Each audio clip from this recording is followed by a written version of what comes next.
on every timeline, in every universe. There's one thing that we always talk about: Marvel. Welcome to the Goodell Multiverse podcast. I am Sam Goodell. I'm Isaiah Goodell. Thank you for joining us for our march to Doomsday. All right, guys, are you ready? We are excited on this new episode. This is episode 4, Iron Man 2 Retrospective. We've been having fun doing the other Marvel films so far, and Oh yeah. definitely have some hot takes, I would say, on the the first 2 films thus far. Let's see what the third film's going to do for us. But before we get into that, we're going to start our little show off by talking about the news, and then we're going to roll into Daredevil Born Again Season 2. They released 2 episodes of it this past week. So we are going to dive into what we think about those episodes. And then, of course, talk about our main topic at hand, Iron Man 2. Yes, and if you like what you see and hear, guys, please hit the subscribe, follow, all that fun stuff. Whatever you can do to give us a hand to keep us going. Show us that you guys are paying attention and like what we're doing, and we'll keep her going. We're going to do it regardless, hopefully. So, but yeah, help us along. That'd be awesome.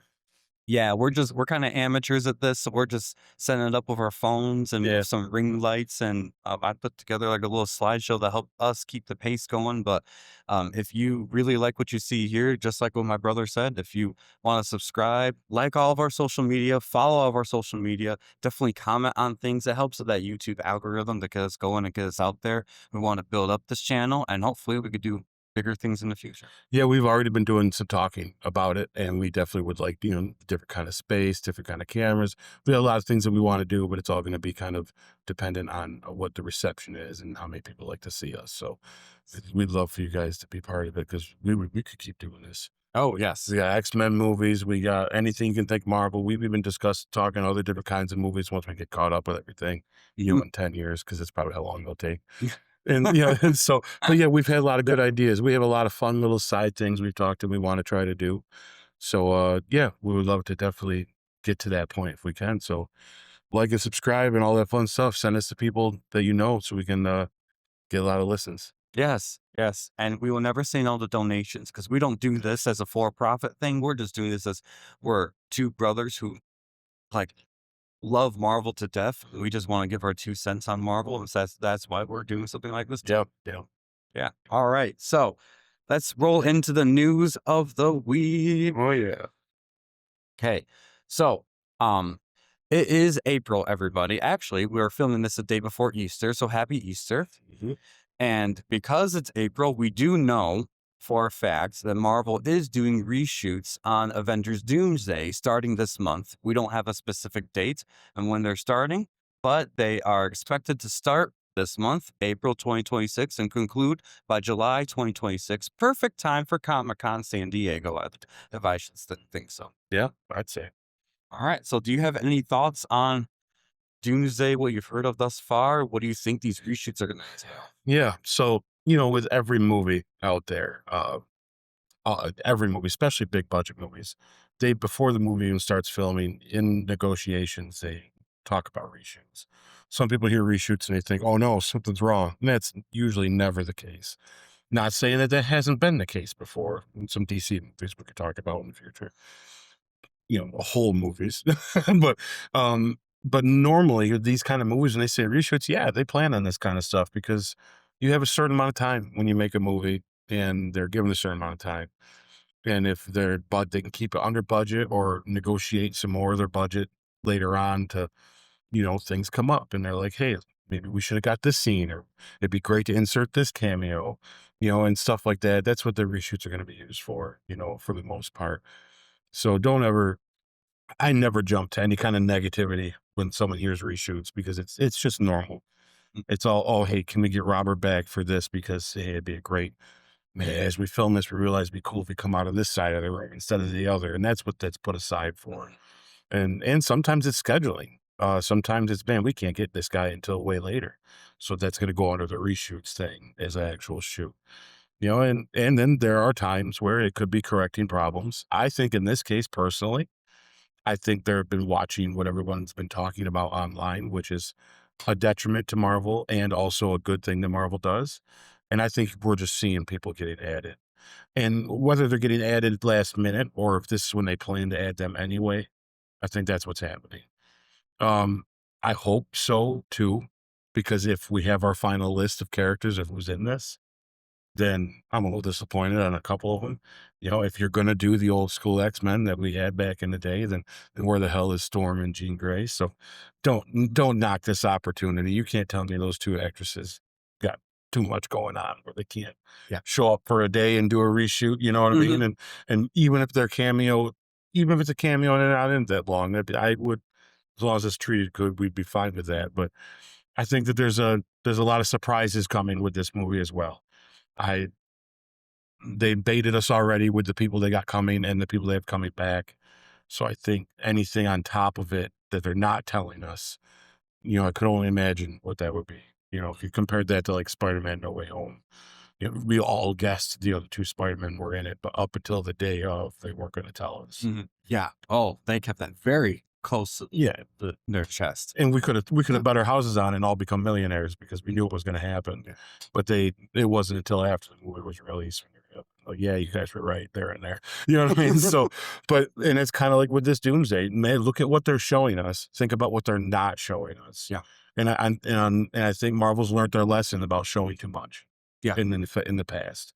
So I think that they're definitely being they have some tricks. Yeah. For sure. I mean, gosh, look at how many trailers for the last two Avengers movies there were when there's nobody in scenes that they just inserted later.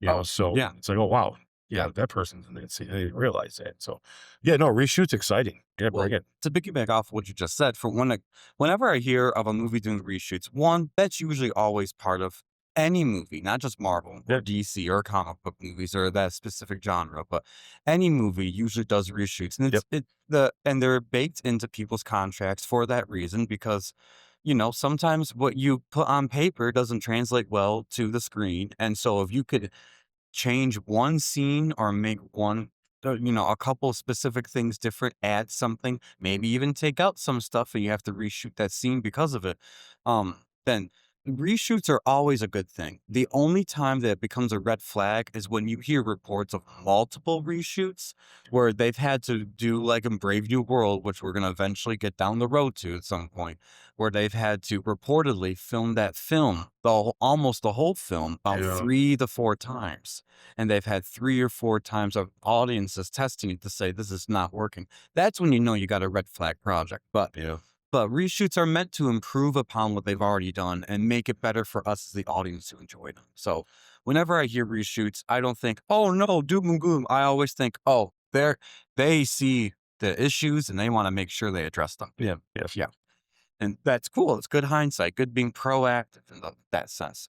My thoughts on Doomsday is that's not the full cast. Even RDJ and Marvel's like, we can add some more people. And if you go anywhere on the internet right now, you're going to hear rumors. You're going to hear insiders saying, oh, this person's on set. Oh, this person's in talks. Oh, this person's returning.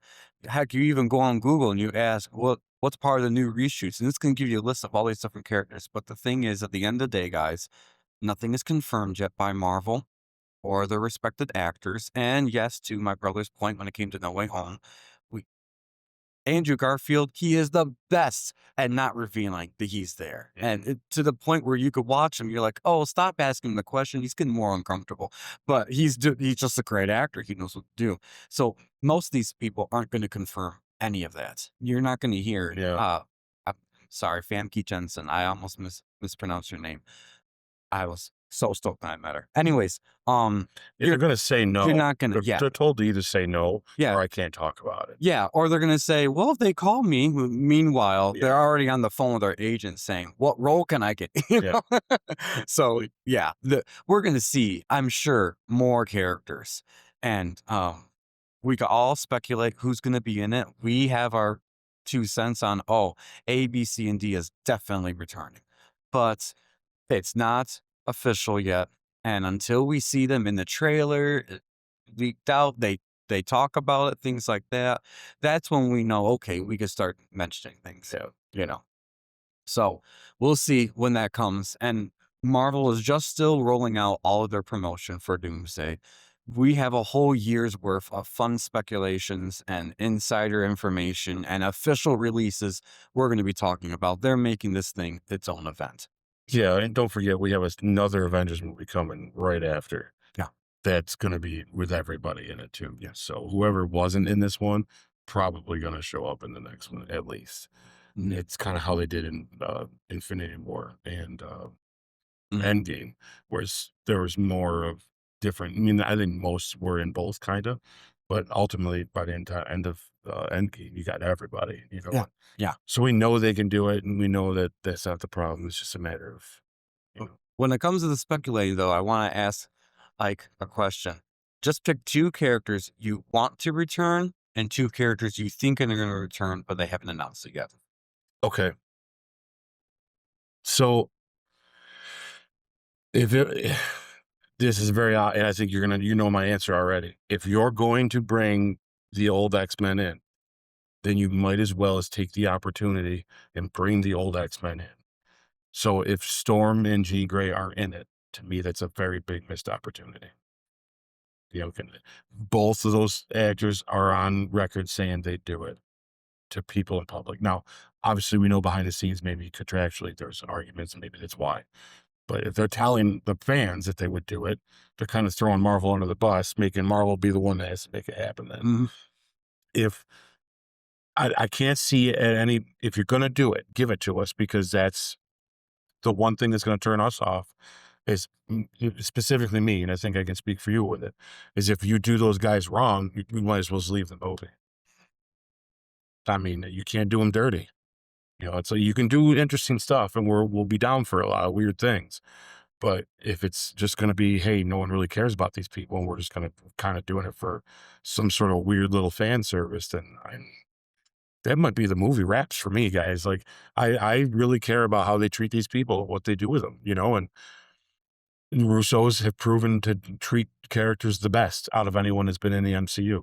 They all treat them real well, but the Russos really know how to treat them in a big cast for just little moments. We can get the Cyclops we want in 10 minutes, you know, but if there's not a shot of Xavier with Magneto and the X-Men standing behind him, like they're about to go whoop some butt, then what the heck are we making here? Then why are we making this movie? It's like I mean, whether they win or lose, and if it's just a shot of it, I just want to see that shot where Storm comes up in the air and Magneto's behind Xavier, and Cyclops has got his glasses ready, and Jean's just boom. It's like what are we missing? What are we not? Like Mhm. that's what we want to see. So let's see it. And Mhm. if you're gonna do fan service, then that's the fan service you need to do. Um, yeah, and ones that, I think will show up, I think well, I would be surprised if Kane isn't kind of mentioned or recast or CGI'd or I don't maybe not though. I say that thinking that they have to, but they don't have to. I guess there'd be no other way. I think a real good way to show Doom in all his power is if he killed all the kings. And I know Mhm. that's been a rumor that's floated around, and I kind of hope that one's a true rumor because that'd be a great, the whole cow. We thought Kane was going to be big and bad. And he was doing stepping over his dead bodies or something. That'd be great. Um, that would be my opinion is something like that. I don't know. I'm surprised. I'll be honest. I for a long time thought we were going to have more characters added and people, but now that we haven't, by now, it kind of makes me thinking maybe we're not, maybe not. But we have CinemaCon coming up soon, which I think there's going to be a trailer for this. I think it's going to be the official teaser trailer, because I think if I'm not, we might have to look this up to fact check it, but I don't think Marvel's even considering the little teasers they put in front of Avatar as actual teaser trailers or more just teasers to Doomsday itself. I think we're going to get an official teaser trailer, which is going to be more of a little bit of scope now of what we're looking at in the world and not just character theme stuff. And then we'll get probably a main trailer by Sandy. Exactly. Now, when we see those trailers publicly is a different story, but I'm sure we're going to get guys coming out of CinemaCon explain, breaking down a teaser trailer to Avengers. And that's going to be where they're going to show that because they're showing it to the movie studios and the movie theaters to get them excited for what's coming. So that's where they do see more. Really, they do see more stuff at a CinemaCon than they would at San Diego. So yeah, I bet we get a really good description. I bet they show Spider-Man at Comic-Con and they give you a teaser trailer for Doomsday. Or not Comic-Con, CinemaCon. CinemaCon. I Yeah. bet when they go to CinemaCon, they're all going to be the movie they're going to watch. They're going to watch Spider-Man. Well, we do know that all of the majority, I would say, of the heads of all these movie theaters, why they're going to CinemaCon is to get their theaters excited and prepped for this is what Sony's rolling out, Marvel's rolling out, DC's rolling out, all that stuff. So they're getting them prepped for the upcoming releases and see what they're going to do. Deals are made when it comes to like merchandise and all the promotions, all that stuff, usually at these type of things. But it's already been reported that most of them believe that this Avengers Doomsday is going to be their biggest movie of the year. So they're kind of already have that mindset of, okay, we're just going to now prepare for December, because Doom 3 coming out, Doomsday, whether one of them is going to blink and change their release dates, who knows? That is a rumor that's going around right now, but it's still just a rumor. Nothing's official yet. So as far as we know, Doomsday is actually happening. So Right, yeah, nothing's changed there. Yeah. nothing's officially changed. So yeah, this would be a really crappy thing that Marvel does this. But watch they release their teaser trailer, and it's all those 4 trailers just mashed into Oh one, my God. and it make you be like, Really? oh. Not that I don't think Marvel would actually do that because that would be really poor fan service. I mean, if they did it, they would still add in different scenes, newer scenes, something that says this is new and fresh. But yeah, if they do that, I'll be like, what the heck, man? These movies are rumored to be 3 hours plus long because that's what the Russo brothers have openly said. They want to do 3 hours plus long for both Doomsday and Secret Wars. So if that's the case, you got enough footage there. Yeah. And there's enough B-roll to throw in because as we see in some trailers, some of those scenes in the trailers, and case in point, Iron Man 2, I found this out recently. That's why we're doing our retrospective of it. There's a scene in the trailer for Iron Man 2, never went into the movie. That's right. It was just changed a little bit, but it still was enough of a change where you're like, oh, that didn't get added. And I'm basically done. So yeah. Anyways, I'll just give my 2 cents real quick to wrap up this part of the Doomsday news. 2 characters that I want to return. And I know there are fans for every character out there, so don't judge me. But also judge me. I want to see She-Hulk return because I think she was perfectly cast just in a bad show. And I gotta say, and this might be a weird one, but I want to see Anna Paquin come back as Rogue. Oh, yeah, good choice. I tell you, she's, in my opinion, she's probably one of the most, when we talk about X-Men, we're definitely going to get into it because you could tell when they started the X-Men film series, she was going to be a main thing. And then all of a sudden by like the second and third one, she was kind of just put into the background, treated like more of a Jubilee and Shadowcat type character that they did in the comics where they're just a kid that's there. But don't underestimate Rogue. And I love how Bryan Singer portrayed her. I want to see what a Rogue with the actual Ms. Marvel absorbed powers type thing would do. And if they were teasing that for Days of Future Past, and they cut her out, we had a whole complete Rogue cut. And I was just going to say, much better. If you've liked Days of Future Past and you've never seen the Rogue cut, do yourself a favor. Oh my gosh. Because it's like a 10 times better movie. Yes. Oh, it's amazing. So good. When we review Days of Future Past, we're not reviewing the theatrical version. That. We are reviewing the Rogue cut, the full thing as it was meant to be. So when we get to that funny because today it would have worked great. I don't know why they were so skittish to do it then. Yeah, right. They say time was too long, but I'm like, not compared to what we get today. Oh my gosh. It's like I'm like, it's not too long at all, and it's great. Yeah, exactly. So I would love to see Rogue return as part of this ensemble of the X-Men, revisiting the Fox X-Men. If you're going to do these type of, like you said, if you're going to do these not cameo fest, I don't wanna say that, but these castings bring these specific characters back while they're concluding the multiverse. This is your time, and if they're going all in for X-Men, I'm surprised her name wasn't already on there, because she has openly said in a podcast within this past, I don't know, 4 or 5 months, "I wanna come back," and be like, Yeah. "Bring her back, you have Gambit. Why not have his Rogue? That would Yeah. be amazing." Yeah. Anyways, No, so and I agree with you 100% on that. It's like, especially unless Marvel's got a plan to do some sort of X-Men versus Avengers later, which mm, kind of sits weird with me. And this is your opportunity to do an X-Men versus Avengers, like kind of like a mm, you mash up some stories to do it, to just bring them all, man. I mean, mm, if you got Alan coming back as Nightcrawler, which has mhm, been since X2 that we saw, and then you're trying to pull out some big stops. So just yeah, go all out then. It's like, what's it? I would rather see less of our Avengers and more of the X-Men mm, in this movie. yeah, That would be my compromise. yeah. So if we can't afford all of them, well, then, then cut, then we don't need to see the fake, our crappy Captain America we have right now. Save Sam Wilson for a different movie. Yeah, I mean, Because unfortunately, I that mean, is the sentiment. and Yeah. yeah, he's just one of them. There's a couple of them I would say kick him out. Then Mhm, I would take the X-Men over him.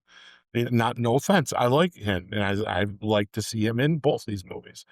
But if it's a matter of money, then man, I'm telling you, give us the X-Men then. And that's we'll take it. yeah. So those are the 2 people I want in it. The 2 people that I'm expecting to be in it, Yeah. I would have to say, um, gosh, I'm expecting Brie Larson as Captain Marvel Mm. to be in it, and I'm expecting Monica Rambeau to be in it as, Photon, I think is her official code name in the movies. Um, the Brie Larson part of things, she's if you are bringing back the ensemble cast of the X-Men, you're gonna need heavy hitters on the Avengers. And let's face it, guys, who they have cast so far, you got good casts. I'm not saying they're bad. Like Winter Soldier, he's in it. We know he's gonna be good. Then you have the Black Panther, you have some of these characters in it. Hmm. But if you're going up against the X-Men and what they've already established as the X-Men coming in, like the Magnetos and all that stuff, you're gonna need someone that's super, super powerful. And I don't think the Hulk is gonna be in this movie. That might be a hot take for me, and No, I I might be agree. surprised, Yeah. but we don't know what he's gonna do in Brand New Day. It's so I don't think we're gonna see the Hulk at all in Brand New Day. he's he's in Brand New Day. I don't think Pardon we're me? gonna see the Hulk. Oh, the Hulk. Oh, okay. Sorry. Yeah, there's a difference. Bruce Banner, Hulk. Yes, Yeah, I think that's we're true. only gonna see Bruce. Which, if I was doing Brand New Day, it's exactly how I'd do it. Because we don't need the Hulk in there. We want a Spider-Man. Even if you're adding some other characters that, we're a little worried about, but which still isn't confirmed, by the way. It's not confirmed, But still. I think smartly would be just have him as Bruce Banner. I think that does good. That would be good for Mark to play himself, or to be, so you can actually see him. But on top of it, you don't need it. Now I think you don't need Hulk until Secret Wars. Mm.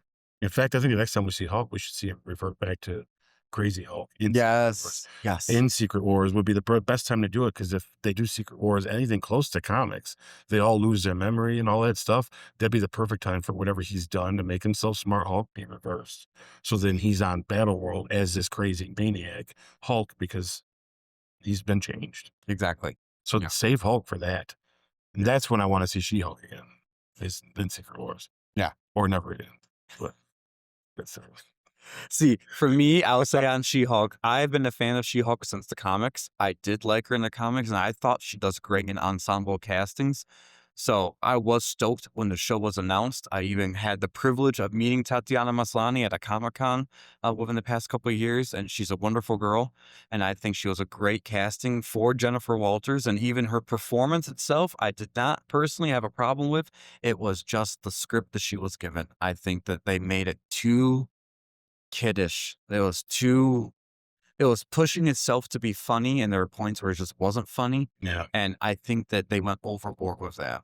And so there's only 2 good episodes in the She-Hulk show. I'm sorry, but in my Yeah. I think you're gonna yeah, get your other characters too. I just don't know. Personally, I think that they're gonna be more for yeah, the second one. hmm I think you're gonna see much like Infinity War was to I'm okay with them splitting them up too like that, but I think you're definitely gonna get what you want, except for being interrupted. May just that be the unfortunate thing. All right. Anyways, let's move on from Doomsday. Yeah, Everyone, if you're listening to this, and by the way, if you're listening to this, we have a video version of this podcast now on our YouTube, so please go on to that. that's But right. if you're watching this on YouTube and you don't want to watch this on YouTube, you don't want to see our faces, or you just want to listen to the audio version of this, we are on Spotify, we're on Amazon, We're on the webs. we're on all those favorite streaming platforms. So go check us out there.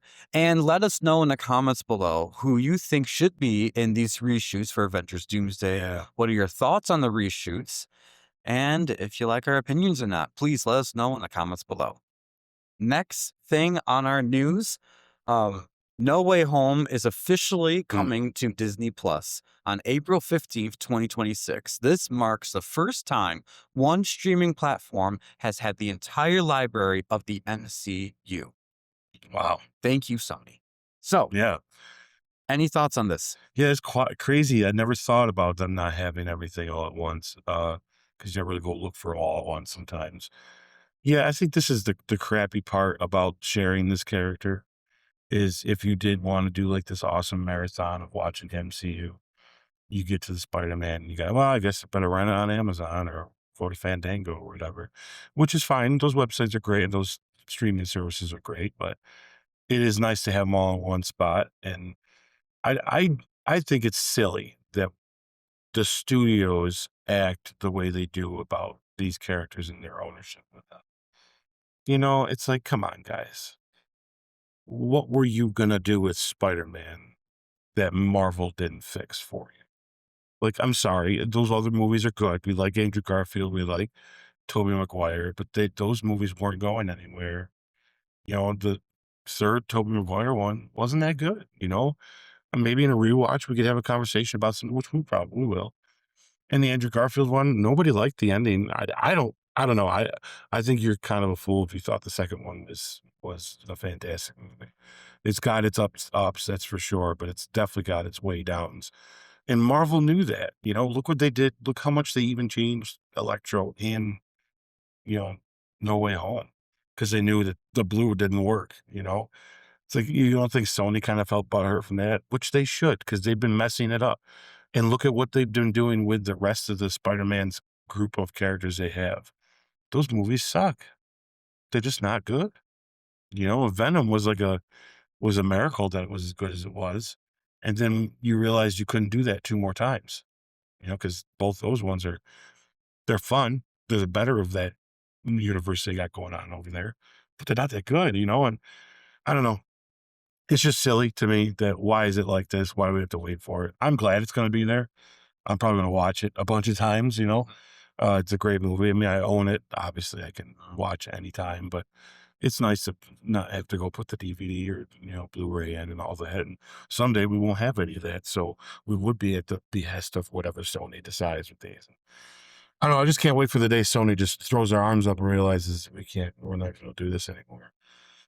But as long as Marvel makes the money for them, they're always going to be involved. So And well, at least one good thing that you'll say about this partnership, in my opinion, with Spider-Man. Yes, Marvel Studios, similar to what we're already talking about in this retrospective in the early starts, they are filming and they're producing these movies. And Sony's just distributing them, just getting a piece of the pie, all that stuff.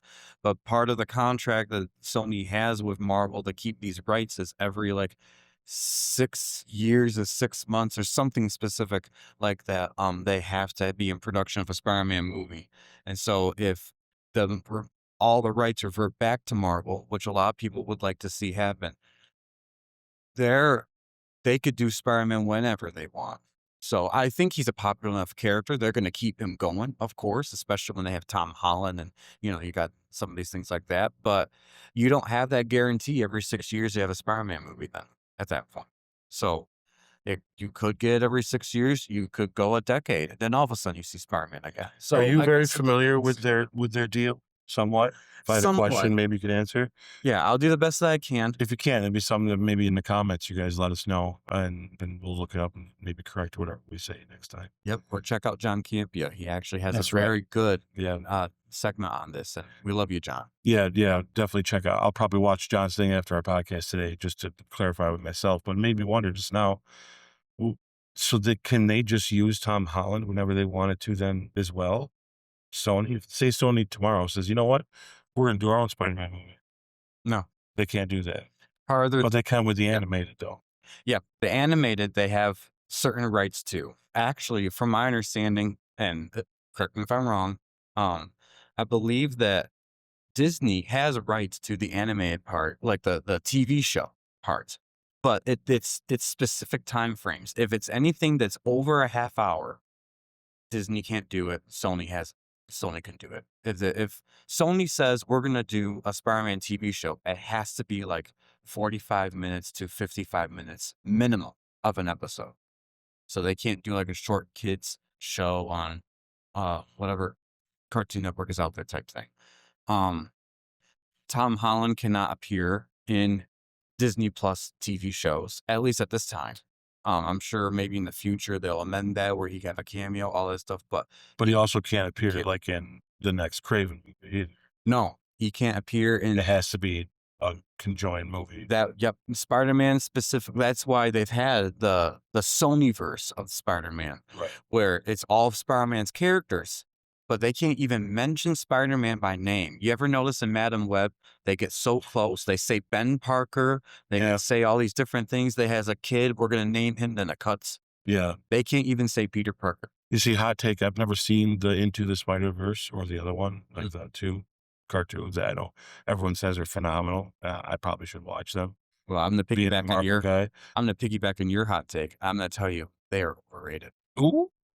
Boy, I we just know, gotta stick- here because there as are- far as I know, people say this is the best stuff they ever saw. I know. I see many of you guys on YouTube, and I highly respect you. I love you. I listen to you all the time, even if I don't agree with everything.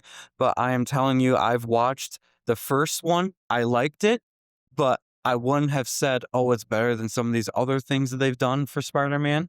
And I watched the second one. I didn't even Wow. finish the second one because part of me was like switching off in it.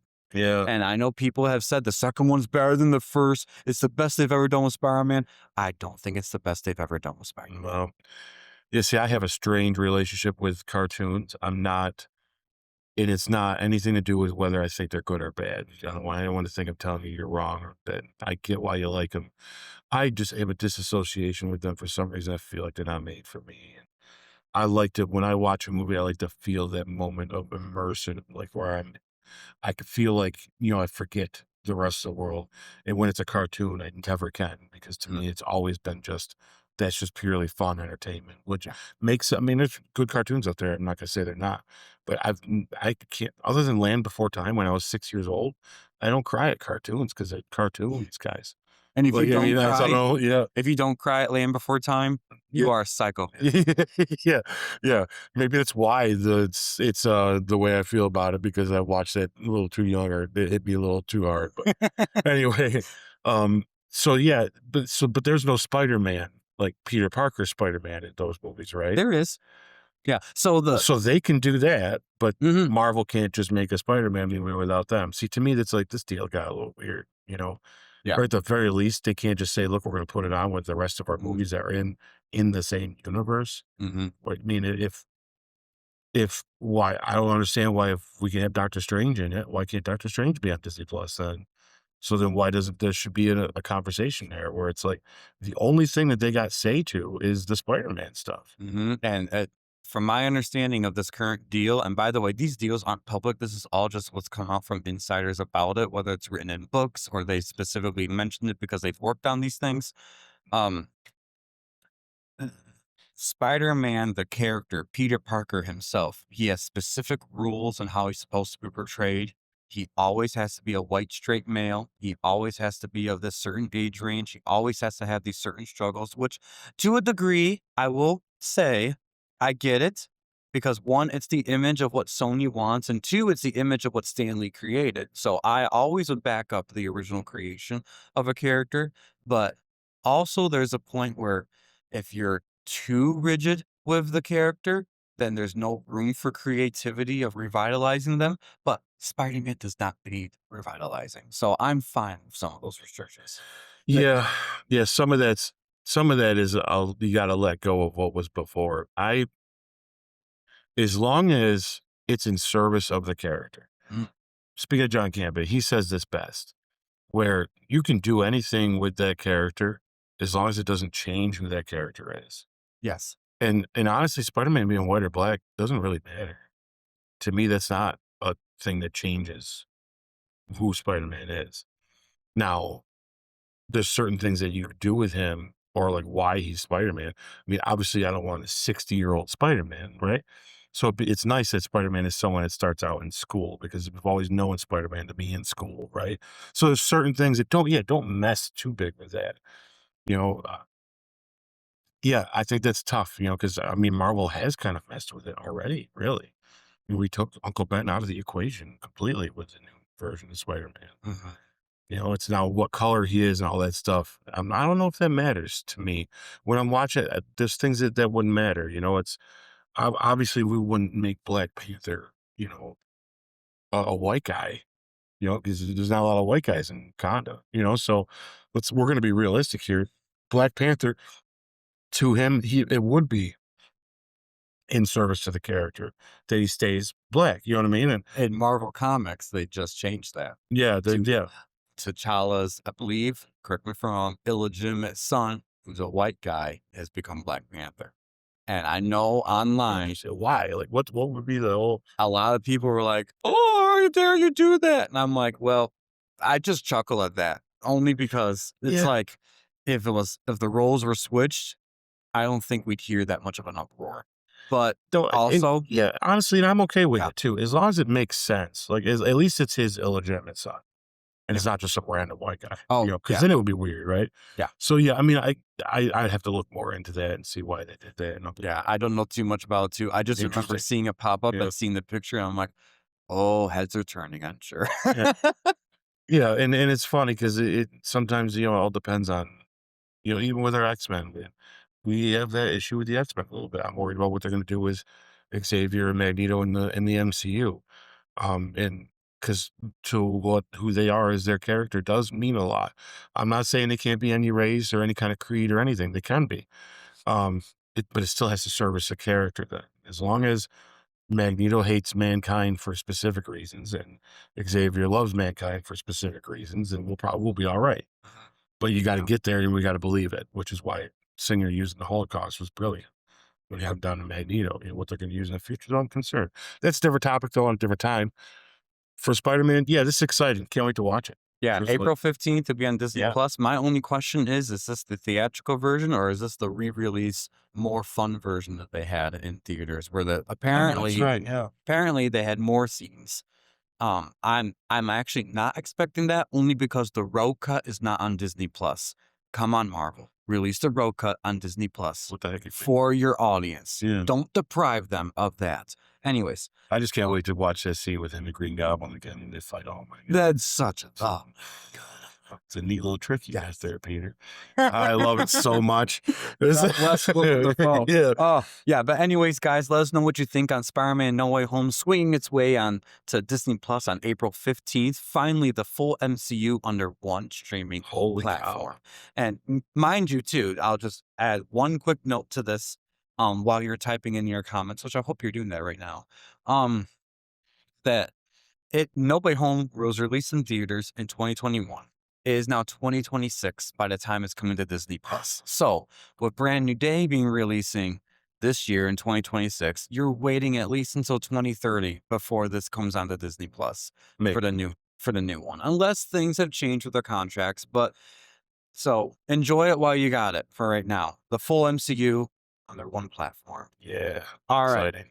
Next thing on our list, we're going to talk about this is the last minute addition to our podcast because we found out this morning that some leaked images. Now, I say that with a grain of salt because paparazzi easily could come onto sets of movies and shows and start taking pictures, and then official sites could start discrediting it, saying it's AI, all that stuff. But from my understanding, these are pictures taken from people watching the filming and actually getting good, high quality close ups of these actors.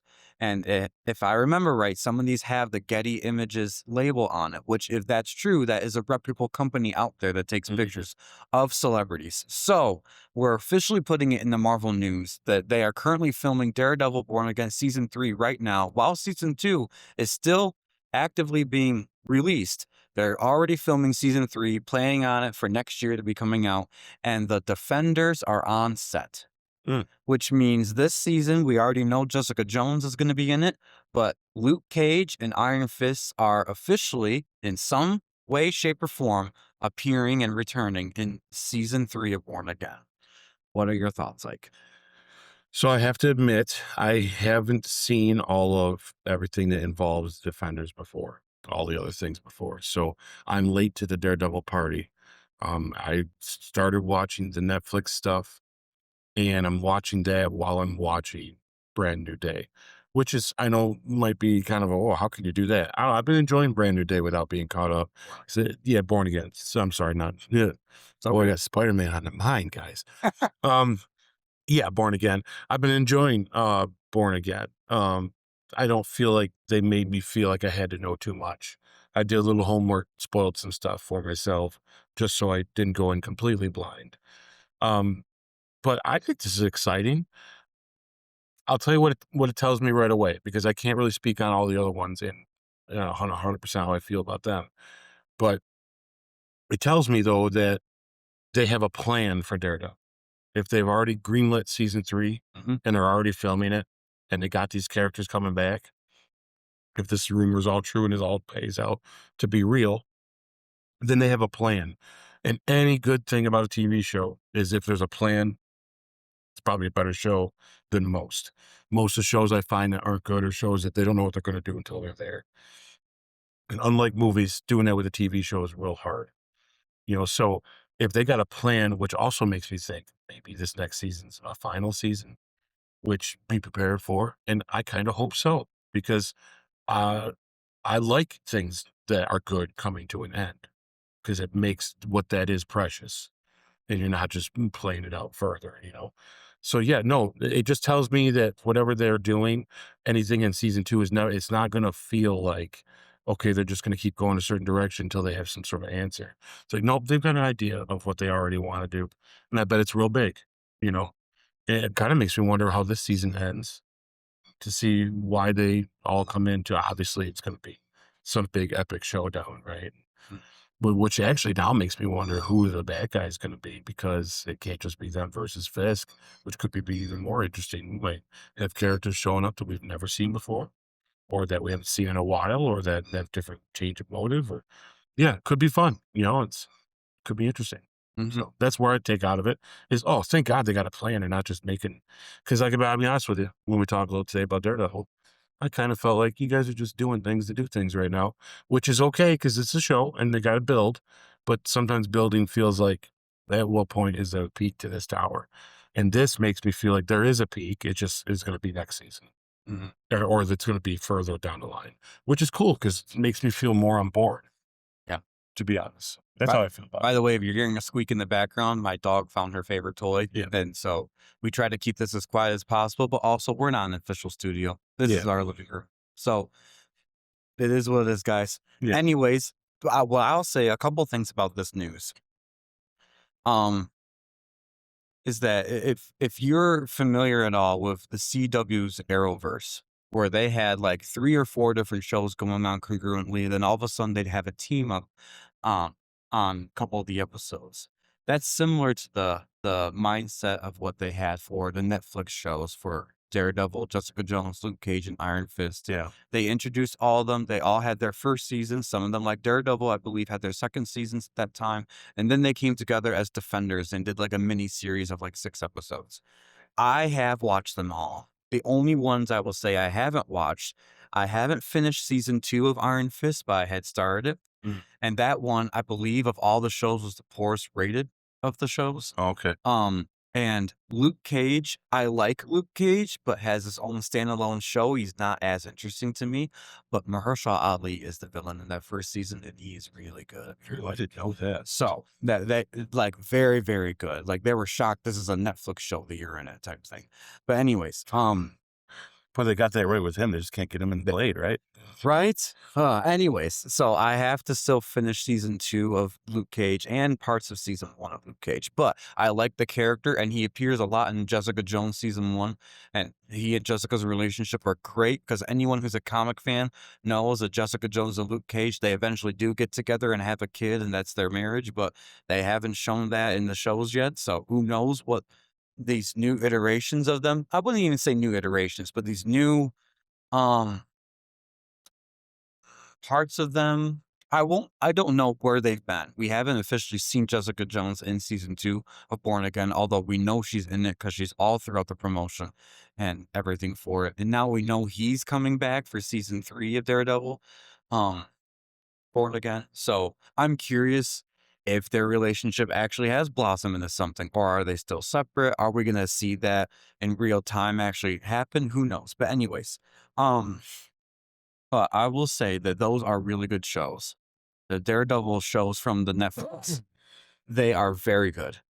And I liked the Punisher stuff. I liked Jessica Jones. I really did like her show. She was that was I rewatched the first season of that just to get prepared for her eventual arrival in Born Again, just to reminisce. And I tell you, that was such a good season. That villain is still one of the best villains Marvel I think has ever done in Killgrave. So they took an obscure character who's called the Purple Man Yeah. in the comics and put him into a real world scenario, and they added some very touchy subjects like sexual abuse and consent and rape and all that in it, and it's just brilliantly done. Anyway, so I can't say enough good things about season 1 of Jessica Jones. So Yeah, I've seen that. You and I talked about that too at the time.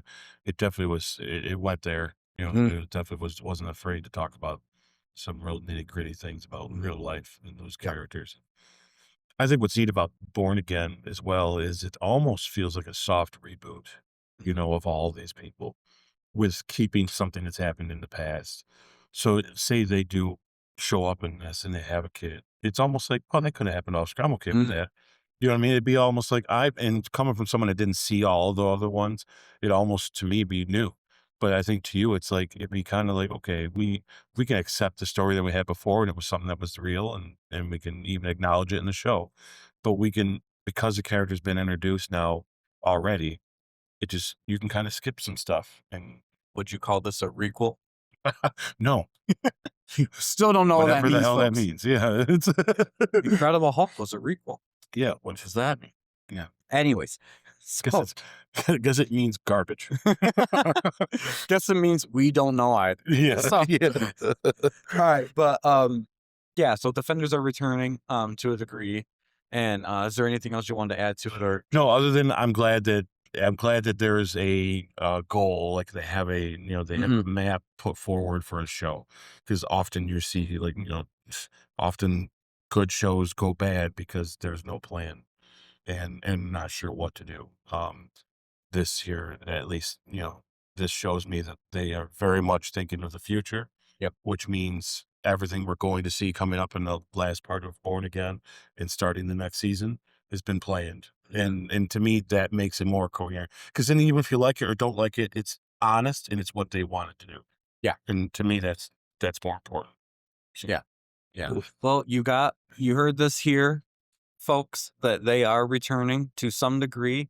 Yep. Daredevil Born Again season 3 that's currently filming right now. So you have a good solid year to get caught up on the Netflix shows. They're all available on Disney Plus. I recommend you do so. Some of them are really good. I know some of them you might be like, oh, I'm struggling because it's not your cup of tea. But at least watch enough, especially of the Defenders miniseries. If you know they're going to reunite, you get to see what they're like. And I will tell you, Sigourney Weaver is the villain of the Defenders, and she is a kick butt actress. You don't cast Sigourney Weaver without having something really good to prove it. Yes. And she does play a great part. Makes me kind of want to go watch them. Yeah, you gotta see him. Yeah. All right, so comment below. Let us know below what you think of the Daredevil Born Again season 3 images that have apparently been released online. All of my favorite people online are talking about it, so of course we're going to talk about it too, and we want to hear your 2 cents on us. Please comment, send us a message, let us know, what do you think? Yes. All right. Now we're going to move on to the second part of our 3-part episode here. And we are going to talk about Daredevil Born Again season 2, episodes 2 and 3. Both of them dropped this past Tuesday, and I have rewatched them at least twice now to get a good sense of them. And I got to tell you, I am blown away. Ike, what did you think?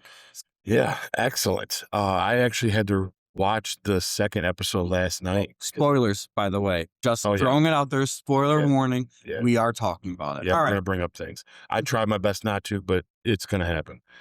I actually watched the second episode last night. I was able to watch the first one when it first dropped, and then life got busy, and last night I gotta get the second episode in. Man, what an ending, right? Yeah, I enjoyed a lot. Uh, I'm liking this show being as violent as it is, to be honest. And it really feels nitty-gritty and down and dirty, you know? There's still pacing issues I have. Sometimes I'm kinda like, "Okay." There's scenes where I'm like, I can draw for a minute while those scenes going on, but other than that, though, I'm really having a good time with it. I wouldn't say it's blown me quite away yet. I want it to really blow me away, but it hasn't quite yet went there. Last night, the end of the second episode when he blows up that ship to pin it on him, Mm. which I'm assuming that's what he's gonna do. I mean, they didn't really say he's gonna pin it on it, but it's obvious. It's kind of what he wants it to, he wants to make Daredevil look as dangerous as possible. And something I took away from all this is I like that Fisk has gotten smart enough now he's got people looking for Daredevil because he's dangerous, and now he's got people looking for Matt Murdock because he's a hero. And I think that's real smart. I'm enjoying that part of the show, this cat and mouse they got going on. I'm not buying that they're walking around doing a lot of stuff that they're doing without being seen, but it's a TV show, folks. So I'm being as generous with it as possible. But other than that, yeah, I mean, Yeah, but also, from my understanding, that Fisk has set martial law in the city. yes, yeah. So, if for I don't know what those rules will apply in America when it happens, because America, thank God, has not had. We have those provisions. I think if something should ever happen, but I don't think that this ever happened in the history of America. Yeah. We've been in martial law. Historians, correct me if I'm wrong, and I love to learn more about our history, so please tell me. But I don't think New York City, especially, has ever been tempted to use martial law before. So we have had martial law before in certain parts of the country, but I don't think in New York City, though, for sure. I know they declared martial law when they were mixing the schools black and white back in the day.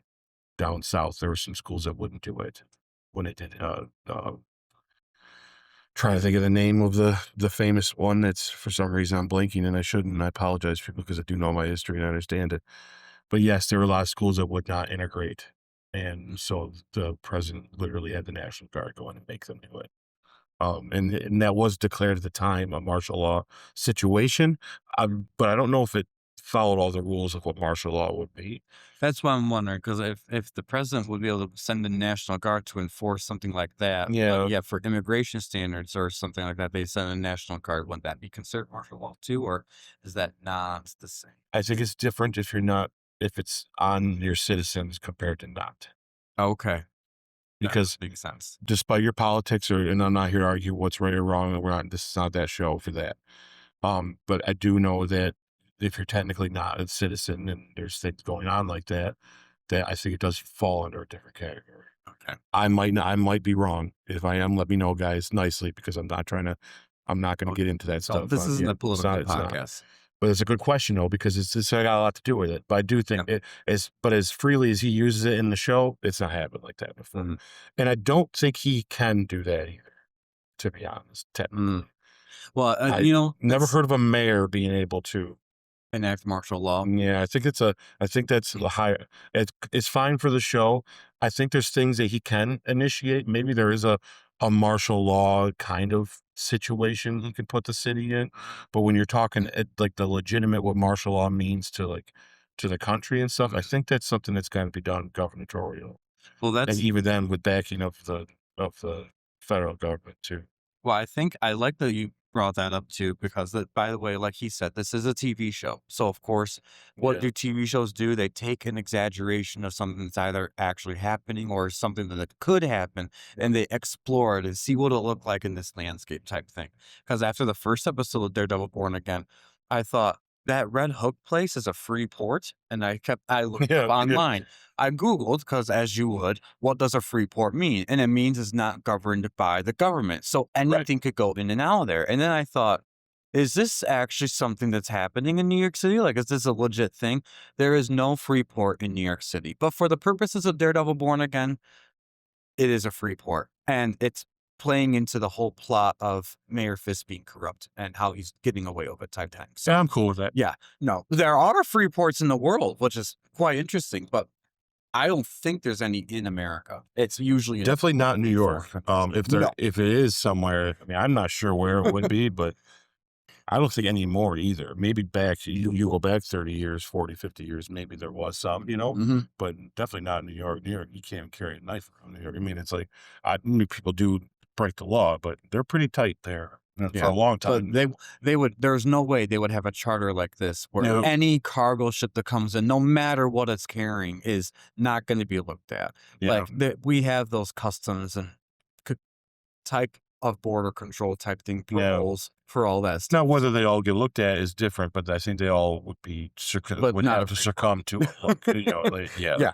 Yeah. So, and what I took away from the very ending of I'm sorry, episode 3 that we watched, not only does it look like, and we'll find out in the next episode if that's what the Kingpin's plans are, Mayor Fisk, is that he's going to blame that on Daredevil because I could see him doing that. But also, for the lawyer perspective, that's all their evidence right there, that Yeah. he was doing something bad. And so what happens when you destroy evidence? You lose your case. And that's what they're trying to build with his colleague there, Kristen, the lawyer. And so That's what I like about this cat and mouse of it, where they're yeah. smart enough. Because the guy mentions to him, he says, "Why don't you just out him as Daredevil?" He goes, "You don't understand Mhm. that that's not that simple. Yeah. You can't make that kind of a blind hero a villain. Mhm. First of all, you can't. That's hard to sell. And second of all, it's not just about outing him and like stopping him. It's about not getting in trouble too." And I think one thing about Fisk that you need to understand too is he is a brute and he is a kingpin. That's why they give him the nickname. But um he does give respect to people he feels need to be respected. And so Hmm. whether he doesn't like Daredevil or whatever he thinks of Matt Murdock before, Matt Murdock publicly took a bullet for him. So it's gonna be interesting. It's funny when they asked him, and I'm trying to remember how they said it, phrased it in the episode, whether we bring Daredevil's head in on a Yeah. silver platform or they bring in a live Matt Murdock. He's coming into this office. He was fine with either way because he doesn't want the vigilantes. But I feel like he has some ounce of respect for Matt Murdock and knowing he saved him. Yeah. There was a moment when he said that too. He said he saved my life, and then he said it again. Mhm. And it was almost like in his Sincere. own mind Yeah. was like, "Phew, he saved my life," Yeah. which So is like whether he would think values that more than someone saying they're going to be loyal. mhm. Because even later on, when he says, who are you trying to protect?" And the guy looks at him and says, "You." And he Mhm. puts his hand on his shoulder and says, "Good answer." Because even then, he was still kind of like, yeah, you're going to say that because you know what I can do to you. Mhm. But if you literally put your life on the line Yeah. for him, like Van Murdoch did, I think that's different for him. That's the I ultimate struggle. form of loyalty right there. Yeah, To I a s degree. well, in his mind, he'd be dead, Yeah. and it'd be then so it's kinda like I like bad guys that see that, that's kind of why I like Toombs from the first, Homecoming, 'cause he turned to Peter in that car, he says, "Look, I'm willing to completely forget all this because you saved my daughter's life in Washington with that elevator incident." Like, right then and there with Spider-Man's out, he could have been, "Okay, well, this is over with, that's good." And he would have. I believed him. I think he wouldn't have gone after him. I think it would have just dropped it right there. I think he was very glad that he saved his daughter's life, and that's how it went. I feel like Fisk could have that side of him. But then there's times where I struggle with liking Fisk because I also think he would have liked that trainer that he had at the beginning of, was it the Oh, beginning of season of episode 2? I was cringing the And whole then he time. freaked out on him, and I punched him. And I'm like, but don't you like this guy? This guy is like pushing you to your, like, you want him to push you like that. I thought he'd have respect for that guy too. You know, See, I would have I thought struggle with that. I thought differently for that because Fisk already knows how to beat somebody up. So the fact that he's I think the whole fact that his office got him a trainer to practice and make him look good when he does this eventual fight that it's advertising there in the show. I think he only went along with it because, oh, this is politics type thing. I need to do it. That could be But- true too. And Yeah. he, every time he kept saying, "Well, you're a wimp," or he was saying things like, "We don't take that long time off. I can't believe you do this." I'm thinking in my head, "You're gonna die." He's Yeah, not gonna take that's this stuff, funny. and he did. We felt the opposite. We felt the opposite. at that I moment. thought that I he was thought, there as a like, prop. I thought he was gonna like be happy the guy was acting that way. Oh, And give the other guy crap. I thought he was. I don't know why. You know, it's, Yeah, isn't that funny how, see, and that's what I mean. I think that's why I struggle with, and maybe that's a good thing though, folks. And I'll tell this right now, it does make him very unpredictable. Because if I felt like he was going to not do that, I was surprised he did. When you were kind of like, oh yeah, that's coming. I was expecting. So it almost makes me think they're doing this right in a lot of ways. You know, there's something about Fisk. I want to see a side of him I like, and I don't. And that's a problem. When I say like, I still like what they're doing. When I say like, I don't mean I don't like what he's doing with the character. I think he's great and he's awesome. When I say like, I want to see something where I feel for this guy, and I don't. I just can't wait to see him get what he has coming to him. Yeah. But I kind of wish there was a little more of that.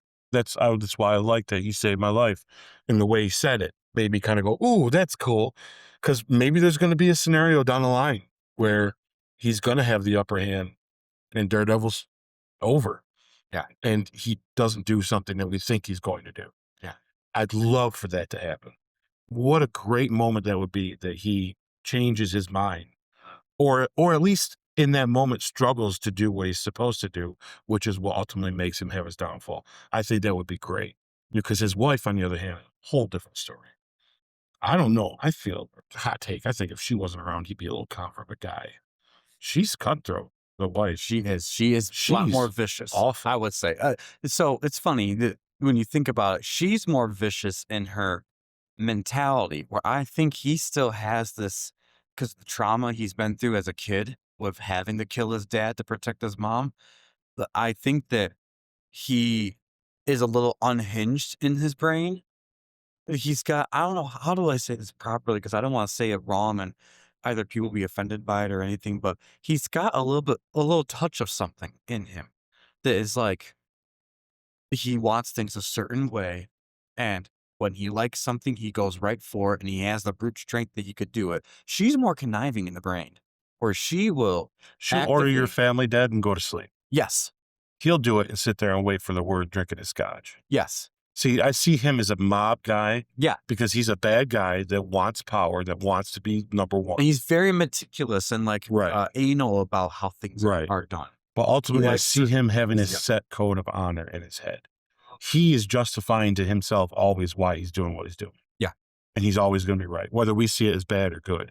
She would just watch you burn, really. And that's, which I like about her, but I don't know if he'd be the way he is if it Yeah. wasn't for, And I her. think that's why she was drawn to him, as he was drawn Because he'll to get it done. Yeah. Yeah. because she likes that type of power. I totally get it. But also, you saw in the first season of Born Again when they had their little struggle back and forth as husband and wife, that Right. when he was gone, she missed it. But at the same time, did she miss him when it came to she's now in charge? And many of their agents were saying it was a lot better under her control because she was strict. She was nasty. She was cutthroat. She was what you expect of Kingpin to be. But also, it's funny. They're kind of two sides of the same evil coin. To that. Yeah, they remind me of like the comic book version of like what the couple was in House of Cards,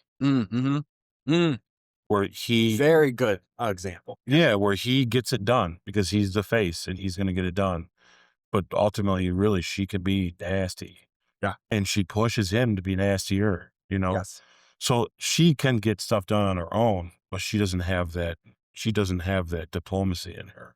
Yeah. to know when to, how to, and set it up. That's why she needs him. You know, oh, there's not love there. It's there is, but in their way, Yeah. which is not like what we consider love. You Yeah. know, it's a There's more of an admiration. oh yeah, there's admiration. There's a we survive this together, Yeah. and we do it our way. There's another show that's out with Tom Hardy in it. I forget the name, but it's the same way. His boss and his boss's wife are the same in that. But she's trying to get people killed that he likes. And it's like, and they go back and forth a lot, but like ultimately they need each other to be what they are. Mobland, great show. Watch it. Awesome guys. It's the same thing. But yeah, no, Fisk is definitely, I get that from them. This in Daredevil's a little more milder, but sometimes I do wonder what they'd be on their, more so on their own, like how he'd be. And I'd like to see a little more of that from him. Um, yeah, because that would make that very, very fun for those characters. Yeah. But for episode 1 was good. Yeah. I'm trying to remember because I watched them so close together, guys. It was almost like one big movie. So I'm Yeah. trying to remember right where it ended. And I see they did that on purpose when they released it. Yeah, because it went well. Because I honestly, if it was just the episode 2 and not episode 2 and 3, it would have been kind of like, oh, didn't really go anywhere. Yep. Episode 2 is a great filler to a really good climactic episode. And you needed to watch 3, but at the same time. Well, right. Yeah, it was a good choice to do what they did. Oh. Yeah. Yeah, because honestly, if you think about it, if you would have got episode 1 and 2 first, it wouldn't have ended on such a high. Yep. It'd have been like, oh, cool, there's an ending. What's next? But now we got 2 and 3 and it ends on that explosion. That's and you can almost anticipating seeing it. Because now I'm excited for the next one to come out, which is I wasn't so much at first. Now I am. Like, oh no, I can't wait to see what that's gonna be. Yeah. And I noticed in both episodes we get no Mr. Charles. I noticed that too. I wanted to ask you, did he appear and I didn't see him at all? I didn't see him at all. So when is he going to come back? I don't know. What's he going to do when he comes back? Like, when does he need to intervene? Yeah. You finally meet the governor, who looks like Kathy Hochul, by the way. Thanks. So just say it. And you finally get to see that dynamic and seeing that struggle, that power struggle for Kingpin, realizing he's got someone who could step in all of his way. And it does mirror real life so well when we currently have something where our current mayor of New York City wants to do stuff and our current governor in New York is like, you can't deal without my backing. And you see that real life power struggle. Then you watch it on a Marvel show and you're like, oh, that makes so much sense. Yeah, I just love it when real life kind of plays out a little bit similar to these shows because it really shows that they're trying to make this as authentic as possible. Absolutely. And that's what we loved about Iron Man 1 is what we loved about the MCU is they're trying to introduce these characters like, what if these people actually work here? Right. This is how we do it. Right. So I love that. And I love when Vanessa Fisk looks over to someone and she says, or looks over to Wilson and she says, she interrupted you because she fears you. And I'm like, oh, yes. That is so true. That is so true. Yeah.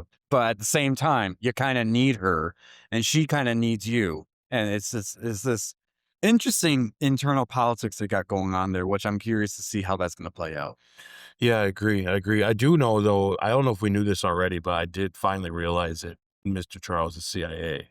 When I got done watching episode 2 last night, I didn't turn the channel right away, and it went into the podcast of Vincent and the guy who watched that. Yeah, and the guy who plays Charlie Cox. And they were talking, and they say it right outright that he's CIA. He's a CIA counterpart. And I'm like, oh wow, it's a way to tell us. I mean, well, it makes so it's pretty. It comes right out of Vincent D'Onofrio's mouth that this guy's the CIA. That makes sense if he had a Valentina Allegra de Fontaine on the phone. Correct. Yeah. She is the CIA director. Yeah. So of course that makes sense. He's one of her operatives, which we already put those two together. They were working together in some capacity. So that's cool at least. But anyways, yeah. So what I'm just gonna do some quick highlights for me. Yeah, do some highlights for sure. Yeah. So we already talked about Vanessa Fisk. I do like her portrayal. I'm glad they kept with the same casting because in the very beginning of Born Again, they had recasted her, and I thought, oh, why you're doing that? And then they got smart and they said, just bring back the original actress because she's phenomenal, and I love her to death. Someone backed up the truck of money. Yeah. Just something happened where God intervened. Anyways, Dr. Heather Glenn, I did not like her too much in the first season. She was a little more whiny, but I will say her character development in season 2, and you see how much that trauma in season 1 plagued her.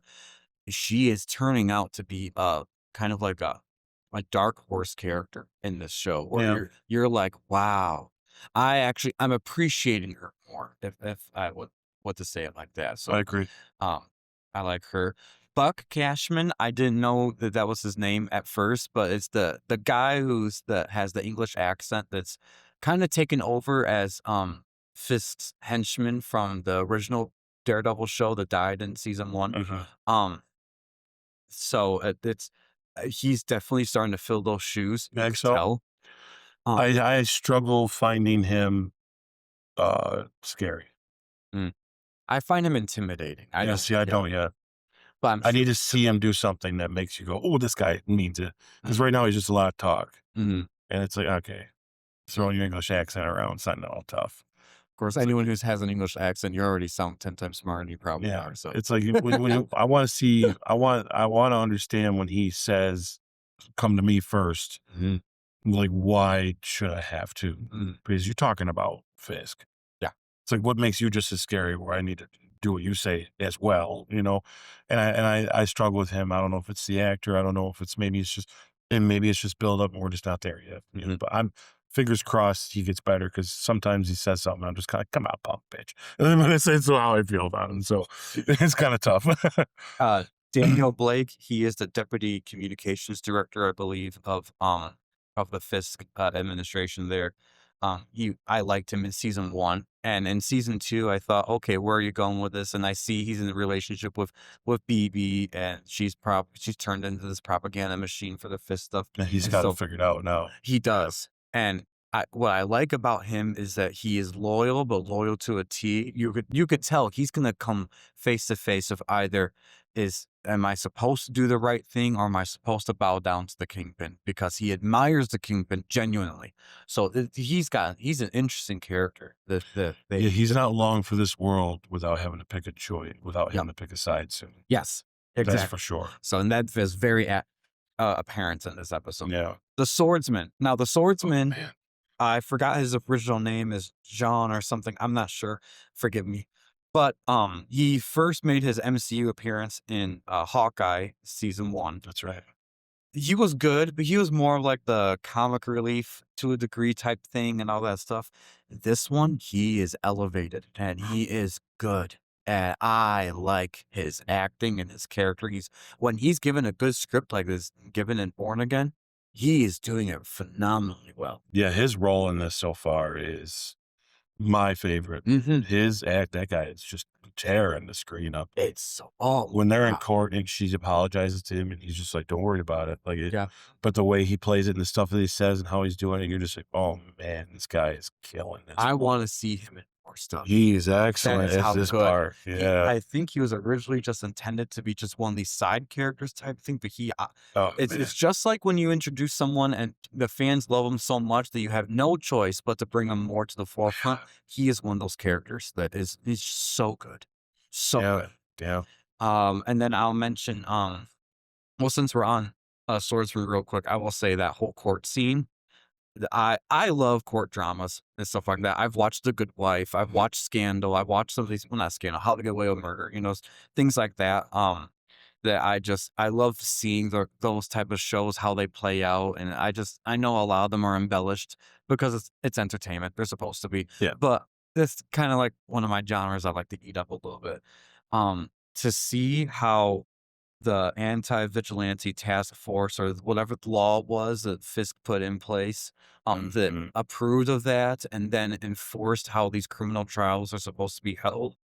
And with the 3 judges type thing, I was mesmerized by watching seeing how the judges were thinking, what they were gonna say, and everyone's on the edge of their seats, like Fisk trying to see what the outcome is this gonna be. Is this gonna work the way I want it to work? And of course, probably the judges are bribed or bought and paid for or something, and they always refer back to, well, this law says we have to do this. Like they were very clear that they are only able to do their ruling and this whole thing because of the law and how they've been able to do things is because of the law. Even when the lawyer is like, I haven't had a fair chance to speak with him Yeah. because of the law. So it just shows you when a bad law gets put in place, Yeah. the system you could call the system corrupt, but the system's supposed to react to whatever those laws are on the books, whether you like them or not, whether they're good or not. And this is a great example of it. And that was riveting to watch that whole scene for me. Yeah, it speaks to me that they're definitely corrupt because even though the law is written the way it is, the position you're put in as a judge is to choose how to enforce that law. I mean, there are parameters they do have to stick with, and there's things they can and can't do, but they could have definitely said, you know what, he could have more time.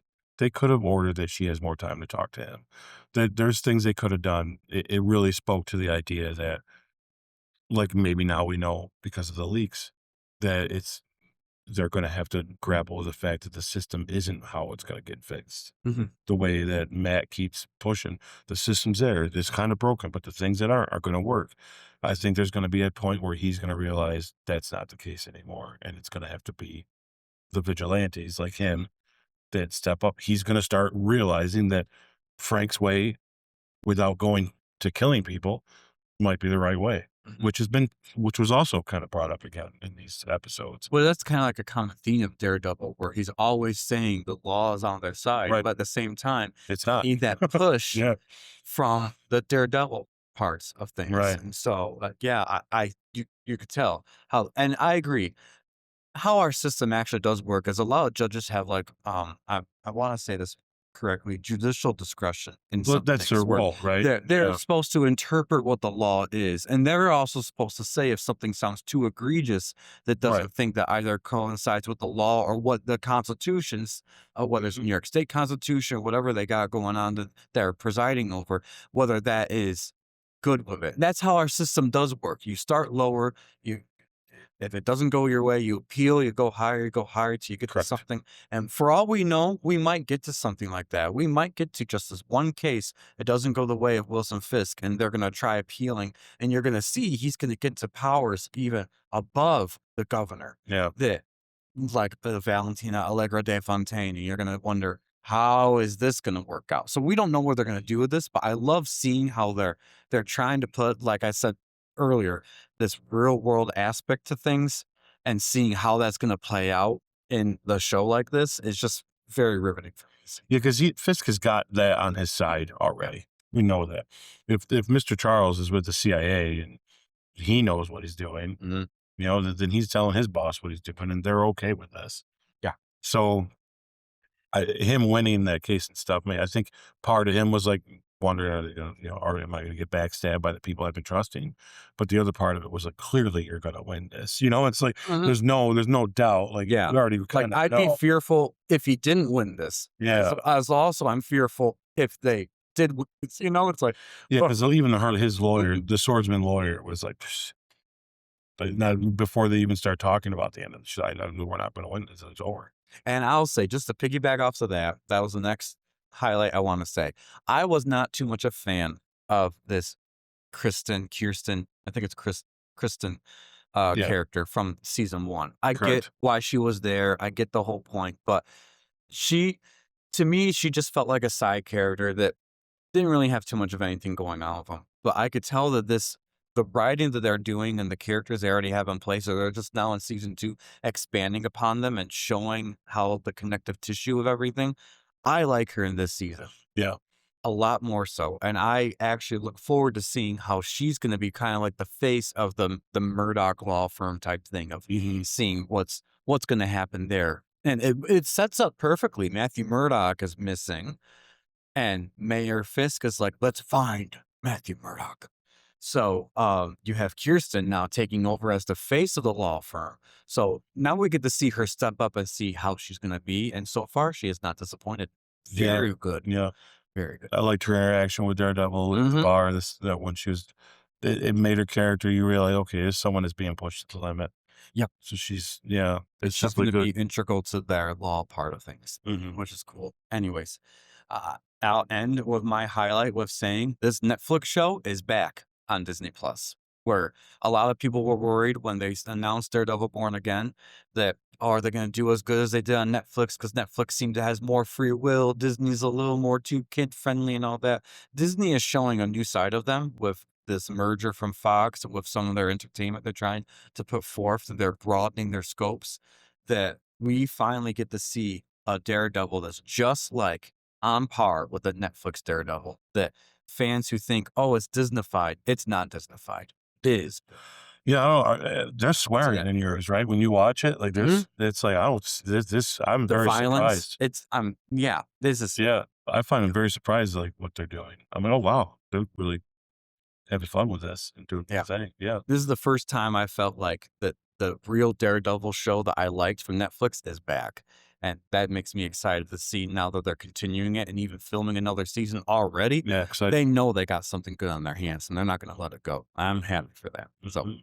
anyways, anything you want to say to wrap up this section? No, just for a funny final thoughts, and this is just a weird part of me because of this TV shows versus the movies. So where the hell is Spider-Man? But other than that, I'm good. You know, Contracts. yeah, and you know, we're not going to talk about this in the Spider-Man movie. By the way, you remember when we were under martial law? But it's okay. And we're going to, Maybe that'll happen. Maybe who knows? that's, We got to get Frank. We got to know where Frank is soon here because we know Frank comes back because he's in the next movie, guys. well, we know the Or does it timeline. not connect? We know the timeline of this whole thing, and it's probably just Do we know the how- timeline? Well, from I'm what with we actually know of, like the structure of what they're doing season 2, Born Again. You have your Frank Castle Punisher special, and then you get Spider-Man Brand New Day. So we're gonna see by the Okay. end of all that stuff, So Frank comes back, guys. maybe Spoiler. martial law is going to be lifted, so we can have a kick butt Spider-Man movie. Maybe he's doing all this in the midst of this anti-vigilante Just task force. makes me think that when Spider-Man happens, he's gonna be sitting in his office watching Spider-Man beat up all these bad guys that randomly show up. He's gonna be like, huh, because vigilantes aren't so bad. Yeah, But we'll get there, guys. We'll figure. yeah, we're gonna see. Marvel's got to get their happen. crap together when it comes down to these. Because I love this show, but in the long run, I still am taking this as it's not part of the MCU, you know. But I kind of know it is, but I kind of taking it like it's not because, yeah, you know, when you do big things, it's like you gotta be careful. I don't know. It's the continuity thing that we have this issue between what's show, what's movie, what's not, what is. Yeah. I think we're gonna get there, and I think Marvel is learning their lesson on it. It sounds like that's why they're gonna cut back on the number of shows or the ones they do. They're making it where it's not a must-watch homework for the movies because I Yeah. think they finally realized that.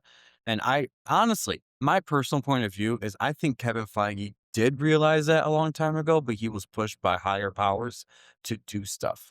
They wanted Oh, more content. You know, And I agree. I yeah. think there's a lot of problems behind the scenes that cause that. he's probably happy. But with the new right now, there. though, there's no excuse. And when I see this group of the anti-vigilante guys out there, I mean, if we don't see them at all in any of the Spider-Man stuff, or it's brought up, or any kind of, to me, that's where the lacking. It's the bigger scope of things that you can't ignore. Yeah. It's all the political things and stuff that's going on. I can see not being in Spider-Man and them not bringing it up. But you're talking, there's a citywide thing going on here. That's right. Those are the things that make me go, huh? And Why isn't this talked it's about? not any city. This is New Yeah. York City. This is where the Avengers first got formed. Like this is New York City has been through hell Right. Yeah. throughout the MCU, like we said in the last episode. You know, and the same Live in New rule, York City. the same rule that I'm talking about applies to the movies. Yeah. Because even in Thunderbolts, I kind of thought, huh, the Void and doing his thing, where's Spider-Man? You know, it's like, it just makes me think, where are the people that would have been there? You know, so I don't know. Sometimes I think if you're going to ask for help, don't you think Daredevil would be like, man, let's ask that Spider-Man guy. He knows a bunch of Avengers. You know, it's like, it's not just that Spider-Man would be awesome to get to help, but it'd also be that he knows heroes that are part of bigger things. If you're going to get pushed to the point where people are dying and you're in martial law and we're hiding out in the streets and all that, you're not thinking maybe freaking the Avengers can give me a hand with this guy because this dude's out of control. Yeah, At what point are you not turning to guys that are clearly good guys on a national worldwide stage? You know, especially if you're going to start including people like, what's her face? And I can't remember her name. Julian Dreyfus's character. Valentina. Yeah. If she's going to even get brought up, that means there's people in this role. Ben. Yeah, I So do agree. That's where I It's- struggle with these shows. And that's just me being a pet peeve. I can watch this without that and enjoy it. Yeah. And I could watch Spider-Man without this and enjoy it too. But when you mesh them, that's when I'm kind of like, so what were we supposed to be? Mhm. And all it needs to be is them coming out saying, by the way, guys, Daredevil Born Again is not in continuity with the MCU. Yeah. Even though we're going to use characters from the MCU. I'm good. Just be clear about it. Yeah, that's the only problem that I think I'm gonna find with the shows. When they do something as big as this, in a city like this that has a character that you have a rights issue already of what you can and can't do with, how are you gonna explain it away, not Just be only in clear. that character's next appearance, but in the show itself? And I'm hoping, if Marvel is smart, they filmed the scene already in Spider-Man No Way Home, or Brand New Day, the new one that's out, that explains that he wasn't in New York City. Something. Yeah.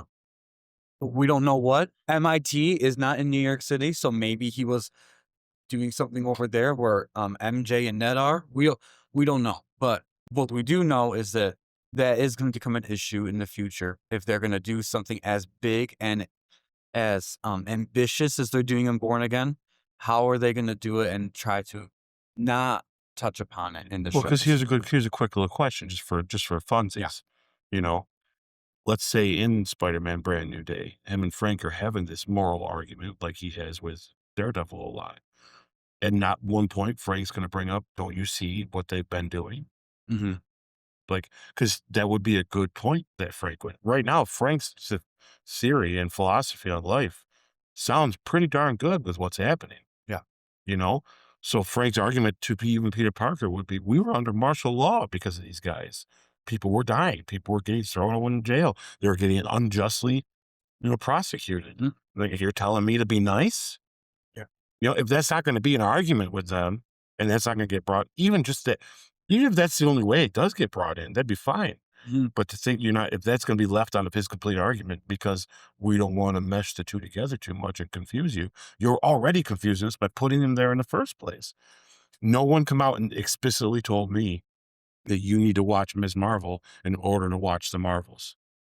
So when I watch the Marvels, I'm like, who in the hell is this? What's going on here? Because I did not like the Ms. Marvel show, and I only watched it because I am, like my brother, into the Marvel stuff. But you take your average watcher, they're not going to watch that Ms. Marvel show. It's not made for a 40-year-old man to sit and watch. That is a kid's show. Your average moviegoer Yeah. that doesn't usually watch TV shows, Right. Fin this in because it's a Marvel movie that's come out. But a Marvel movie is made for everybody. It's supposed to be, yes. And it's in the Marvel universe that's going to have something to do with what's going to happen later. And when I walked into it and I watched it and not watching Ms. Marvel, I'm like, oh man, I was behind because I didn't watch the TV show. Mm-hmm. Yeah. That sucks, guys. Yeah. Either do it or don't. Do it or don't. Are they part of it or are they not? Yeah. That movie. If they are, we'll get on board. If they're not, then at least we know what we're watching now. That movie was such a disappointment for me. For that reason. I thought it would go nowhere but up after the first movie, and they decided, let's figure out a way to go to a new. It was a crappier season 2 of Ms. Marvel is what it was. Yeah, actually. Unfortunately. I agree. I agree with that sentiment. All right, guys, let us know what you think of Daredevil Born Again Season 2, Episodes 2 and 3. We clearly are very passionate about the show. We're passionate about the MCU, and we love these episodes. We absolutely love these episodes. There are still big questions that are yet to be answered, but we have enough faith that they're going to at least touch upon it sometime soon. Let us know your theories. Let us know your views. What did you think? What were your highlights of these 2 episodes? And be sure to like and subscribe to our podcast here if you haven't yet, because we are talking about these episodes every week when they come out. Yeah. Yeah. And please don't get me wrong when I complain about the continuity issue with Marvel and that, because this is a great show and you all should be watching it. So, yeah, it is a great show. Yes, definitely watch it. All right. Now we are moving on to our main event. All right. We have been looking forward to this. We have. And I tell you, for different reasons. it has, yeah. We're finding out. Actually. I think a general sentiment, though, that we're going to start off with before we get started is it's good to finally watch a movie, unlike the last movie that we watched, where we give it more favorite ratings. Best way to say it. Yeah. This was more of a pleasure than it was a problem. All right. How do we want to start this off then? Do you want me to start off with the history behind the project type thing? Yeah, why don't you go ahead and do the history, and then I'll start with our first act. All right. And by the way, spoiler warning yet again, but this is Iron Man 2 that came out in 2010.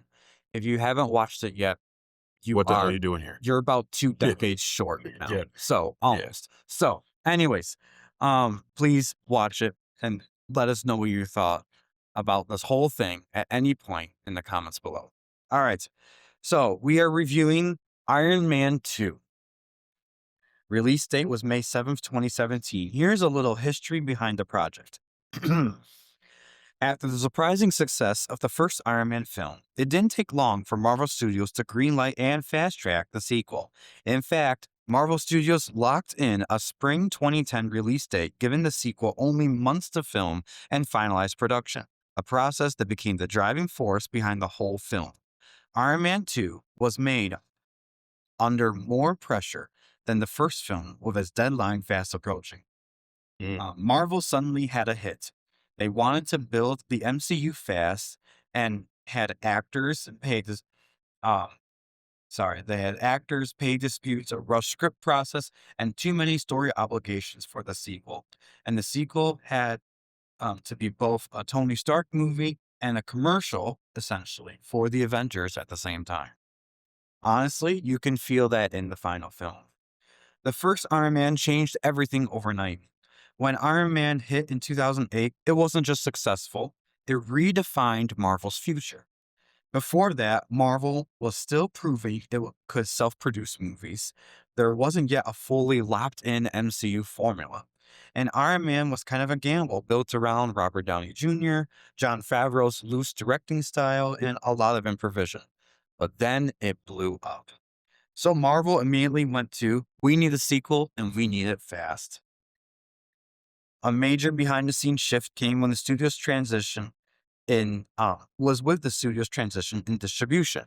While the film was still released through Paramount Pictures, by this time the Walt Disney Company had acquired Marvel in 2009 specifically.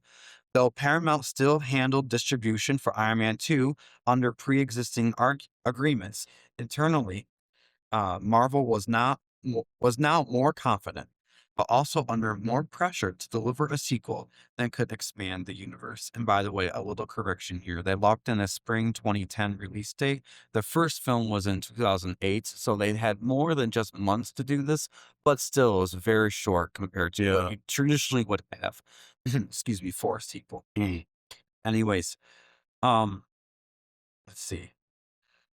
Though Marvel still handled distribution for Iron Man 2 under pre-existing agreements, internally, Marvel was now more confident, but also under pressure to deliver a sequel that could expand the universe. The returning cast reflected on how much has changed since 2008. Robert Downey Jr. was no longer a risky hire. He had become one of Hollywood's biggest stars almost overnight and had significant creative influence on the film's tone and dialogue. Gwyneth Paltrow returned as Pepper Potts with an expanded role, while Don Cheadle replaced Terrence Howard as James Rhodes due to what is described as contract and salary disputes. Although there are rumors surrounding that whole thing that we are not exactly sure what happened, making this one of the MCU's first major recasts. New additions to the cast signaled Marvel's growing ambitions. Mickey Rourke. I want to get that right. Mickey Rourke joined as Ivan Vanko / Whiplash, bringing a gritty, unconventional villain presence while in the midst of his own career resurgence after The Wrestler. Sam Rockwell was cast as Justin Hammer, offering a more comedic, cooperative rival counterpart of Tony Stark. Perhaps most notably was Scarlett Johansson, debuting as Natasha Romanoff, aka the Black Widow, making the first major expansion of the Avengers roster on screen and signaling Marvel's long-term crossover plans. Director Jon Favreau returned, but the process was more constrained this time. Unlike the improvisational freedom of the first film, Iron Man 2 had to juggle sequel expectations, studio deadlines, and universe building requirements, including setting up future films like Thor and Captain America.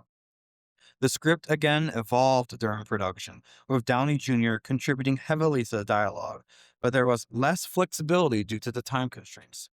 Fun facts from production highlight both the scale and pressure of the sequel. The film leaned even more into practical effects than the first film for the suits and Stark Expo sequences. Scarlett Johansson underwent increased physical training for her role, helping redefine action roles for female characters in the genre.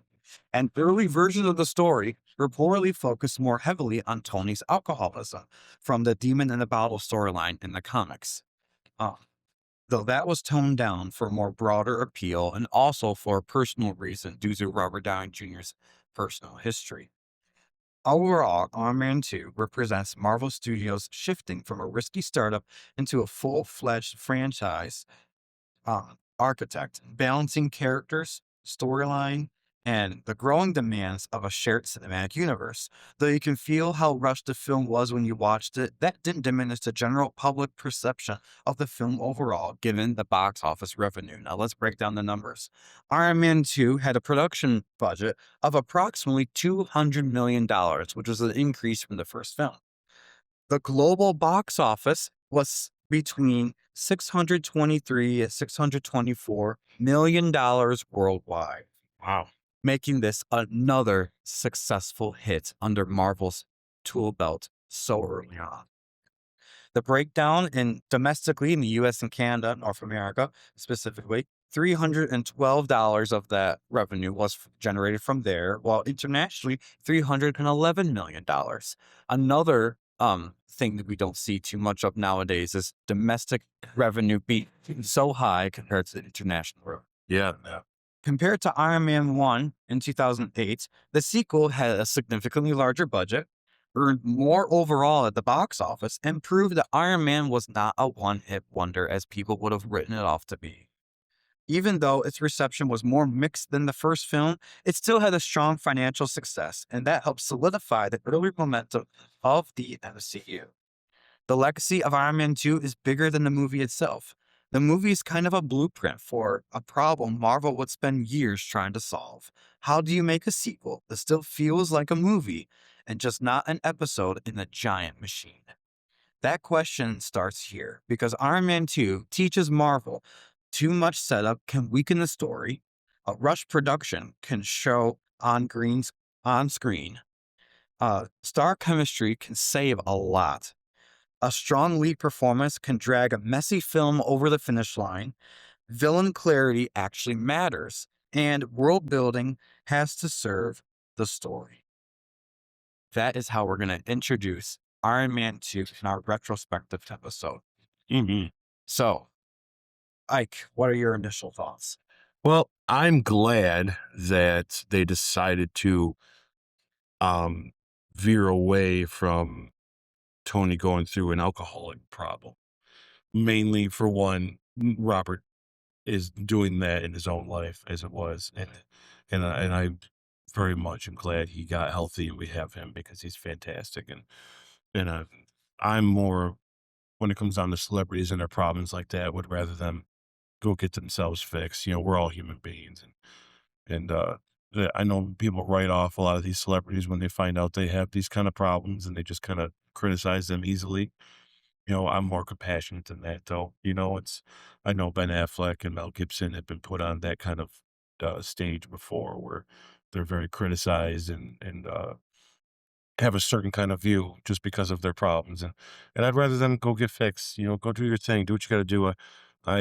We don't need those movies until you're ready. And we want that. I want Lethal Weapon 5. I want Ben Affleck to go direct more movies. He's a fantastic director. I want Robert Downey Jr. to have all the opportunities he can because he's such a good actor.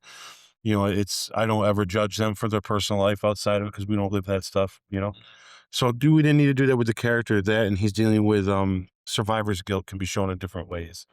Drug abuse and alcohol abuse is one way, but another way is also being very reckless and careless with your own life and making sporadic decisions, which Tony is very good at.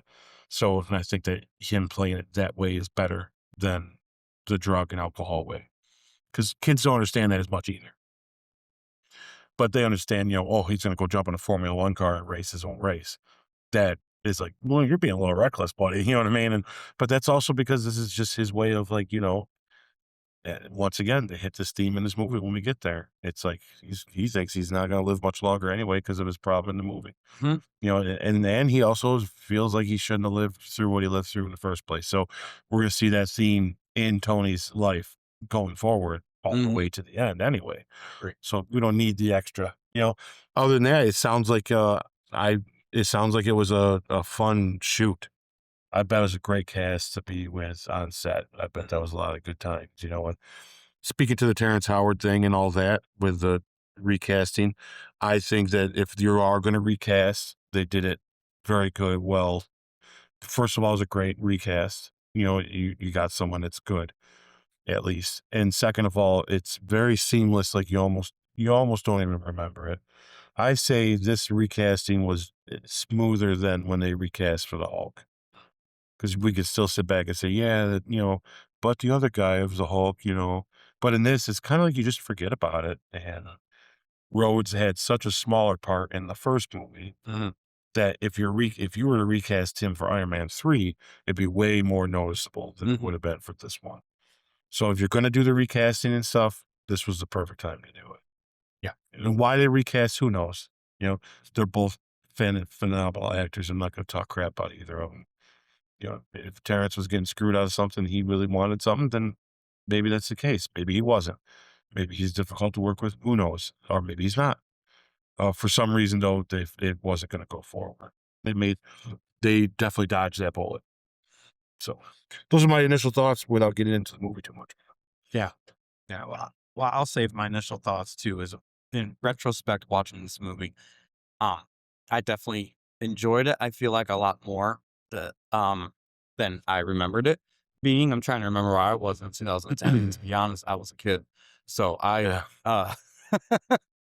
I'm 30 years old right now, and so to think back it 16 years ago where the heck I was, be like, well, wow, that I was still in middle school. Yeah.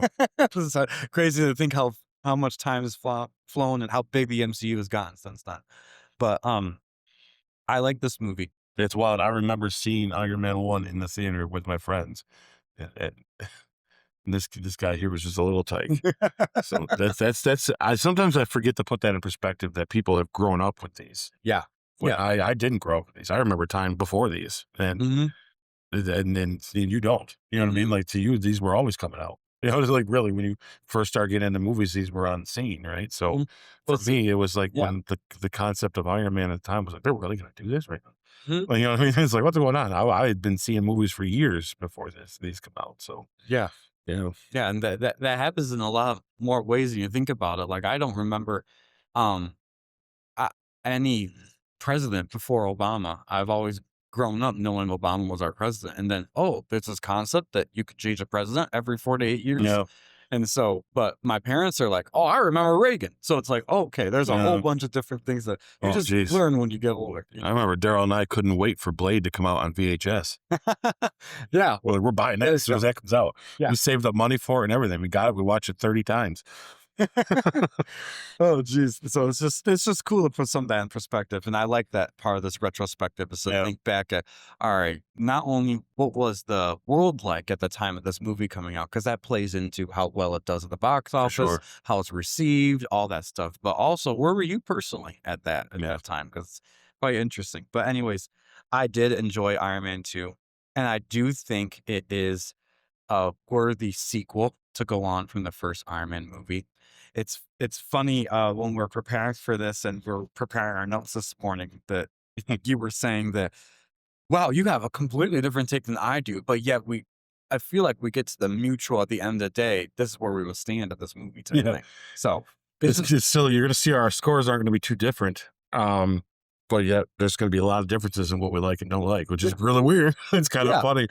And So that's one of the things when I'm doing this retrospective, I'm watching this movie, and I'm not only taking to account how I'm feeling when I'm watching the movie, Yeah. like if it's that good, maybe I could forgive some of the minor spots, but if there's something that I really have to nitpick, all right, this is what I'm going to write. If I have to fill out, because we have this questionnaire, we do, there's this blank one for all the movies. And we have one to say, where's it work, where's it doesn't work. And part of me is like, I don't want to be that person that puts, oh, nothing nothing was wrong with it because Yeah. every movie does have a flaw, even if it's so minute that you don't think it's contributing Yeah. to the overall Yeah. thing. So I feel this need to write something down, but that doesn't, when it gets to my final score, that doesn't reflect how I generally feel about the movie. Mhm.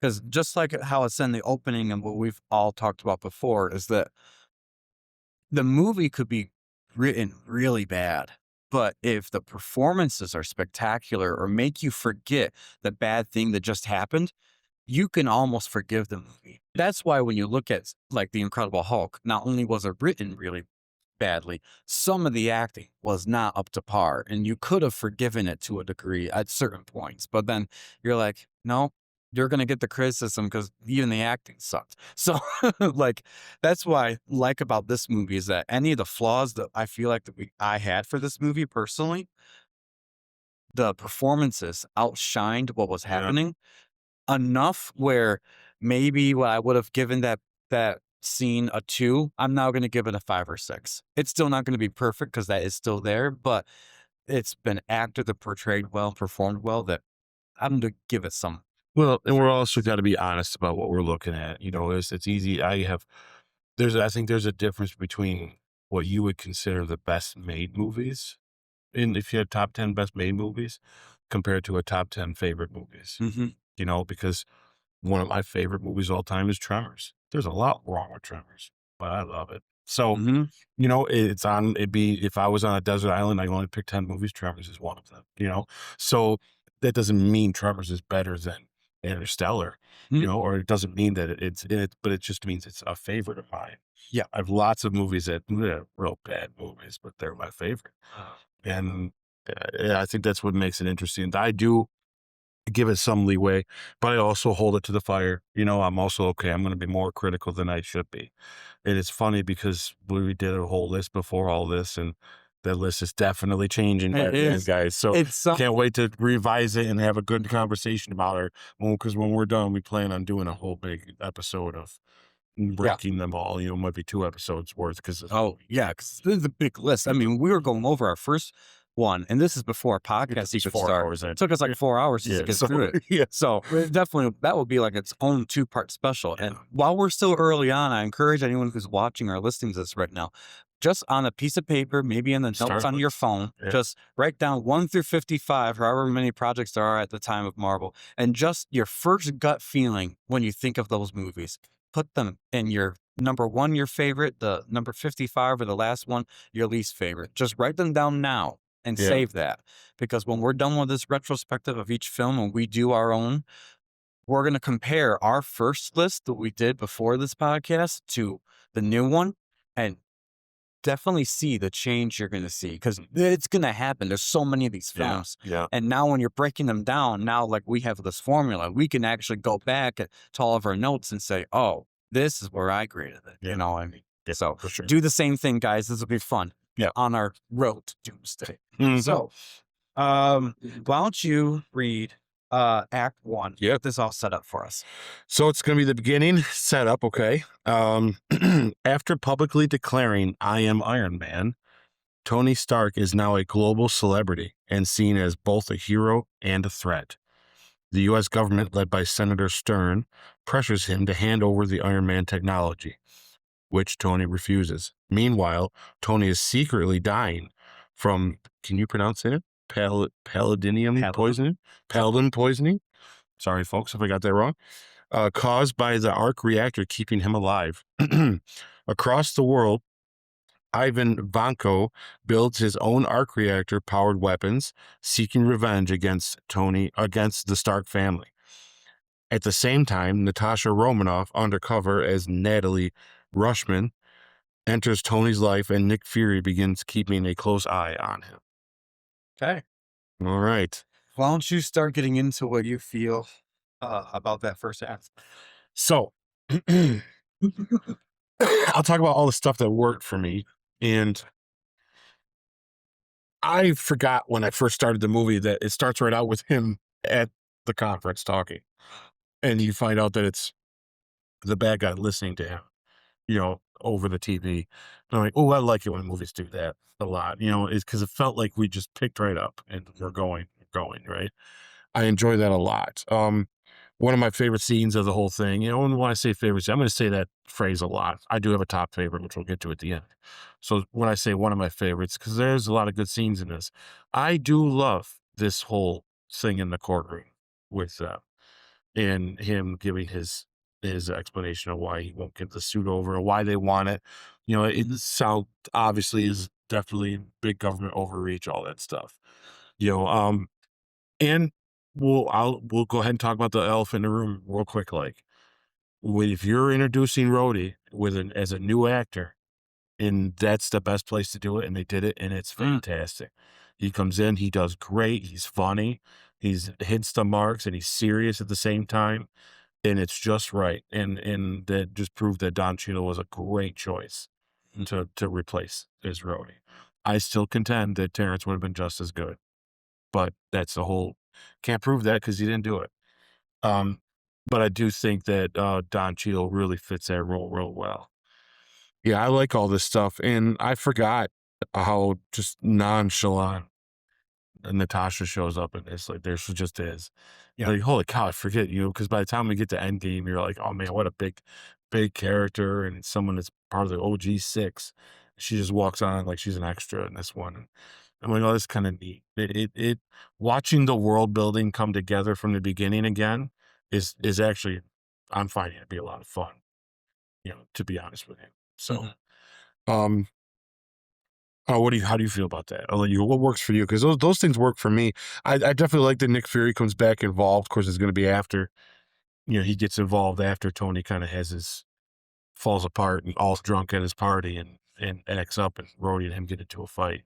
Um So I might bring that up a little later though, to be honest with the Nick Fury stuff. Yeah.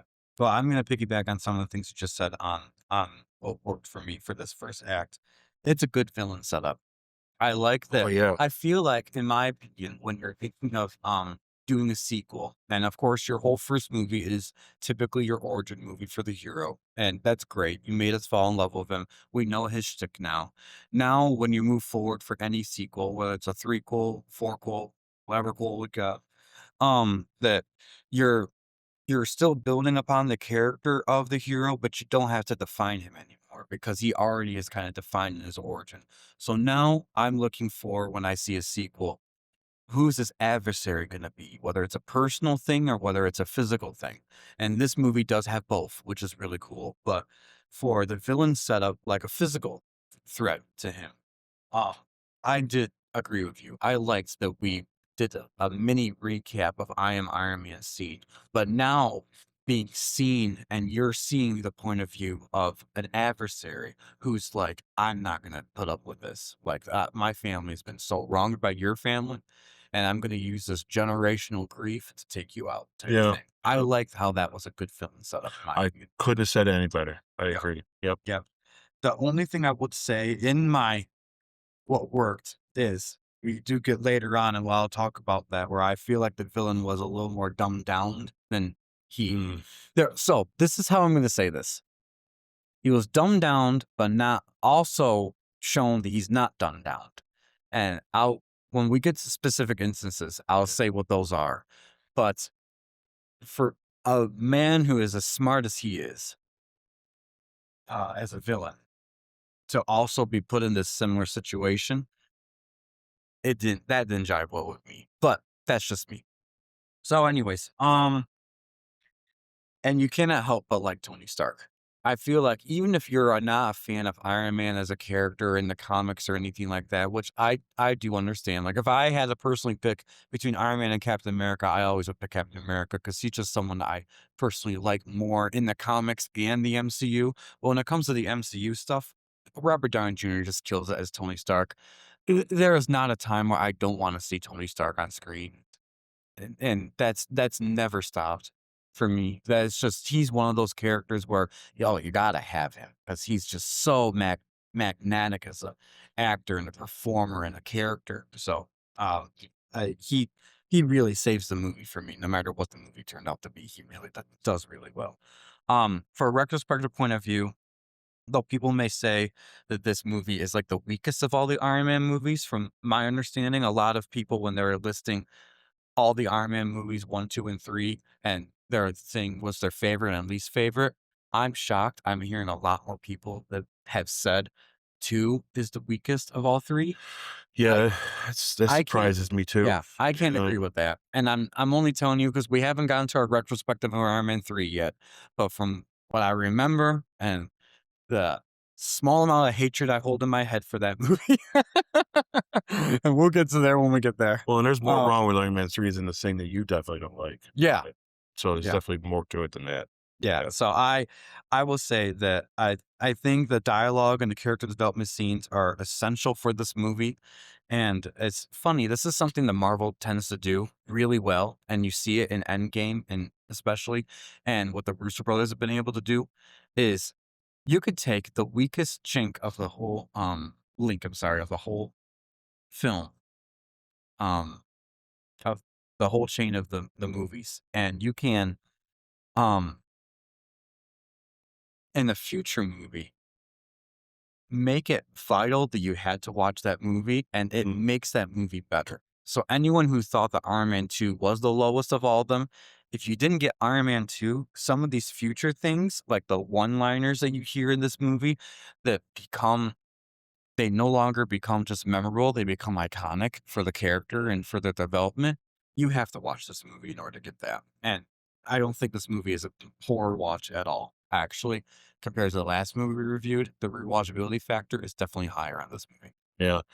I'm going to touch base on that more when we do our overall Yeah. thoughts at the end about the idea of the difference between the feeling of this movie brand new and the feeling of this movie after we've gotten to the end of Infinity War Yeah. saga, because it's made the movie better. Mhm. Really, some of the good things about it is watching it now. You're like, oh my gosh, no, now knowing where it goes, it's almost like this stuff is even better. So yeah, yeah. There's so many spots of it though. I'm gonna save my thoughts on it until the end. Yeah. All right. So what didn't work for you? So I got to be honest with you. I don't agree with you about some of the stuff you wrote down on here. I'm gonna let you touch on that. Um, with this, I'm gonna keep it short. What didn't work for me, I don't know. It's pretty simple. Like it's such a beginning part of the movie where I don't really have. I'm not trying to be a cop out, and I know we don't ever want to say everything's perfect, but at this point, I'm in on what's going on. I think you could have introduced Natasha better. If I had to nitpick something that didn't really set out for me, is I don't know, I kind of wouldn't have minded a better introduction for her, which is funny because it ends up being an answer of mine later on one of our questionnaires in a positive way. So this I have a weird take on that where this is a moment of the movie that I like a lot, but I do wish that her introduction was a little more than just someone walking on screen and, oh, by the way, this is who this is. And I know they make a big deal about it, and I know it does do what it does its job. I'm not saying it's not good enough, but it definitely, I don't know, it definitely felt kind of just, this is where it kind of to me felt with a take that I'm going to talk later. I don't think they knew what they were doing with her yet, to be honest with you. And I felt that from the immediate time that she was on. So that'd be my only issue with this first part. Because trust me, I have issues coming soon. But this is for now. We're just talking about this beginning. Not man, beginning is great so far for sure. Yeah. Yeah. I can. Um. Yeah, we definitely differ a little bit on what didn't work for us personally, but also this is our personal viewpoints more watching this and we're reading this and everything. Um, there's a lot going on in this film, and whenever they do a lot of stuff in a film, it worries me what their uh outcomes are going to be. How are they going to tie that together? In what didn't work, I do end my little spiel on this on a positive that I wouldn't even say it's too much of a criticism that it didn't work, but it's more of a worry going into it that you see as the movie progresses. They know how to tie up those loose ends, which I think that is something very very important to keep in mind for that. That there's a struggle of trying to balance a couple things going on with Tony Stark. He he's really showing that he has the father issues that he has with his dad. a lot more so in this movie than in the first film. I think it was hinted to in the first film, but I don't remember being as prevalent as it was in this film. And um, also that he is continuously dying from the thing that he put in his chest. This so ironically is supposed to keep him alive too. That's he's dealing with a lot of those things. And when it gets to, I'm no medical doctor, but he's constantly reading throughout the film his blood toxicity levels to see where he's at, when he needs to change things and all that stuff for his arc reactor. And when he hits over 50%, part of me is wondering how is he still walking around and functioning? Because I don't like again, I'm not a medical doctor, so maybe he could even walk around at 75% and everything's fine. But there are times in this movie where when I'm watching it, I'm thinking, okay, what you're showing to us that's killing you, and you're actually showing us specific numbers. And then I'm looking at the actions that you're doing at that same time, just walking into the bathroom, testing it, or just doing whatever, testing it. I find those a little bit inconsistent. Where the times where he looks drained, he should be at that 53% range and up. Um, and the times where he's at the 53% range, you see him just getting done having a drink and walking into a bathroom of a party type thing. So those are the parts where I'm like, okay, that maybe the consistency there needs to be fixed because if he's reading 53%, he walks into the bathroom of a party he's at and he still looks like the life of a party.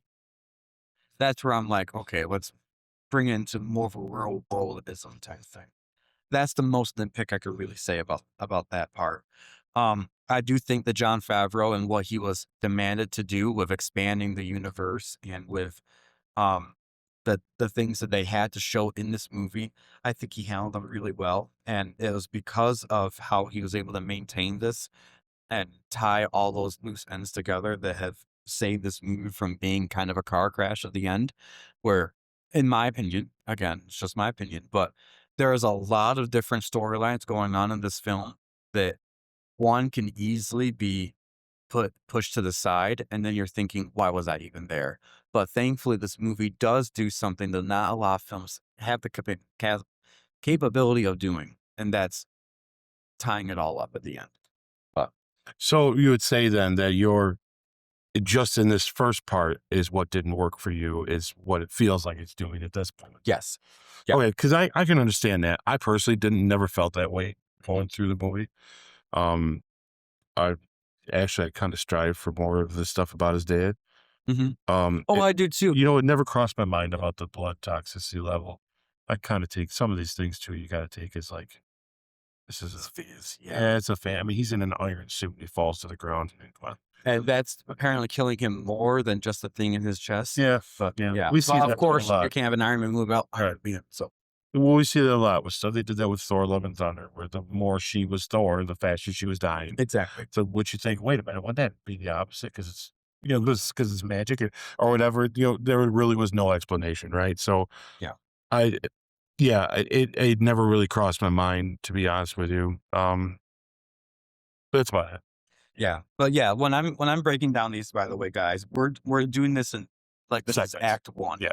and so when whatever I felt about that act, I would put out Hmm. what worked for me, what didn't work, and different things like that. And like I just said, for what didn't work for me, obviously, as the movie went on, it did improve upon that and it fixed it, which made me feel relieved. But I think that when people are making these films, they have to take into that account of okay, how are people feeling in the beginning? And are we able to resolve that any negative feelings towards the end? Yeah. And I Yeah. think a lot of films forget that and they just say, oh, just forget about it now and go into the next phase. Be like, no, no, you set all this up. So now you have to deliver on that. You know what I mean? Mhm. So, anyways, that's what I feel is the most that didn't work out for me, which is actually being very nitpicky. Yeah. Well, and like I said, and especially at the first impression, I can see why it feels that way. Yeah. Mhm. All right. What's your standout moment?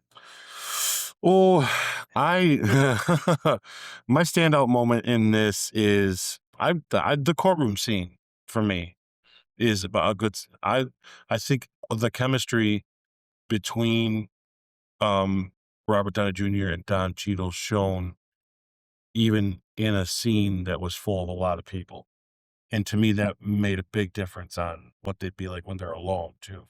Because when they're alone is one thing, which that if they can be this well together while they're acting with a bunch of other people, I'm like, oh, I can't wait to see their stuff alone now. Yeah. And it pays off real well. Like, so yeah, that stood out to me the most is how much I enjoyed that scene. And I have my issues with Hammer, and we'll talk about him in the next segment. But I liked him here in this part. Mm-hmm. If our introduction to Justin Hammer is great. I think it's awesome. Yeah, I agree. I have issues with him going forward, but right here is fine. Yep, Yeah. I'm completely agreeing with that. Yes. Yeah. All right. So, what would your my stand-up moment? I wrote down everything of RDJ because Yeah. it's kind of hard to watch a show or a movie like this, and when he's in the scene, even if the scene is bad and you have to nitpick a scene, his acting is just so phenomenal with it. Yep. It really, and I'm not saying this to be like gushing over RDJ, but I sincerely mean it. If you're watching Robert, you are an amazing actor. Oh, he's his funniest in this movie. You just He's just so good. he's so funny. I think this is the funniest Marvel movie he's done. If anything, doing a Yeah. retrospective on these early movies of his and as Iron Man makes me more optimistic for his version of Doctor Doom. Because I will be honest, I That's a was stretch. not a fan of Robert Downey Jr. becoming Doctor Doom. I completely wasn't. I feel like we need a fresher actor. I feel like moving forward in the MCU, we are going to get a fresher actor because he's that big of a villain. But I had that was one of those moments where you're like, gotta lay it in the hands of the Russo brothers and Kevin Feige to say, okay, I'm Boy, just that's gonna a see hot what you're take. gonna do. But and he's a great actor. That's why I'm saying doing a retrospective of these movies. If he's this good of an actor as Tony Stark, it's making me more anticipate what he's gonna be as our. But that's only if he plays Doctor Doom with the assumption that he looks like Tony Stark, right? Do you see what I'm trying to say? Like, because here's what because I love what you just said, but man, it sparked a fire real quick. Because I got to be honest with you, he's too much of a notable face of Marvel in and outside of the movies. Because when he goes to award shows or when he shows up at hospitals or anything that he does, he puts on that Tony Stark persona because it's fun, and you could tell he's enjoying every minute of it, and he should because he's great at it. When you bring him out and he rips off the mask and it's look who's Doctor Doom and it's him, there's no like, oh, we can just cast him as it because he's a good actor and he's going to do a good spot. But he also, he looks like Tony Stark. Oh, there is definitely a reason why they picked him. Not just What if there isn't? put away. Does that change how you feel about it? Just because he's. What if it's just they just did it because it's him? I feel like I could go 50. What if we never see his face I feel in like the two movies? I could go 50-50 on that. And I'm saying that because I think Robert Downey Jr. is a good enough actor that even if we never see his face, as long as he's acting the character the way he's supposed to be, I can forgive that part. Because that's the one brilliant thing about Doctor Doom. He has a mask on. You could say that same thing about Iron Man, but Iron Man, just as he says in this movie, I am Tony Stark and Tony Stark is Iron Man. Right, we need both Like, of them. the government can't take my suit because they'll be taking me. You don't think this is the same, that doesn't apply for your Doctor Doom? No, either. Your perfect Doctor Doom can be a Doctor Doom that is just always in the mask. No, that's true. That he can't. No. But that's why I'm saying that this movie is for them casting Robert Downey Jr. If they're never intending on revealing his face, which they are, because he's got that $1 million face that's getting. Well, you're not going to give him $100 million to be in a mask all the time. Exactly, and there's no way in this multiverse thing that they're doing that they're going to do Robert Downey Jr. casting as Victor Von Doom, Doctor Doom, and Tom Holland or Thor is not going to see that. There's no way that's not figured into the plot of There's either Doomsday. There is a or rumor Secret that Wars. that's the truth. I'm sorry. If they do that, that's a big, fat missed opportunity that I do not expect Russo brothers to get wrong. Like, you are one of our saving graces in the MCU. You cannot do these missed opportunities. You've proven so far you haven't. Yeah. Don't start now. Anyways. Because I'd say he's only good later like that if it is tied in. If it's not, then it's like, what are we doing? Yeah. No, my perfect Doctor Doom would have a good Victor Von Doom and Doctor Doom storyline type. You have to understand who he is. Yeah. But with the multiverse the way it is, and knowing I'm only getting him for 2 films, I can settle for this will be fine 50-50, in my opinion. Okay. But and that's also in a retrospective watching these movies and seeing, okay, he just a really good actor. Mhm. So I can forgive that part. Okay. We'll see if it holds up. I just wanted to throw that out there. I'm I glad don't you know. did. It's good to challenge me He's a on great that, 'cause I'm actor. getting- I get you, but Yeah. man, what if that's not what? I don't want to Yeah. overhype him, but at the same time, I personally just can't deny how magnetic of a Because he's curse is this part. Yeah. It's not that it's a bad curse, but it does mean when he shows up in the MCU, it's not like he could just be anybody. no. Yeah. You can't do that. Yeah. So, but you could hire Edward Norton tomorrow to play a whole different character, and we would just be like, oh, that's fine. Yeah. Just forget Mhm. that he was all. It's okay, whatever. Terrence Howard too. Yeah, but you can't. When you put RDJ in Marvel, it's Iron Man. So if you're gonna do him as Doctor Doom, it's gonna have to do with Iron Man somehow. Mm-hmm.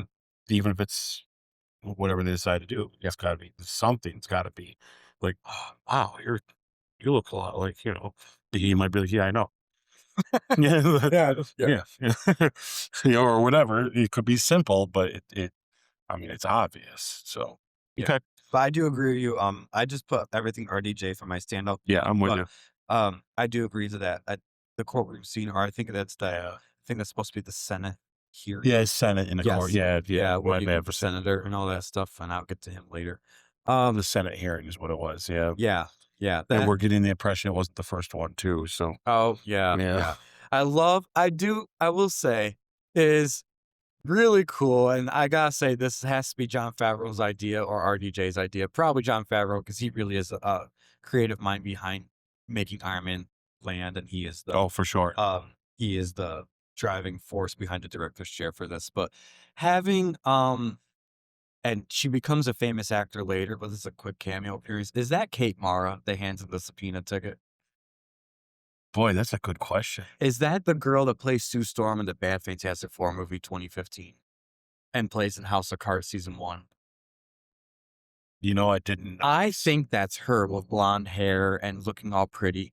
That's something to look up, ladies and gentlemen. And my brother probably. Yeah, find I'm out gonna in a confirm minute. while we're talking. Yes, but there was a quick cameo of an actor, and I love that. It's like Octavia Spencer in the first first Spider-Man movie.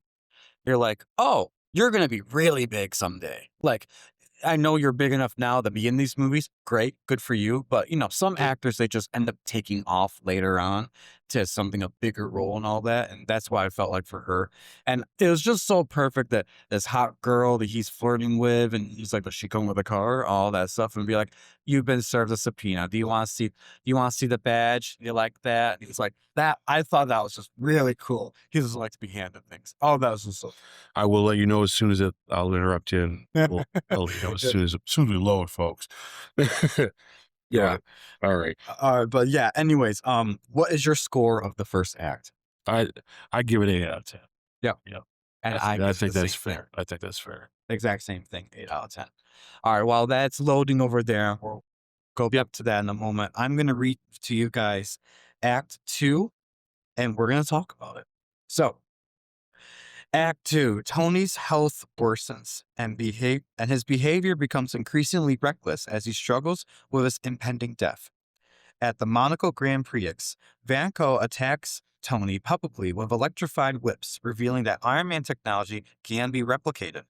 Though Tony defeats him, rival weapons manufacturer Justin Hammer recruits Vanko to build advanced drones and weapons. Meanwhile, Tony pushes away Pepper Potts and clashes with his friend James Rhodes, who takes one of the Iron Man suits, leading to the creation of War Machine.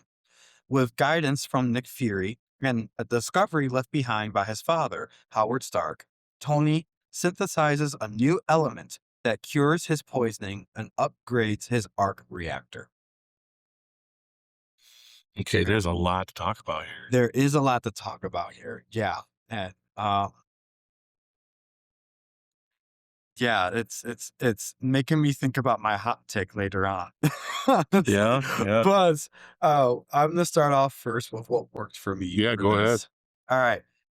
It's, in my opinion, this is very comic accurate and displayed really well what Tony Stark does in the face of his ultimate demise. Because one of the things that I think us as comic book fans are looking for when we're watching these movies is how close is it to the comics? And I'm going to be the first person to tell you, as a comic book fan, not always do the comic book version of the characters translate well for your general audience on the film.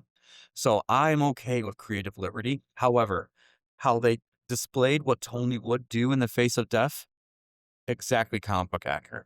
In my opinion, at least. And someone, a bigger comic book nerd out there might find something that's different and say to me in the comments, what's wrong? Go right ahead. I'm all ears. I love hearing different points of view. And there are times in the comics or even the comics contradict themselves. But for what I know of Tony Stark, what he does when he's pushed up against the wall and he's either about to die or about to lose something, this is exactly what he would act like. He would act like a reckless guy. And he's obviously dying. And the first thing he thinks of when he takes his blood toxicity and sees it's really high, he's like, I'm just gonna go behind the wheel of a race car.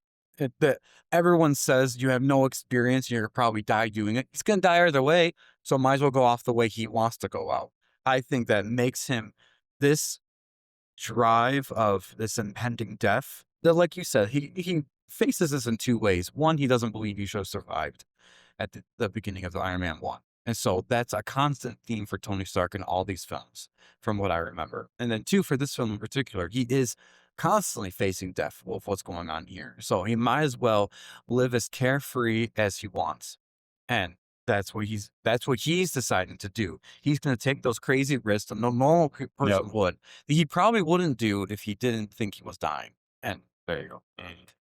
And that's what makes him very likable. So that's what worked for me for this segment. Yeah. I agree on all of that. Uh, this getting behind the wheel of that car, yeah, we don't know how much experience he's had. I mean, now that we watched a real good F1 movie, we realize you really got to know what you're doing. And I don't think Tony Stark's up to the task. But at the same time, he is up to the task of doing stuff in the Iron Man suit. So he's used to wear and tear on his body. So I could see this happening for fun. It makes for good comedy as well. This is where I start having trouble with Hammer. Justin Hammer is in this. But let's talk about what worked first. This is my favorite. Well, I wouldn't say favorite.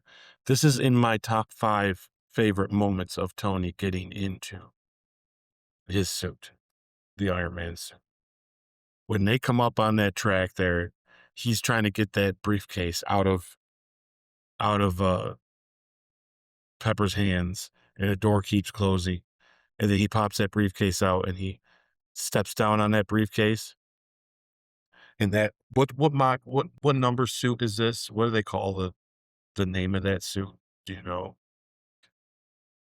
There's a name for it, right? There is. I don't know on the top of my head because yes, It's more of a comic book. they're more like Mark something. Yeah. The Mark 3, Mark whatever. I don't know this. The one Yeah. that you're talking about, the suitcase. Yeah, the suitcase. I love it. Is such an awesome suit up moment. And he's got some good suit up moments. But this one's top 5. I love this suit up moment because he's just, and he's like, oh man, this is so good. And I like that he's facing off with Whiplash at first as Tony Stark. Like, he's not Iron Man. He's like literally, and that's something he does also in movies. I mean, obviously it's Tony Stark even under the Iron Man suit always anyways. You never feel like this is a Batman thing because he's always one, but like, it is more, it's more gripping when you see him not in a suit fighting, right? And we'll see this later on in Avengers when he faces Loki without a suit on, or even in Infinity War when his mask is ripped off and him and Thanos are having a straight conversation. You feel like he's even more. It's almost like we feel like without his suit, he's so much more vulnerable. But to be honest with you, it's not much different, right? So I like that moment of the fighting with Whiplash at first was him just dodging him because holy cow, this is scary, and he needed his suit to do what he did. And yeah, no, I love that suit up moment. That is so good. That worked for me so well. I love that so much. And what really worked in this whole scene, in this segment that we're talking about, was most everything. But I love him making the new element. Mhm. That whole thing of him being here, you're basically under house arrest. You need to get your crap together. And they weren't doing that so he could like go figure out something for them that they needed to do. He was doing that to save his life. He, Nick Fury basically made Tony Stark do his own intervention. Like, listen, you're smart. You need to figure out how to keep yourself alive. So here you go. Go do that. Everything that was going on there was only for him to survive. It for the storyline going forward meant nothing, really. It does mean that there's a new element and the elements being made. Am I in the right spot for that? Yeah. Yeah, you're in the right spot. Yeah. And yeah, because for upgrades as arc reactor, that it's a yeah, it for me, it's like that reminds me so much of the first movie, him in the cave making all the stuff. This is his cave now, it's just his home, right? But I love me a movie of somebody figuring things out, and doing tests and writing things down and having revelations. That scene after he figures out that the map that his dad made, it was actually the element, or all the things that he's missing in order to make this thing happen. He's sitting there and he's doing all the movements, he's making it. I'm like, oh my God, that is what made this movie for me, was those moments. I love that stuff. All that stuff is great. And that made me think of this is what Iron Man's like. And it actually changed my mind about Iron Man 3 a little bit. Believe it or not, which we'll get there when we get there. Because I think what's unique about Iron Man, when you think of Iron Man, you go minus Civil War, okay, because it really isn't his movie, right? In almost every Iron Man movie where they're trying to focus on him, when it comes down to like some sort of arc for him, he's brought down to a basic level that he needs to build up from again. Iron Man 3, he's in someone's garage. And even at the end of beginning of Endgame, they're out in space trying to figure out how to get the ship going again. There's nothing. They're down to nothing again, and it's always life and death right then and there. And I think that that's been that theme for him for a long time. And two really kind of was like two kind of kept it going, right? The first movie obviously made sense that he made the suit in the cave, but in two, it's like let's repeat that, but for a different reason. That's still part of the same reason. And it makes it like he needed to be that guy. We needed to focus on why he is Tony Stark. And it's not because he's funny. It's not because he's crazy. It's not because he's a woman raiser. It's because he's a genius. And we needed to always, I mean, gosh, he's a guy that figures out time travel later on. But he is the genius of Marvel, right? At least from where we are at this point in time in the universe. Yeah. I love that whole scene. That works for me so well. It really carries through that. I was more glued to the movie watching that scene than I was for any other parts of the movie. And I'm not saying the other parts are bad. I'm just saying for a moment there, I found myself going, oh man, I forget how fun these moments are of him figuring this stuff out. Seeing the Captain America shield that's half broke and he puts it underneath the thing. It's like just talking to his robots again. Like it's just stuff like that was like, man, this is what makes this good. This is what makes this a lot of fun. Yeah. And I enjoy the hell out of that a lot. Yeah. Big time. Yeah, that to me, that really is the standout stuff that worked a lot for me. Yeah. Yeah. All right. What didn't work for you? So trying to roll. Gosh darn, the whole roadie coming and taking a suit. I cannot. When I watched that, I was like, oh no. Do I not like this movie now all of a sudden? Yeah, the same reaction I did on that. It's so bad, guys. Yeah. Like just him being drunk, and I want it to be funny, and I want to see what they're doing, and I'm sure they meant it that way, Mm-hmm. but the entire thing is cringy. It's Yes. just, even the fight. I'm like, this is dumb. And I don't think it's dumb because I don't think it's hard to believe Rhodey could kick his butt. I kind of give Rhodey the upside to that because Tony is skunk drunk. So I can, okay, at the very least, Tony's not in the kind of shape to really fight like he could. And it's still early on him as Iron Man too, so he's not the best at it either. So I can see why Rhodes, and if you really think about it when you watch it, I think Tony does kind of kick his butt a little. He's just also skunk drunk. But it just was not. It just didn't work for me, man. The mix of the CGI here is very noticeable. and I wasn't too pleased. Like I was like, ugh, ugh. I don't know. No, I didn't like anybody in the scene. I think all of their lines, the way they were delivered, I really feel like this was one of those scenes where it was like, man, how are we gonna get the suit from Tony? Let's on the day of sitting in the trailer, let's do this one. And it kind of, but it's such a CGI heavy one. I find it hard to believe it wasn't a planned out scene either, because it is so CGI heavy. Yeah, because they have to approve all that stuff and Yeah, all that stuff. it's not just a scene between a If couple it of becomes actors. too much to do in the editing room, they usually would scrap it if they're like, "This isn't planned anyways," you know? Yeah, and this actually makes me think that this was the part of the alcoholic storyline that they didn't take out that they should have.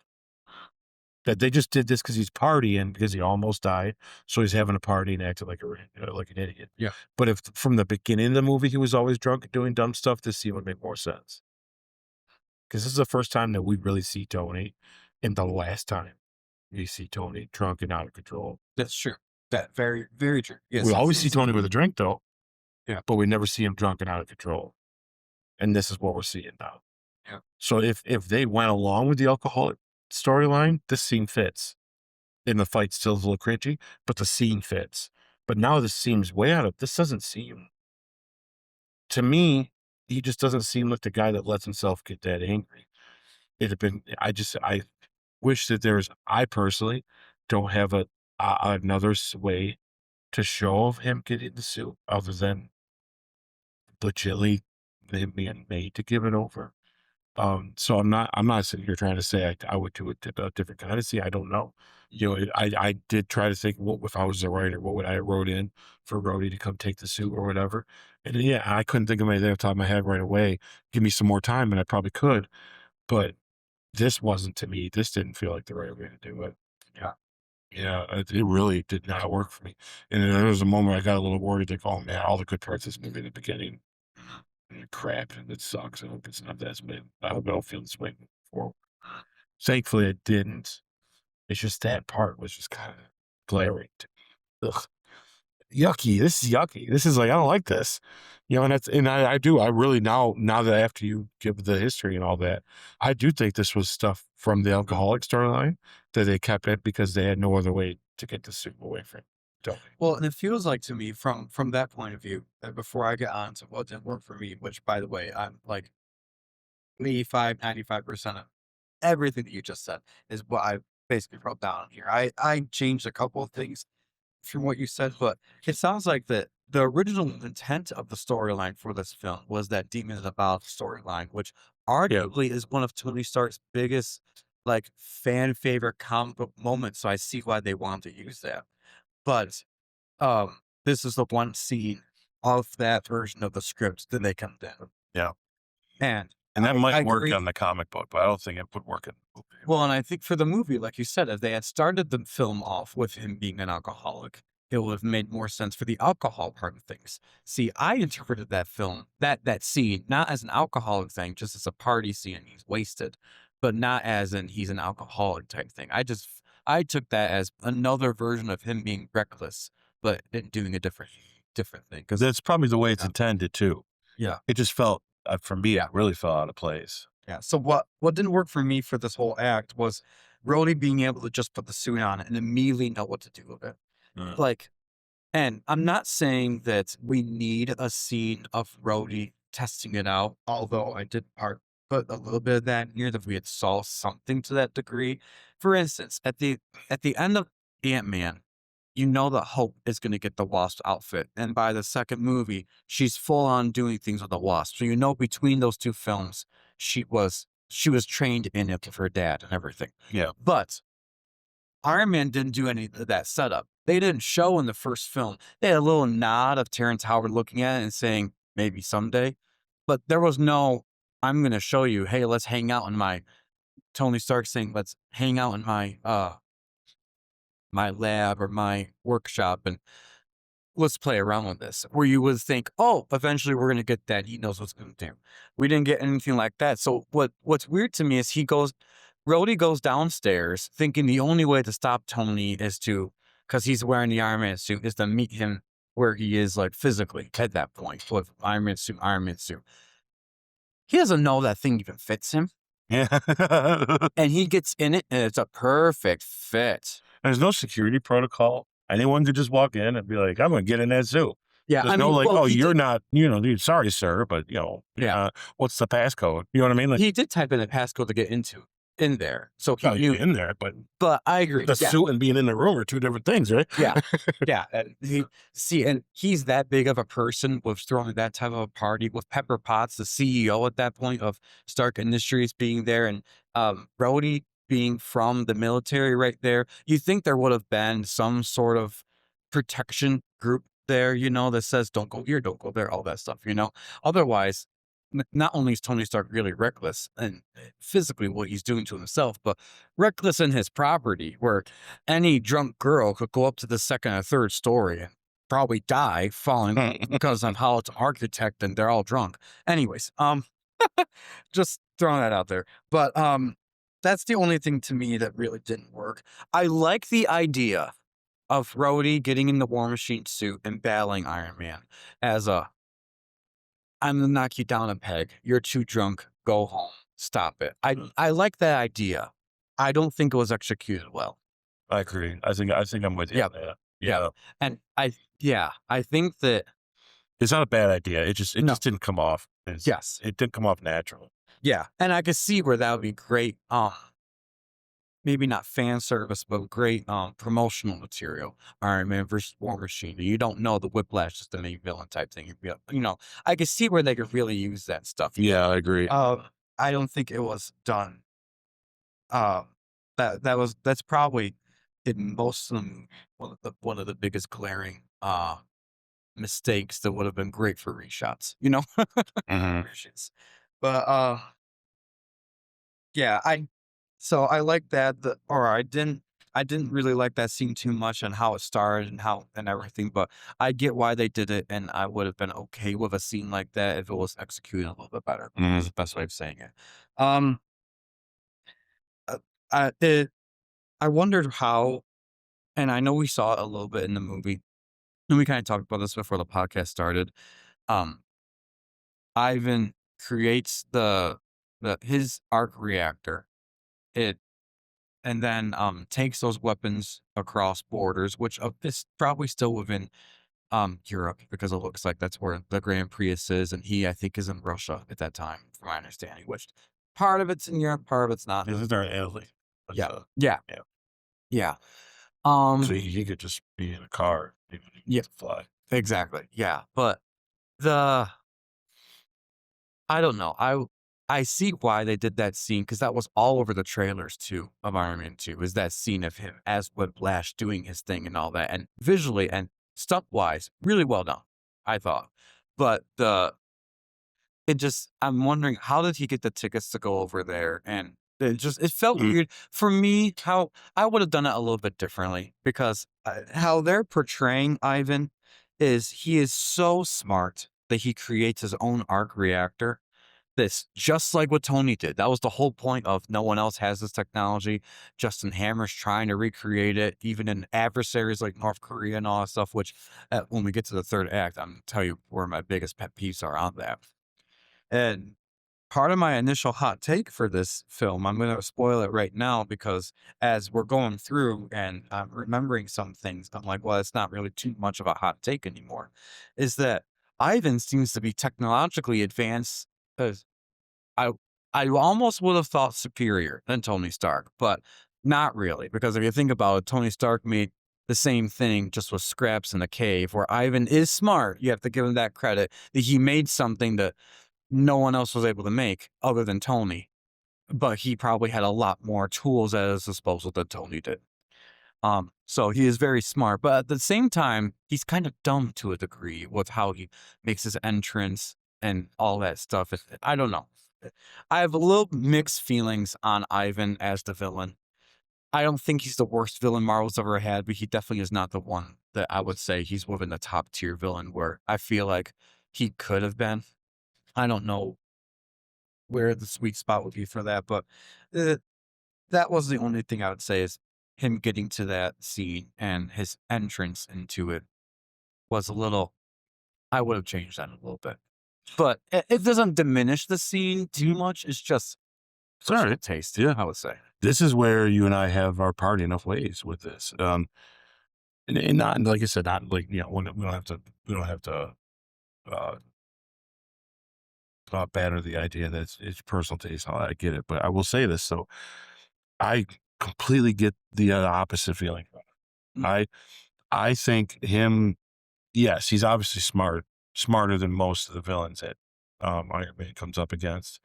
Um, if anything, one part that I agree with you is they could have done a little more to show how smart he was. But the fact that he made the arc reactor and he had time and it wasn't under the pressure of his life being taken from him. But I think it spoke to how scary he was, though, too, with the motivation to make the arc reactor. Because his motivation is to get revenge on the Stark family. And I look at him as a terrorist. And that's what they did wrong with Iron Man 3, they did right with Iron Man 2. Where him randomly walking onto the track and do what he did on a random day like that felt like a random terrorist attack. See, his motivation isn't to rule the world or isn't for money. It isn't this, it's to get Tony. And he's going to take advantage of any moment he can to do it. Now, did he know Tony was going to jump in the car and drive? Probably not. But he needed to be on that track. He needed to be there. He knew Tony owned a car. He knew he was going to be there. So when he looks up at the thing and he sees Tony's getting in the car, he's like, okay, well, I'm going to go right out there and get him then. So I don't think it was like a plan, like I'm going to go get him while he's driving. I think he went there and he was just going to show up and do what he's going to do. And that's been the whole point of the senators and all them talking to Tony is, look, someone's going to use this like a terrorist and they're just going to hurt people. It just so happens to be Tony's the subject that he's trying to hurt. I wouldn't change the scene at all. Actually, I love that he comes out. You hear the audience's reaction. You see like almost like the cell phone footage, like of the camera footage, like people are catching it as it's happening. And he's not only hurting Tony, he's hurting whoever's driving on that track. He's there to kill. It's one of the most badass villain entrances. I mean, it just is as he turns on the thing, it burns away his shirt. That's some cool. awesome stuff. And when he does the whipping like this, you're just like, this guy is scary. And then I think that's just it. There's no negotiating with this guy. It's not like, oh, I should have done something for you, or you're coming after me because you need something from me. He just wants to kill him. And it goes to his strength. He's hit multiple times with a car, and he still is walking away from that. Yeah, he's a tough SOB. And then even the conversations with him afterward, it's not even a hatred. It's not even an outburst of anger. It's just like, we're just destined.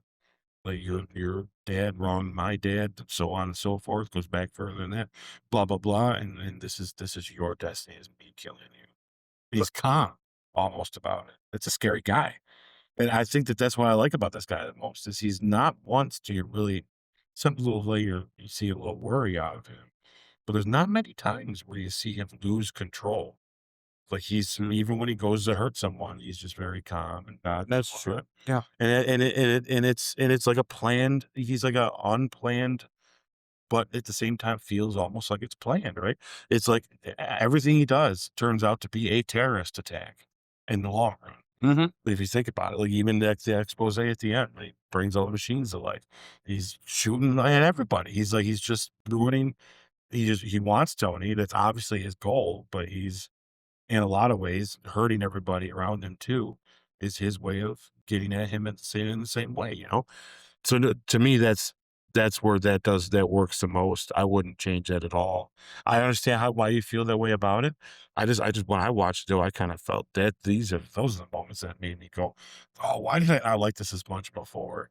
Like now I like this more now, than I did before. When you put it in the lens of a terrorist perspective, Yeah. which I really should have thought about it that way, it makes a lot more sense, because that's what you even see in real life, random terrorist attacks against a certain group or individual or whatever.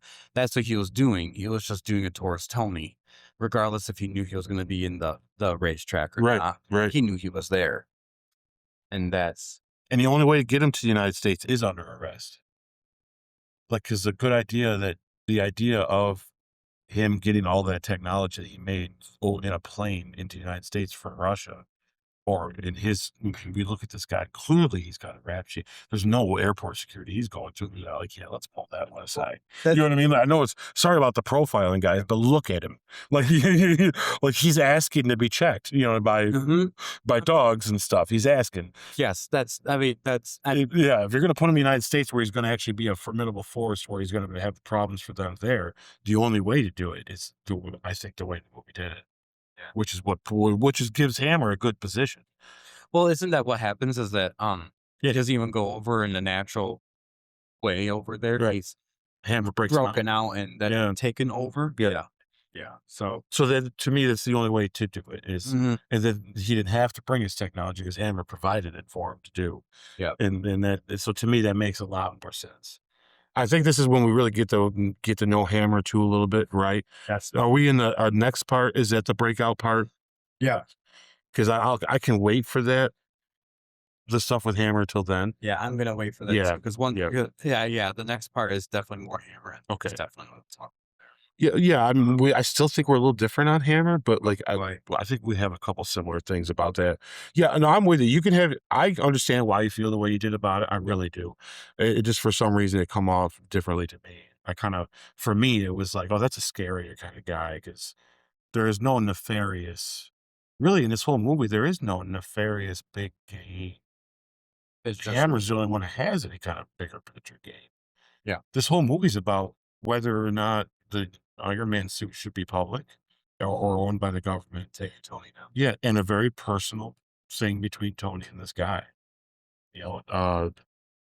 Which I kind of like, because it kind of felt like the first movie too. The stakes aren't quite there yet, right?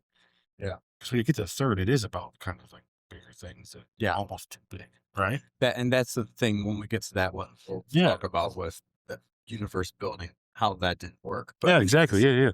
Did the pacing pull it for you? Yeah. Oh, yeah. I think so. Yeah. There's a couple of moments. I was like, oh, this is going up here, but it worked though for me. Say for me, I don't recall any scenes that dragged on to the point where I thought, oh, I'm losing interest. Yeah. I maintain my interest no matter what. I Even if agree. there's things I didn't like about it that you liked about it, I still maintain my interest in it. I agree. What's your best character moment? It too. And it's all with the villain. I love his first appearance in the fight. I like how determined he is. I like how scary he comes off, and I love their conversation between them and after he's caught. I like that. It's because it's very vague. It's very nonchalant. It's not very threatening. It's kind of it was like a weird kind of back and forth that Tony was just kind of upstaging him the whole time, and he kind of was smirking at it because he knows that he's capable of a lot more than what Tony's letting on. I just thought it worked well for me. So. Yeah. I'll say my favorite character moment for me personally is Brody. I think that expanding the character's role in this film definitely did a service to the character himself. I also think that the chemistry between Don Cheadle and Robert Downey Jr. is much better than what Terrence Howard's was with RDJ, personal opinion for that. And I think that really showed in his performance, despite what we think of that scene, the parts we didn't like of the Brody versus Tony scene.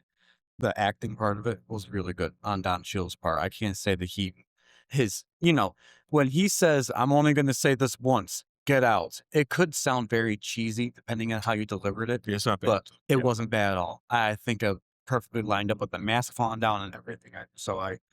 To me, he's just a standout moment for me as like, oh, this is a character I actually like now compared to my first reaction in the first film. I didn't like him too much. Yeah. So that's for me. Is this, remind me if I'm mistaken, before they have their fight, they have that scene together where he's sick, right? No, that's after. That's after, okay.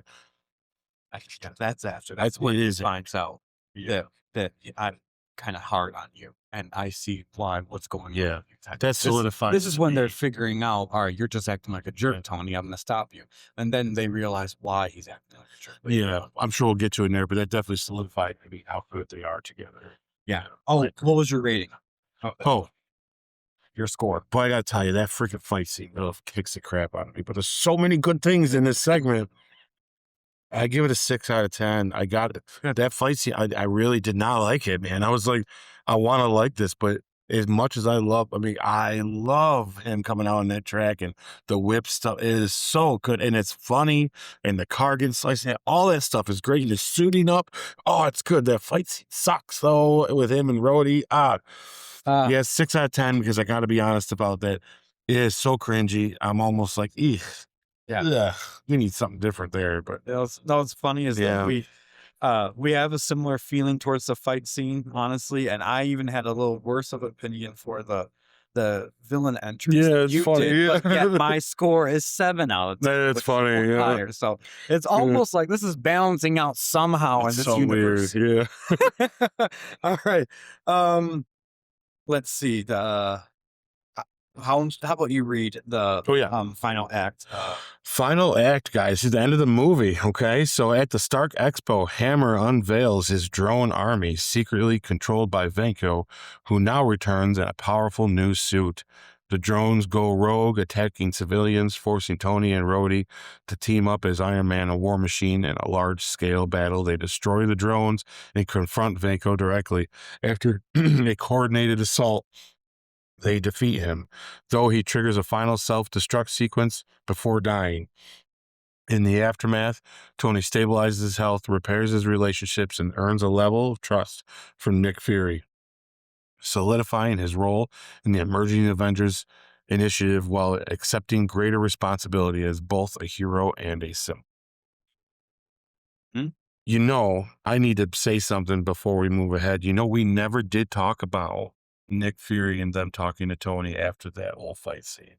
Okay, that's that. I'm glad you. Do we want to touch on that real quick before we Let's move touch too far upon past that it? real quick. I freaking love that stuff. I did too. I am going to draw him sitting in that donut as I am eating that. I'm going to draw it because it is so good. I love it. It's funny. Yeah. And this is when we are very much revealed that Natasha Romanoff is here. Yeah. Which is like about time. And the character's been very boring up until this moment. Well, it kind of stays boring for a while. This is their world building time. Correct. Where they're showing, they already hinted at the very end post-credit scene of Iron Man 1 that you're part of a bigger universe now. And now we're actually seeing glimpses of that bigger universe with the director of S.H.I.E.L.D., Nick Fury getting involved with Tony Stark and then sending in his top agent, arguably.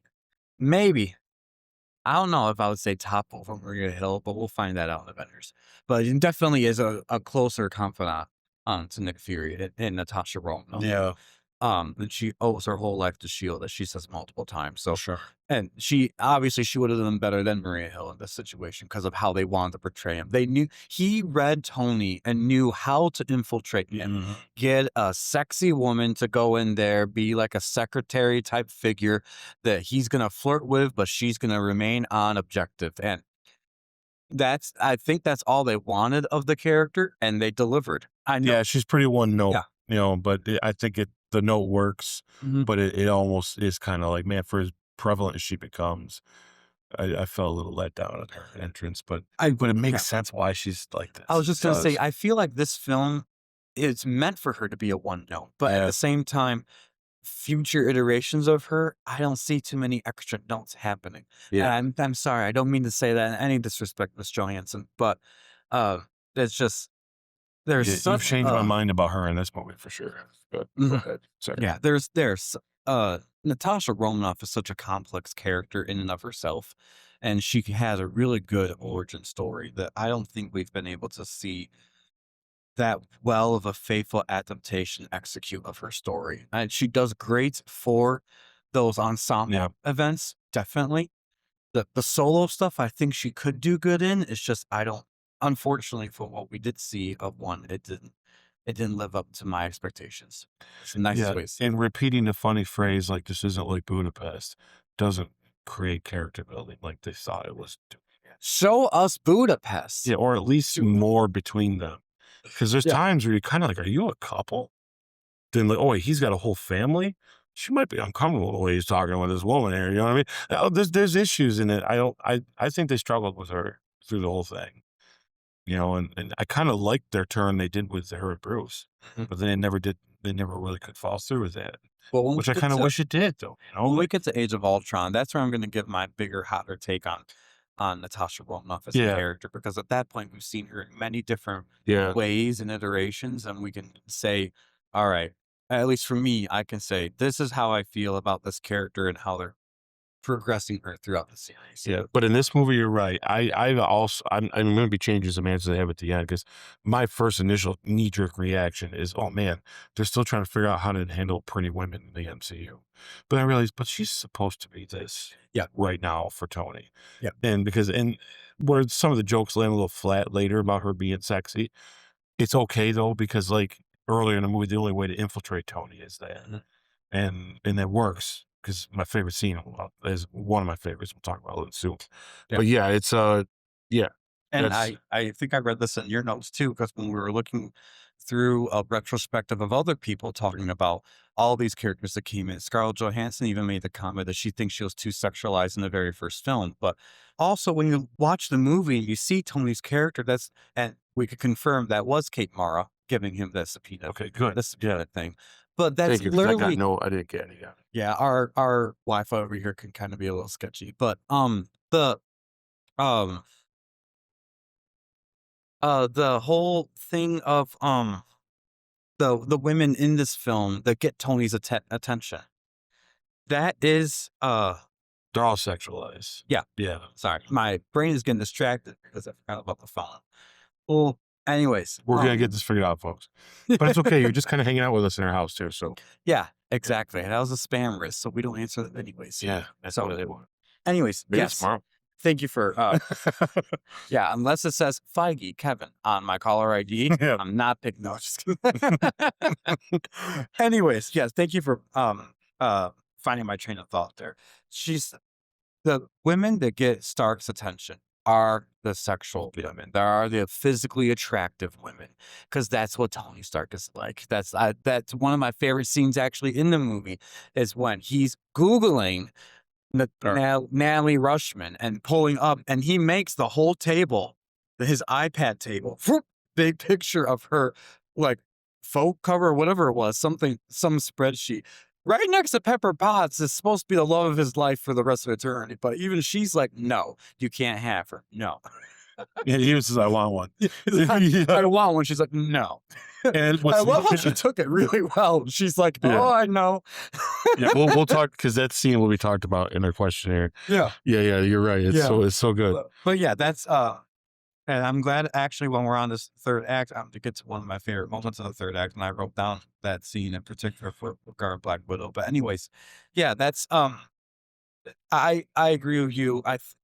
Well, you agree with me that I think this is a great way of Yeah. At entering first, I this thought it was a character. little distasteful, but as I think about it more and realize it, man, she's probably done this a lot to a lot of people. You know what I mean? Mhm.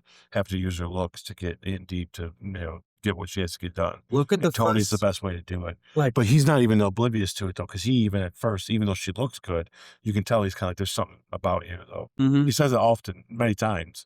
Like, what are you hiding? Like, so Well, Tony's not stupid. He still sees through the looks, but the looks got him distracted.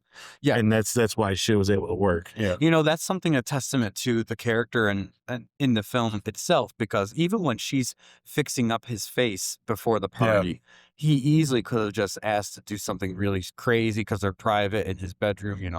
Who knows what he could have said. Yeah. But he But knows there's more to this person. He just yeah. brought it back down to more of a personal level type thing, which is Yeah. really smart on his behalf to do. And that was before he found out that was Black Widow. That was right before he found out it was Yeah. Black Widow. Anyways, and that's one thing I'll say about her first scene in the Avengers movie is she's very sexualized when she's being Oh, yeah. when she's tied up to the chair, and how her shirt looked and how everything was supposed to move when she was moving with the chair. That I know a lot of actresses in particular would complain about some of those. In retrospect, that's not very good, but that's part of the type of character for Black Widow and the type of thing that you Google at men when they do stuff like this too, or goggle at men, however you want to say it, when the Thor is completely naked in one scene of Love and Thunder. Yeah. It's just that's one of your assets as an actor, actress, or a character is your sexuality to a degree. And if that's how you get into fixing whatever objective it is, don't look back later and say, oh, you should look back and say, guess what? I was that hot. I was able to take down a terrorist. That's pretty cool. So that's just my. Well, it comes back down to that. Does it serve the character? Yes. Right. And it's like, if you're doing Snow White, then Snow White's not the ugliest girl around, right? Because the whole point of what she's asking her to do in the mirror and all that was to make me the finest. And sorry, someone's more finer, so let's make her eat an apple. You know what I mean? Like, it has to serve the character, and she's a undercover, black ops. Yep. And the best way to get to some of these really nasty guys is through those kind of ways. And if you don't think they're not doing that today, folks, you're very mistaken. Yeah.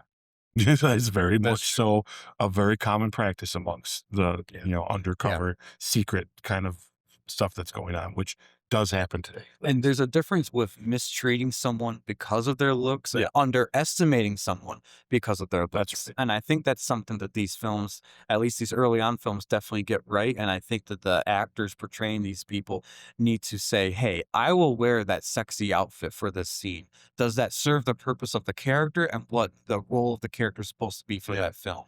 Because that's okay to have that happen if it's serving, if it's not for an abuse situation, but it's more of an objective of this is what I'm going to do. And on top of it, you get a sequence where you kick the shit out of like 9 guys without breaking a sweat. Yeah.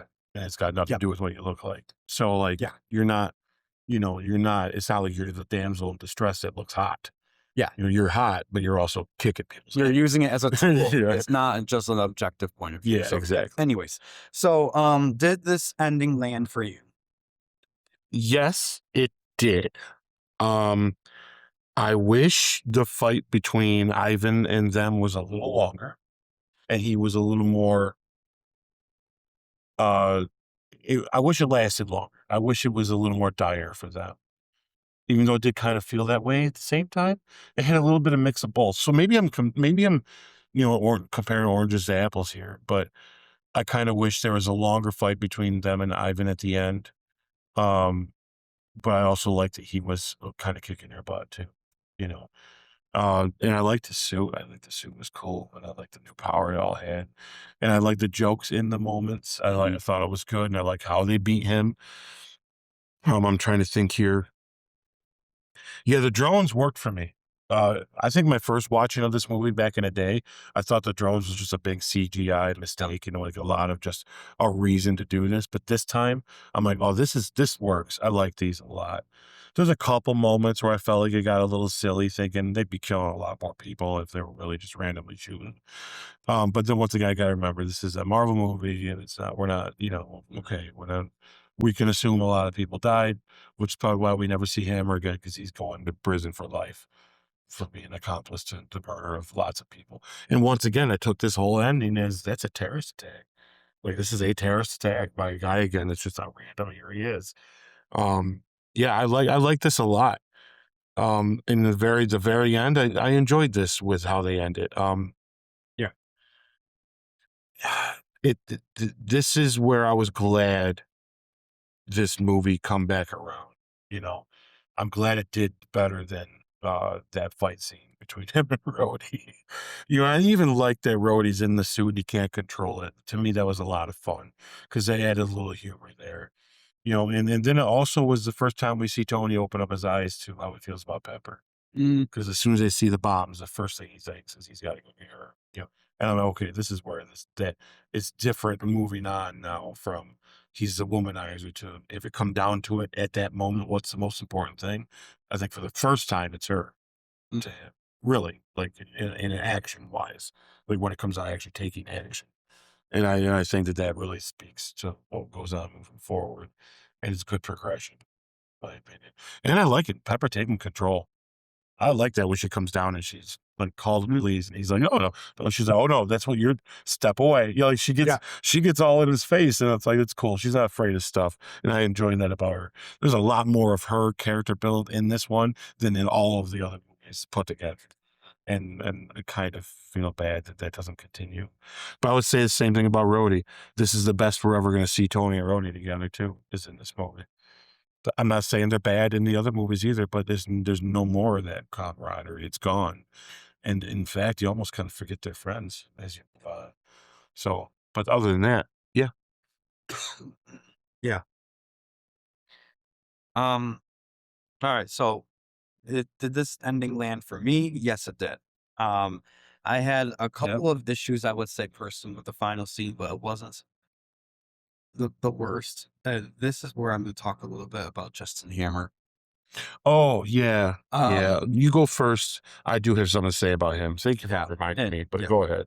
and it's okay if you disagree with me on this one, but he was one of those characters where part of me is thinking, how are you in the position that you're in? This is the best way I could describe that.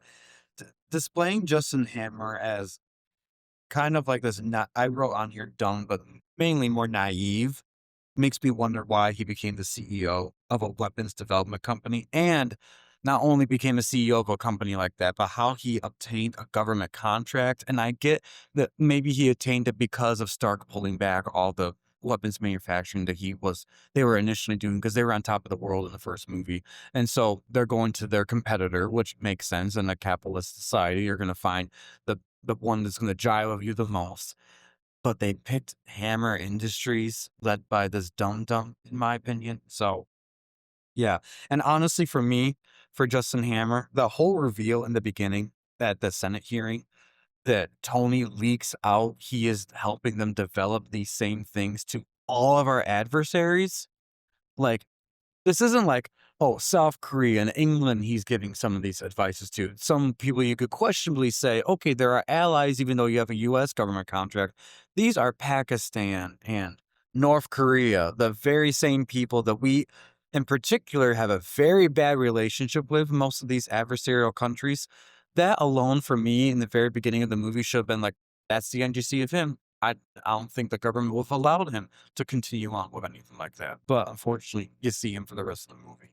So that didn't settle well for me, and personally speaking. It's one thing if that footage got leaked out at the very end. Be like, all right, finally, we're putting this guy down after what he did with Ivan and all that stuff. Plus, on top of it, he's breaching government trust and contracts with going over to our adversaries, trying to recreate these weapons. That's the problem. That's my point of view on that. And that also could show just how naive the American government is portrayed in this film too. But anyways, in my opinion, he doesn't have too much to do with the movie other than being a front for Ivan's takeover. So I brushed some of that to the side a little bit. Otherwise, I have a lot more issues with the third act. So that's my just on Justin Hammer. Do you want to jump in there on him? Yeah, I'm almost there with him. Where I agree 100% is he doesn't come off as smart as we want him to think he is. I do think he is, though. I just think they made the mistake of not showing us enough. I think he knows his weapons. I think he's that guy. And he tells that reporter in the beginning when they're at the Grand Prix that once Tony was off the scene is when he was able to become. So you are correct in that he was kind of the second, and he never was going to get it unless Tony walked away. Yeah. So, but he was the next best option. Now, I never got the impression when they were doing the thing in the hearing, I thought that was just footage of him trying to make a suit. I don't remember it being footage of him trying to make it for bad people. I know he's shown other countries trying to do it, but I think he was just also showing Hammer was trying and he couldn't either. I didn't get the impression that he was selling, even though he obviously would be selling to the WWE. Yeah. Now that we know him personally, I don't think he outed him Bill in this thing. I think from my understanding of it, and we could rewatch it to confirm. And ladies and gentlemen, if you're listening to this, please write in the comments below what actually happened. Was it him showing him doing the suit for bad people, or was it just a video of him trying to make a suit? Because I remember there's two different things. You know what I mean? Like, I remember Tony showing footage that, and it said North Korea, it said like Pakistan, and all that. Then it said, "Oh wait, there's Justin Hammer in the footage," and Justin Hammer's trying to put his hand up to it as the one guy turns and breaks himself, which I believe was at an adversarial thing. So or adversarial Yeah, country. I'm going to which- read because I was always under the impression that was just him showing his own footage of doing it. Well, But either way, if that was what it was, and right. at least how they played it in the montage, my first impression was like, oh, that guy's already toast now. Tony just took him right now. But they obviously didn't make that ramification for the rest of the film. So, anyways, But yeah, one of we'll get to it later about one of my favorite scenes. I love that scene when he's showing the weapons to them. I know there's a controversy, and I know I feel you feel differently about it, which we'll talk about. But I think he's got a good spot in this movie. I think he's the right actor for that role because he's a funny guy, but he can also be very serious and dangerous. The problem is at this time in his career, they didn't see that side of him in other movies yet. Sam Rockwell now is good at playing that funny guy who also can play a very serious, bad, or very questionable character. And I think maybe they were afraid of doing that. And I think that they needed to lean more into that. If we had a couple scenes of him doing something right and correct and big, where, oh, that's something Hammer did do right or did get right, then I think we'd feel a little differently about how smart he was. But yes, this definitely does come up. It's like we only see the side of Hammer in this movie as the side that you would try to hide if you were a bad guy. mm-hmm.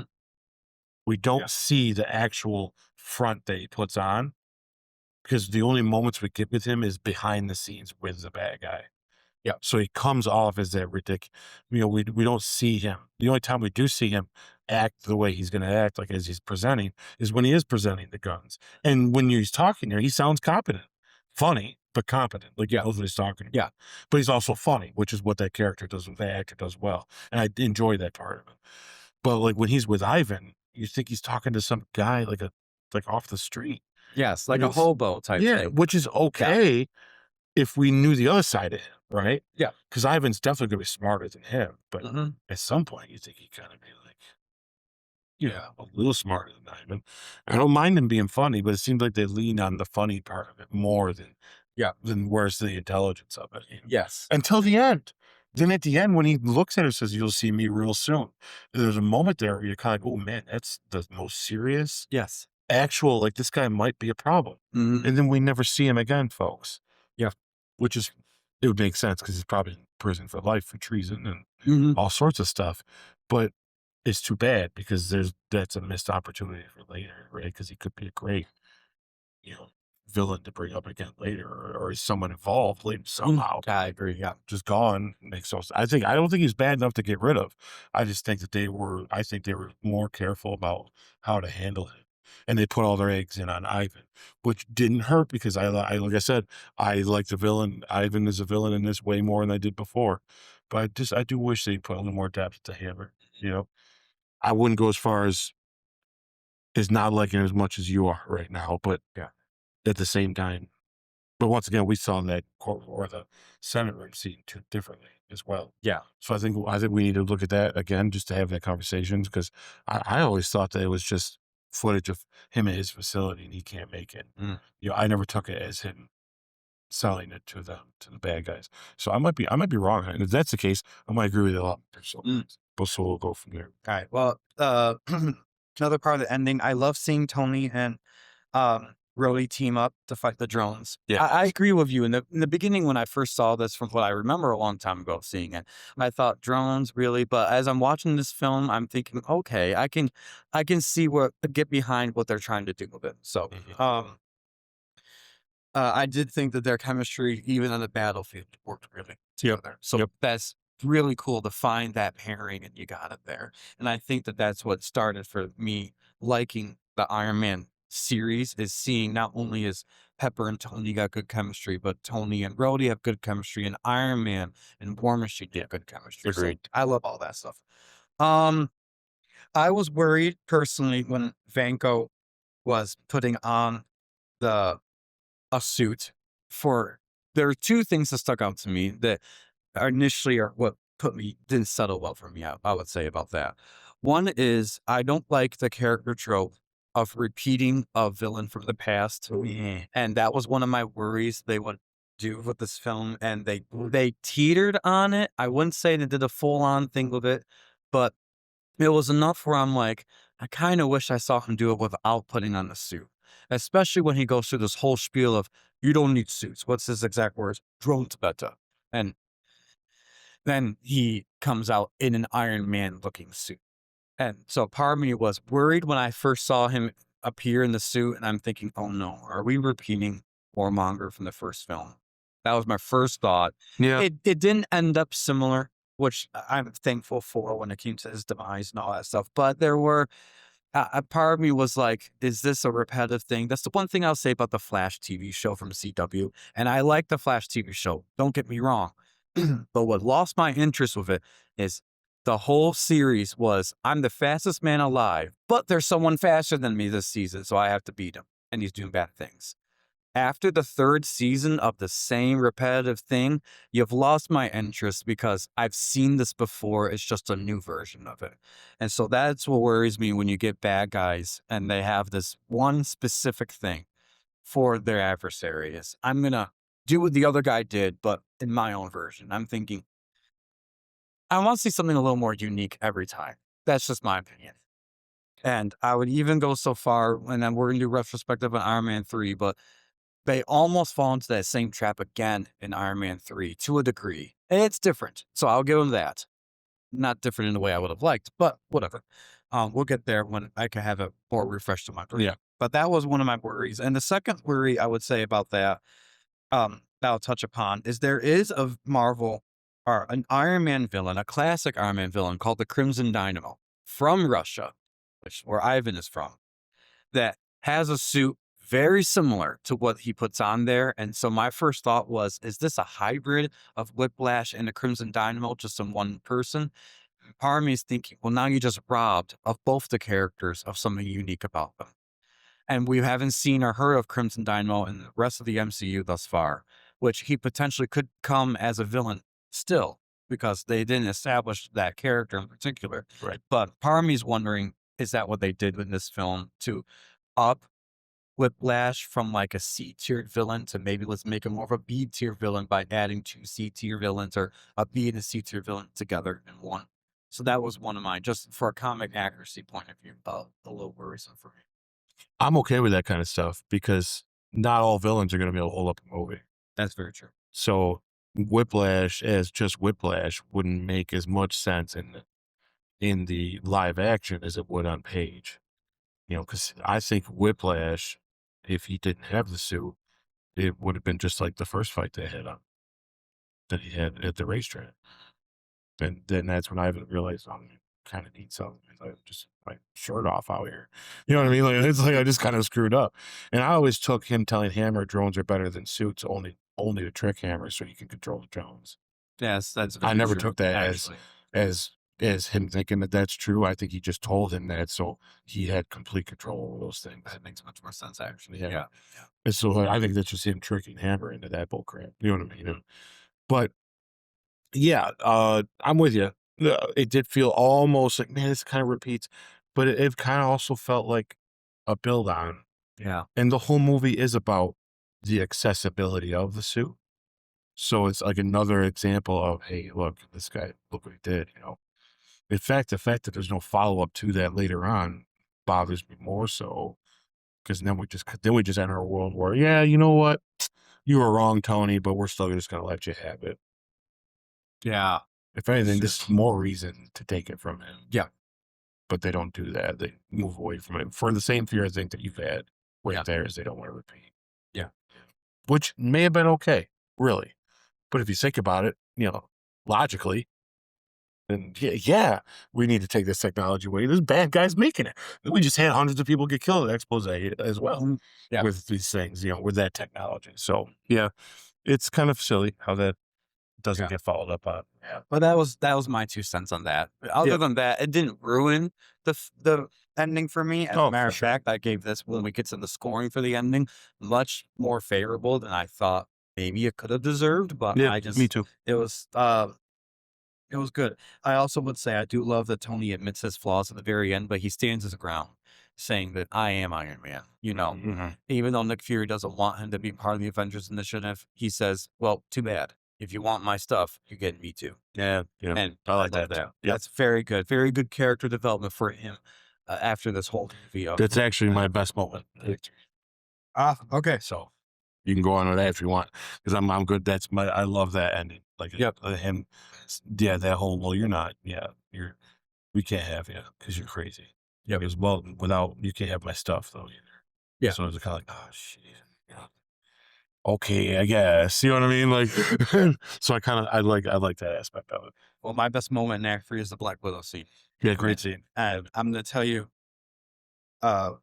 why that is my favorite is that it shows for Scarlett Johansson's character, Natasha Romanoff, that the whole film, she's a pretty face, but at this, you get one kick butt scene of she's not just a pretty face. She is the Black Widow that we know from the comics. If they had taken this scene out and just left it as that, I would have been disappointed in Black Widow's entry.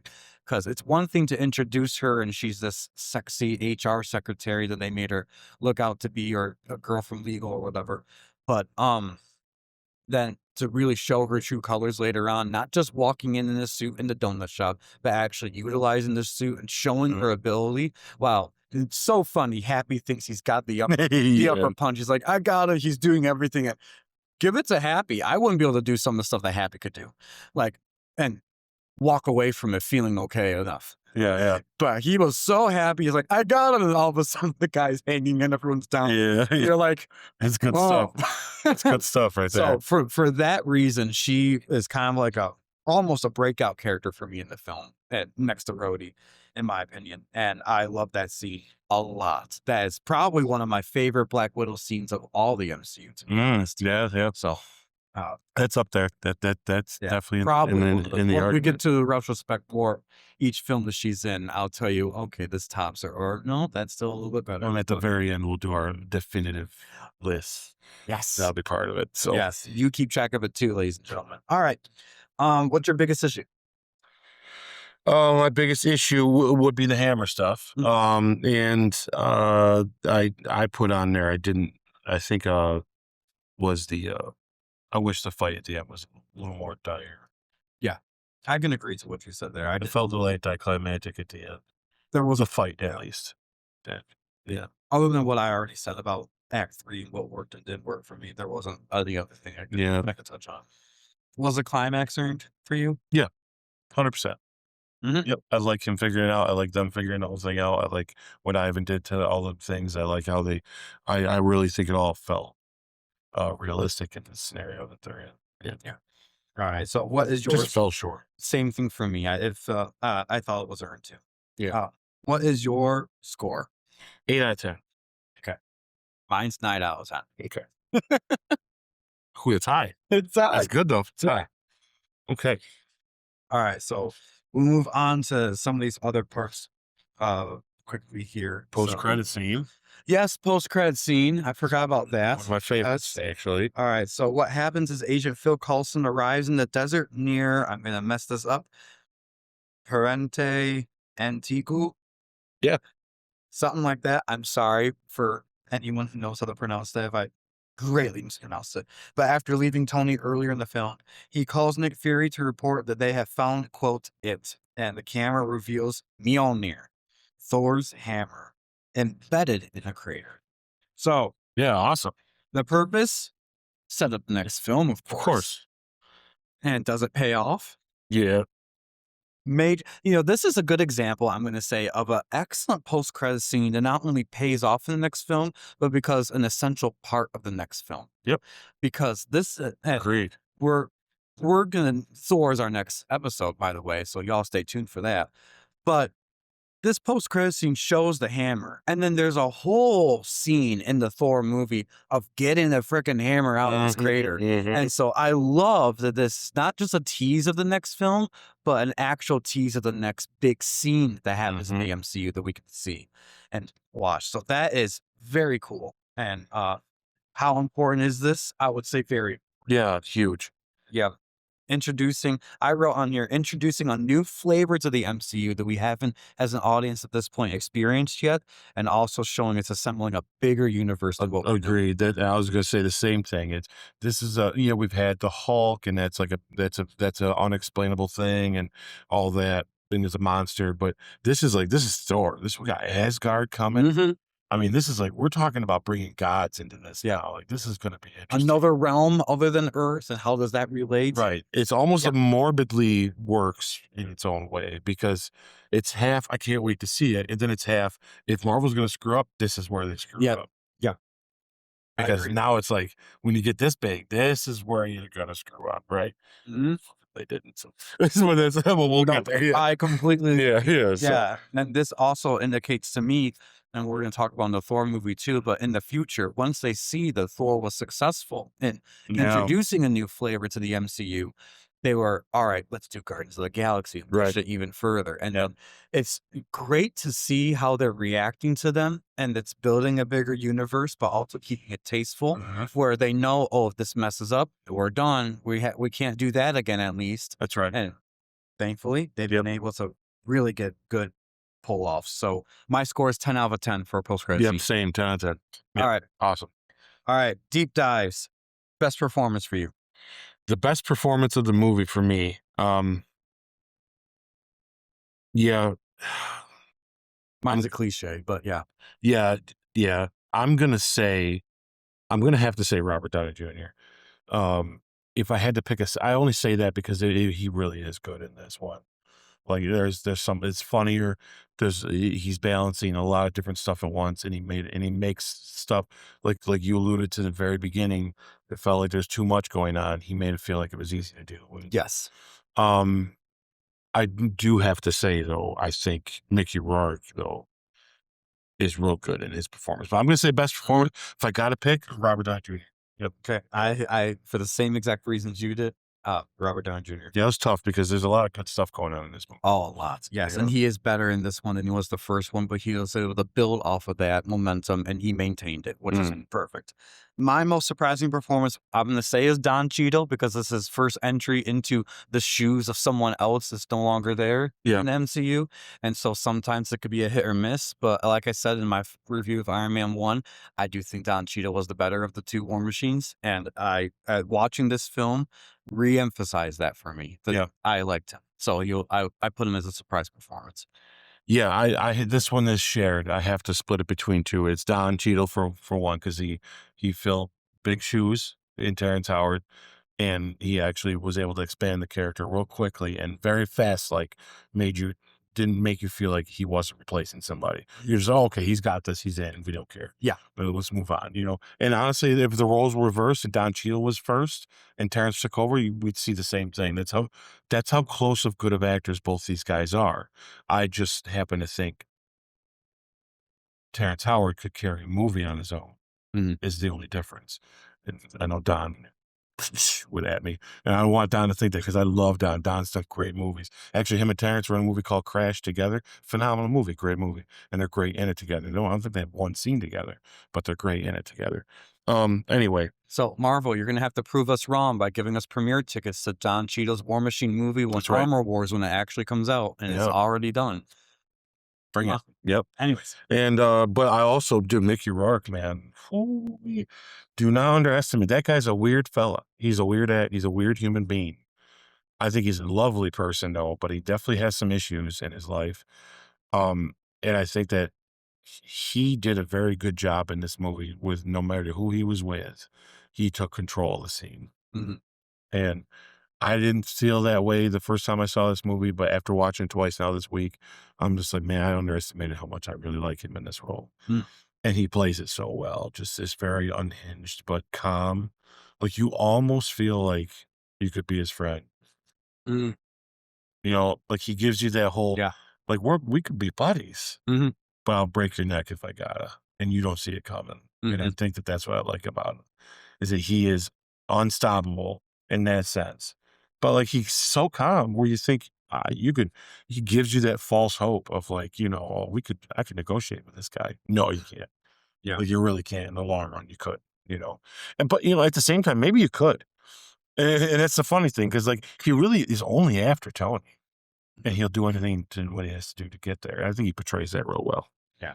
So, all right. So I'm going to preface this next one is weakest performance. I'm going to start off with a little caveat in the beginning.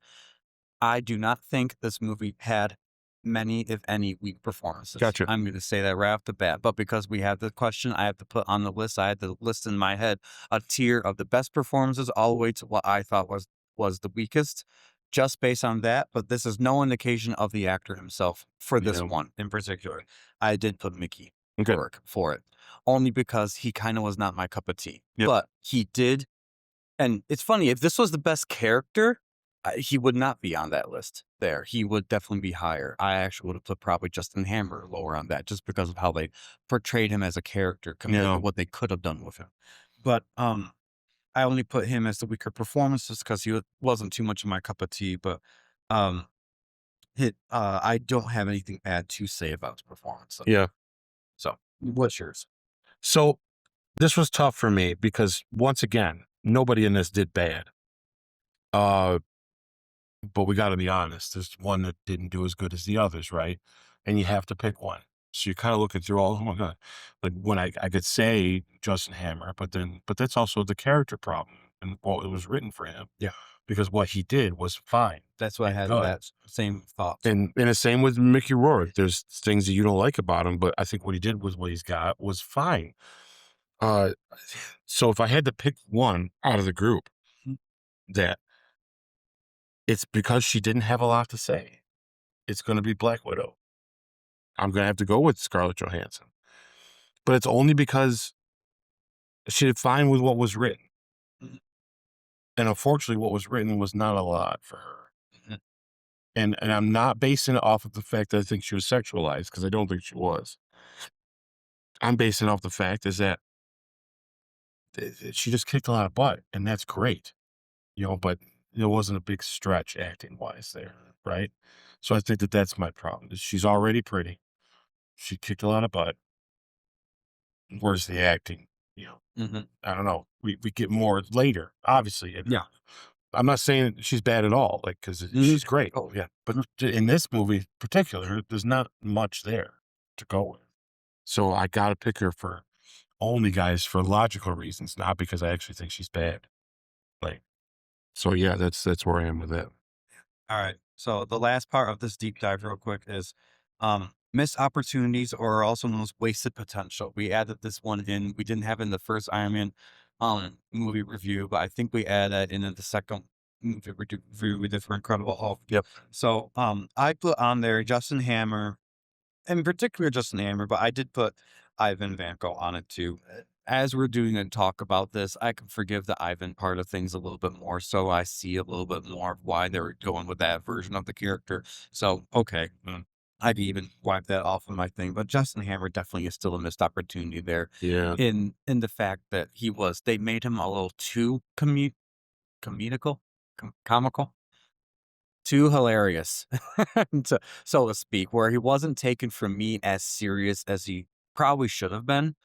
And it's good to keep the comedy in there because it's part of his character. I get it, but also have a fine balance. Like you said, we only saw one face of him most of the movie. Where if we saw the more business end of things, we can see a little more how his brain would work, and maybe a little more menacing of a rivalry between him and Tony Stark, or at least his intelligence. Because you and I we're on the same page with him. Yes, and If he would at least had seen a couple moments of why he's who he is, and you could have kept every bit of the comedy in there, but there wasn't a lot of scenes of his intelligence, and that I think that's a missed opportunity. Yeah. Yeah. What is yours? Is that? Justin Hammer. Yeah, I'm not with you on Ivan though. I actually think that he was perfect for that, but yeah, with Justin Hammer though, that was my first thought. I kind of changed my mind a little bit on the Ivan thing as I understand this movie, too, because now I'm getting. Well, you changed my mind on Black Widow because I was about to hammer on her hard, and I'm like, yeah, you know what, I got to rethink that. So same thing with me, because my first reaction to Ivan was like, oh, really, this and all that. But as we're talking him through and we're doing these type of videos, which that's why we watch these, and you guys watch and listen to these too, our audience, because it gives you a different perspective of what you initially thought of something. Yeah, and it's good to change your mind about something. Yes. Because not always are you right. It's part of life. Yeah, exactly. Anyways, so this next section is direction and production. for me personally, when it comes to this section, I go through this really fast because unless it's very apparent that there's a problem Correct. there or very good, I don't need to touch upon it so much. So Mm. for director style and vision, I thought it was good. Cinematography and visuals, good. Action, good, improved since the first film. CGI, good, especially for the times. And music, not remarkable, other than I will say the AC/DC style of music definitely fits a Tony Stark's character. Yep. I agree with all of that. I will say this just to kind of caveat it, just so it just doesn't feel like a throwaway section for us. Because right now it is kind of when it's just hits bar, it's like, what do we got to say about it, right? Yeah. I will say that the CGI was a little lesser for me, and especially in the scene where they fought in his house. It was very noticeable. A couple moments of like, yeah, it kind of looked a little weird. It almost looks what AI does right now. And music, yeah, I mean, come on, we need a score, man. What's going on here? And the cinematography is just bland, and the director style is good, but this is why though we got a different director for Iron Man 3 because we needed something different and a different kind of pace and feel. Because whatever we talk about when it comes down to Iron Man 3, the problem with Iron Man 3 is not the director. And that's why Iron Man, if there's any saving grace to Iron Man, it was who they got to direct it, or to Iron Man 3 at least. I would say I love Jon Favreau. I think he's a very smart guy, but I also wish he had a little bit more of an artistic side of him that showing through because it's hard to tell when it's a movie he's directed or somebody else's. I like it when you see a movie and you can see the thumbprint of a director. Like, oh, that guy, that's that guy's movie. You know, you can tell that this guy made this movie. I personally think that that's smart.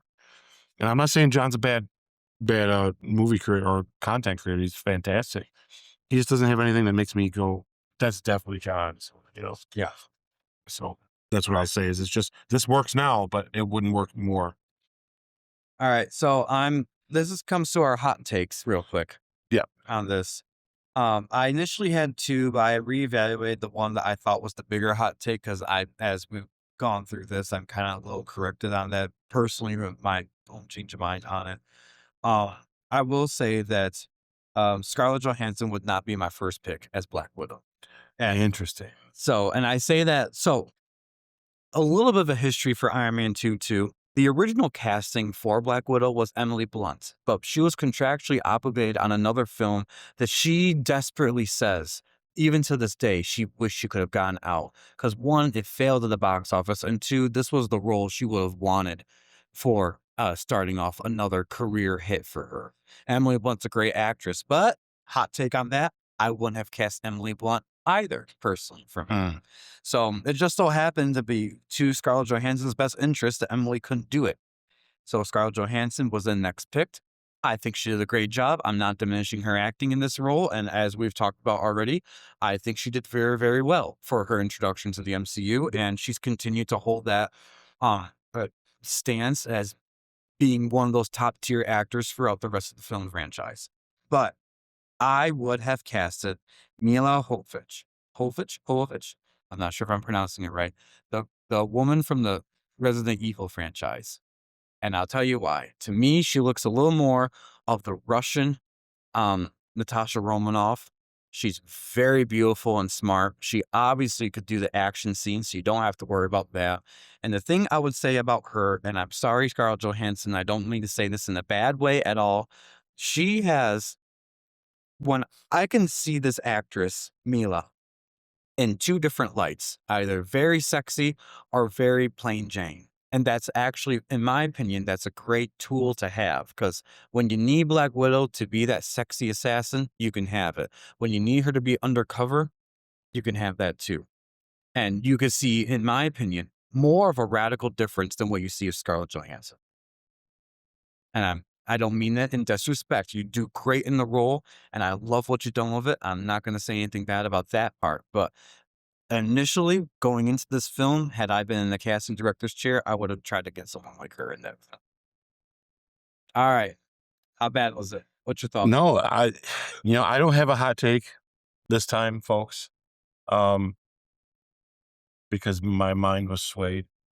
But I will have to say, your hot take at first was kind of like, man, that's something else. But as you're talking, I'm convinced. You know, Mila, she was one of my first Hollywood crushes. So I have to admit that right off the bat. And she's a better actress than Scarlett. The thing with Scarlett that doesn't set right with me is she's such a memorable kind of face in a way, where the undercoverness of it and all that seems like people are going to start to know who you are. When with Mila, I think you could have gotten away with, she could be more of a chameleon and more of an average fit in kind of person. It's almost like Scarlett's too pretty. You know what I mean? Where it's like, wait a minute, your Russian hooker looks a lot like the last one I had that stole all my stuff. You know what I mean? Like, they stole all our stuff out of the safe. Like, it's like, wait a second. It's like, but with the other, I mean, I don't know. This sounds awful. I don't want to bring, it's not about looks 100%. But when you're undercover and you're hiding your secret and you're supposed to pretend to be different people, looks have a lot to do with it, folks. So I think Mela would have been more of a chameleon in that. With that said, though, I like Scarlett Johansson as Black Widow. I agree. And if I had gotten my way and gotten her in this film, it would have changed how we would have used Black Widow for the rest of the films, because I feel like, especially Winter Soldier, which I'm going to tell you very quick, maybe a hot take, I think it's her best role as Black Widow in that film, personally. When we get there, we'll get there. Yeah. But it would have changed how Black Widow would have been in that film. And I don't want to change how Black Widow was in that film. Yeah. So it definitely would have made a different look for the MCU for that character in particular, but I still do like her as that casting if I had to pick an alternate. Yeah, I do too. Yeah, that's a good pick because she kicks ass too. Like she's shown that in Resident Evil, but also if you've ever seen The Fifth Element, kicks a lot of ass in that too. So she's a great actress. And she has the range. So it's a hot take because I think it would have changed the character fundamentally. Yes. And I like Scarlett, like what we've gotten. I wouldn't change it now that we have it. Yeah. But it's not completely like, it's not like you said Rosie O'Donnell. It's like, that had been a hot take. So actually, Sammy, I'm gonna have to tell you, I think a better Black Widow would have been, I don't know, Meryl Streep. Or less, I think a better Black Widow would have been, what's her name? Whoopi Goldberg. Why not? See, to me, that would have been a little worse. You didn't go that far. Whoa. You didn't go as far as any of them. So we're good. Or, Betty White should have been. Betty White. Just a CGI Betty White this whole time. So. Oh my gosh. Yeah, okay. That would have been a more drastic. That would have been a drastic hot take. It is a hot take though. I get it. But it definitely didn't floor me like I thought it would. So especially while you're talking about it, it really made me go, boy, but the person you picked is what did it. Because I wouldn't know who to pick. I would have had to do a lot longer of a thought process on who to pick for that. And so I'm glad you put that in at this point, this is the very first appearance of her, and I'm always, like I've said before in this podcast, that you have the source material of the characters that are written right there. So all you're basically doing, just like Samuel L. Jackson for Nick Fury, you're picking someone who not only could look the part, but act the part the best you can for that interpretation. And I agree. Mila, I'm not sure how to pronounce it. Sorry. I love you to death. That's why I'm picking you. I would have picked her because she looks and I think can act the way that Black Widow's portrayed in the comics. Yeah. Now I want a supercut though of Betty White and as Black Widow in all the scenes. If someone's AI made needs it, to get on send top it of to that. us. Someone who has a good AI platform. Let's make that. Let's do a couple. I want to just put her in the place of Scarlett Johansson scenes and let's just to see what it looks like. Okay. All right. Quick fire question. Yes. All right. Answer fast. Don't overthink. It says here, best scene of the movie in your opinion. I got two. Okay. One's my favorite. One is the actual best. I freaking love it when Hammer's giving his thing with the weapons. I love that scene. It's hilarious. It's the only time we see any kind of intelligence out of the guy, for one. And for two, when he pulls up the little missile and he goes, I call it the ex-wife. I think it's funny. It just hammers in. I like that they're just like stone-faced and he's reacting to them acting that way. I think that it just shows how funny Sam Rockwell is. And it actually highlights the missed opportunity he had with him, to be honest. But honestly, the real best scene is I love that when he discovers a new element, when he pulls the thing around and he's got the wrench and he's doing this thing and the music's playing and it makes it, to me, that's just, this is Iron Man as Iron Man gets. So those are my two picks. There's lots of other ones that are good. That is and there's some that you're gonna bring up one that I agree with 100%, but I needed to pick some at least different, and those work for me. I have one that's my best scene, my favorite scene, I should say, in the movie. Tony Stark discovering more about his dad and also speaking to the emotional part of Tony that we will later appreciate and realize he has the same qualities as his dad, because even though his dad is gone, and a lot of us like to think, oh, we're not going to be like our parents in certain ways that we don't like or appreciate. It's just part of our DNA that we're naturally prone to that stuff. I know that in my personal life that I was like 18, 17, 18 when I lost my dad, our dad. And there are qualities that my mom has always said, oh, that's just like your father. And I didn't even know about those qualities. Yeah. Even personal taste type things. She's like, oh, that's definitely from your dad. So when I saw that he actually has footage of his dad that says, I do love you and I care about you and you are the one who's going to make things right for this company and for the world at large. Yeah. I love that scene. He's his greatest creation, he said. Yeah, yes, the greatest creation. And then we see that pay off so well in Endgame when he actually comes face to face with his dad from that same time period. It's just chef's kiss right there. So Yeah, that's my yeah, favorite it's some scene. brilliant stuff. Anyways, my least favorite scene, I'll say, is the one that you put as one of your favorite scenes. But it's a similar reasoning that he has, just in different spots. The Justin Hammer showing off his weapons. I put it in my least favorite as it's not needed because, my opinion, he's not wrong. that scene, the way that we got Justin Hammer throughout the whole show, the whole movie, that scene wasn't needed. Had we gotten that version of Justin Hammer that we saw in there where he actually can talk military-grade weapons and have his comedic sense of style at the same time throughout the whole movie, yeah, keep that scene. But other than that, I could watch this movie without that scene and there's no consequences to that. So I'm like, nah, not needed. Gotcha. Hey, that's a great argument. Yeah. I love it still. Favorite villain moment? When he first comes out, I love that his thing burns his shirt off and he just at that entire sequence with him and he does the cross whip at him. Like there's a moment when you're watching that movie while he's doing the cross whip, you see him like, oh, this man is scary, and his effects look the best they did in the whole movie. Yeah, right there. That's my favorite moment of him is his first attack on Tony on the racetrack. It's by far one of my favorite moments in the movie. Yeah. Well, mine I would put, forget the first part because I changed my mind on it. But my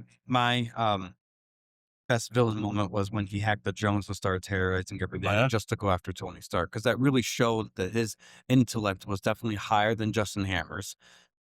Wasn't too hard, I feel like, in this movie. But he wasn't just a brute either. But he wasn't just a brute. Yeah, he actually was smart enough. He could hack into drones and do that stuff. And it also played back to an earlier scene that he alone was able to create that same arc reactor where all these other companies, including Justin Hammers, was trying to do and kept failing at.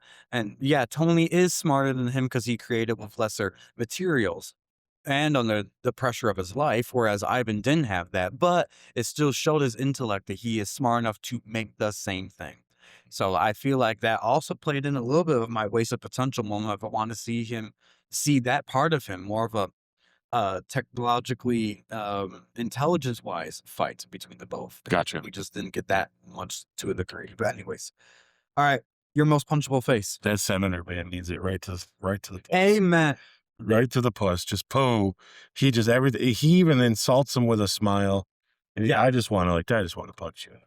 Because even later, he's not even consistent with how he feels.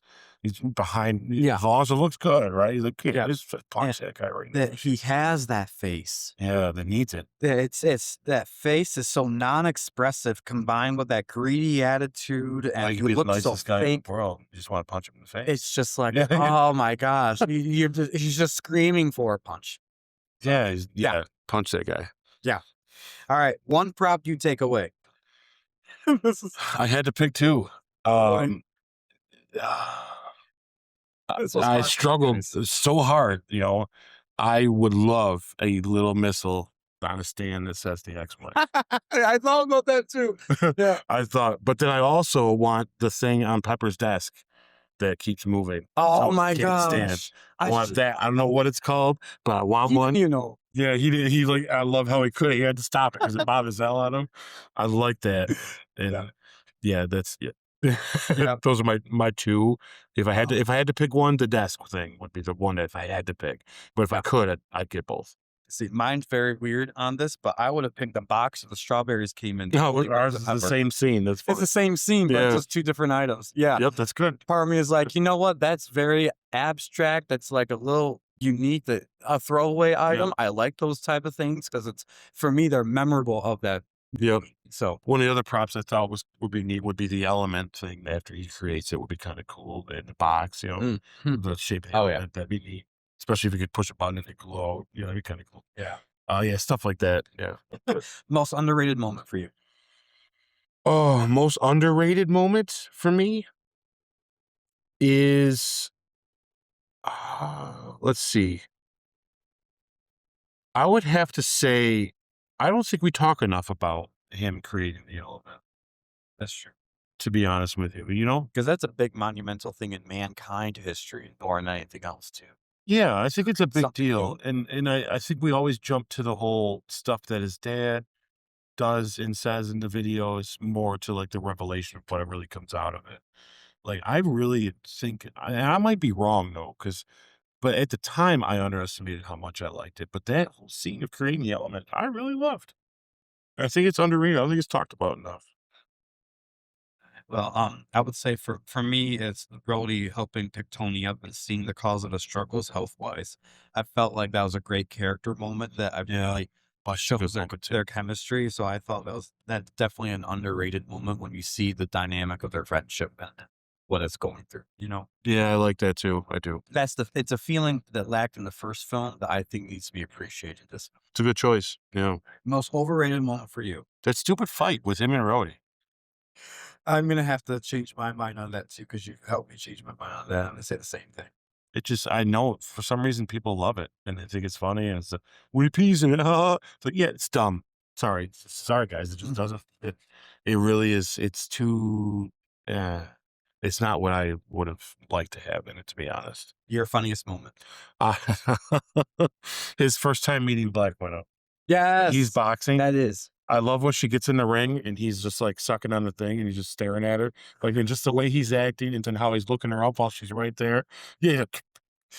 Like he's sizing her up, you know, like, and that goes to show how smart he is. Like, he's being distracted by the pretty, but he knows that, wait a second, this isn't right. Yes. Yeah. And he just, how googly he gets over her at first is great, which is even better later when you realize how he acts with her. It's like he as he changes and goes through it, and that's real good.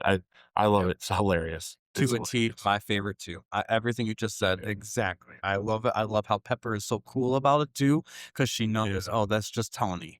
But it's just, it never diminishes their relationship or gets in the midst of it. Cause it's so good. The only stuff I would put under here that would kind of qualify, but it's not really moments. It's something I like in this movie I wanted to bring up is little quirky things about Tony Stark going forward that out of all the characters in the MCU, there's other ones, but he's one of them that he builds. Robert, I'd say, did a lot of this. And I think that they just had a lot of funny, quirky things to do it with. He has a character to this guy that's real interesting, you know, that is way better. I love that he loves cheeseburgers. It's just a random, why? Why not? And the other the other thing in it that is weird that you notice that even throughout the rest of it is he doesn't like to be handed things. Like, where's that? They never talk about where that comes from or why, but he doesn't like it. He's always just, I gotta say it's a thing. And it's always, all the time. Like, and those moments always kind of made me kind of quirk up because they never tell you what the deal is. Just that he's a weird guy. Like, he's got these pet peeves. And one of them is, I don't get handed stuff. Yeah. And there's moments in this where it happens a lot. He's like, yeah, just set it in the thing. Yeah. It's a thing I got. It's like, I feel like a even in lot an of emotional moment, Yeah. he won't take it. Like, he's like, a lot of super smart, intelligent people like that. All the geniuses you Yeah. think of that we've had throughout history. I think they have those one or two little quirks about them that either, oh, you like cheeseburgers like I do. That's kind of like the most human thing. Or there's something like you don't want to be handed something. That's odd, but yeah. that's just how he works. And I love that he doesn't get upset about it. Yeah. Like, because he knows, how would you know? Yeah, He just kind of like, yeah, I don't like being handed things. It's okay. Don't worry about it. It's like, he's just so nonchalant about it. It's just funny. All right. Yeah. Most emotional scene. I had two. I thought the one between him and Rhodey was up there, but I have the same as you. So can I just say it then? Yeah. When he sees the footage, when his dad is directly talking to him, and I'm just, oh, this is where it really hits. I agree. That is where this really hits, Mm-hmm. and it pays off later. Something like about this movie that we've talked about before, or that we brought up earlier, is seeing it now in the whole of the MCU. The emotional beats are there now, and you can't ignore them. Yeah. When he's given the company to Pepper, and he says that it was always you. It's like, oh, he says that when he's dying in the ship, and then Game. It's like, I can't detach myself emotionally from that because of what it was later. Yeah. And you give it to the Russos to reach back into all that stuff and take all those things out and use those little moments, because in the end, it's what made this guy so good. And that's something it's very, very well accomplished, in my opinion. And that's something I'll say that a lot of MCU films, and I say this not lightheartedly, is that they tend to forget some of these personal character elements later on. Not always. They do hit them.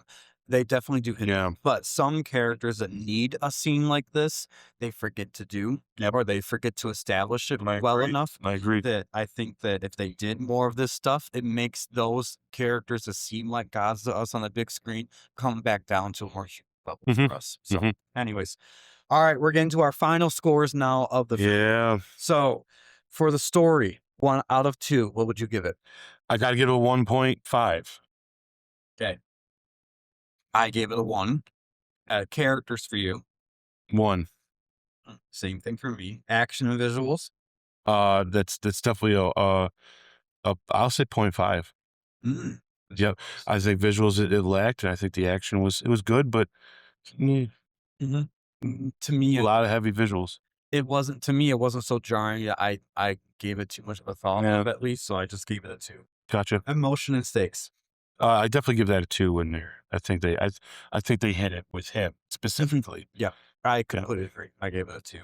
Rewatchability and the MCU impact. I give that a solid 1. I want to go higher, but I could wait a while before I watch it again. I've watched it twice, but I didn't feel like I couldn't watch it the second time. Like, it was, if we were to watch it right now, we could talk during it. You know? Yeah.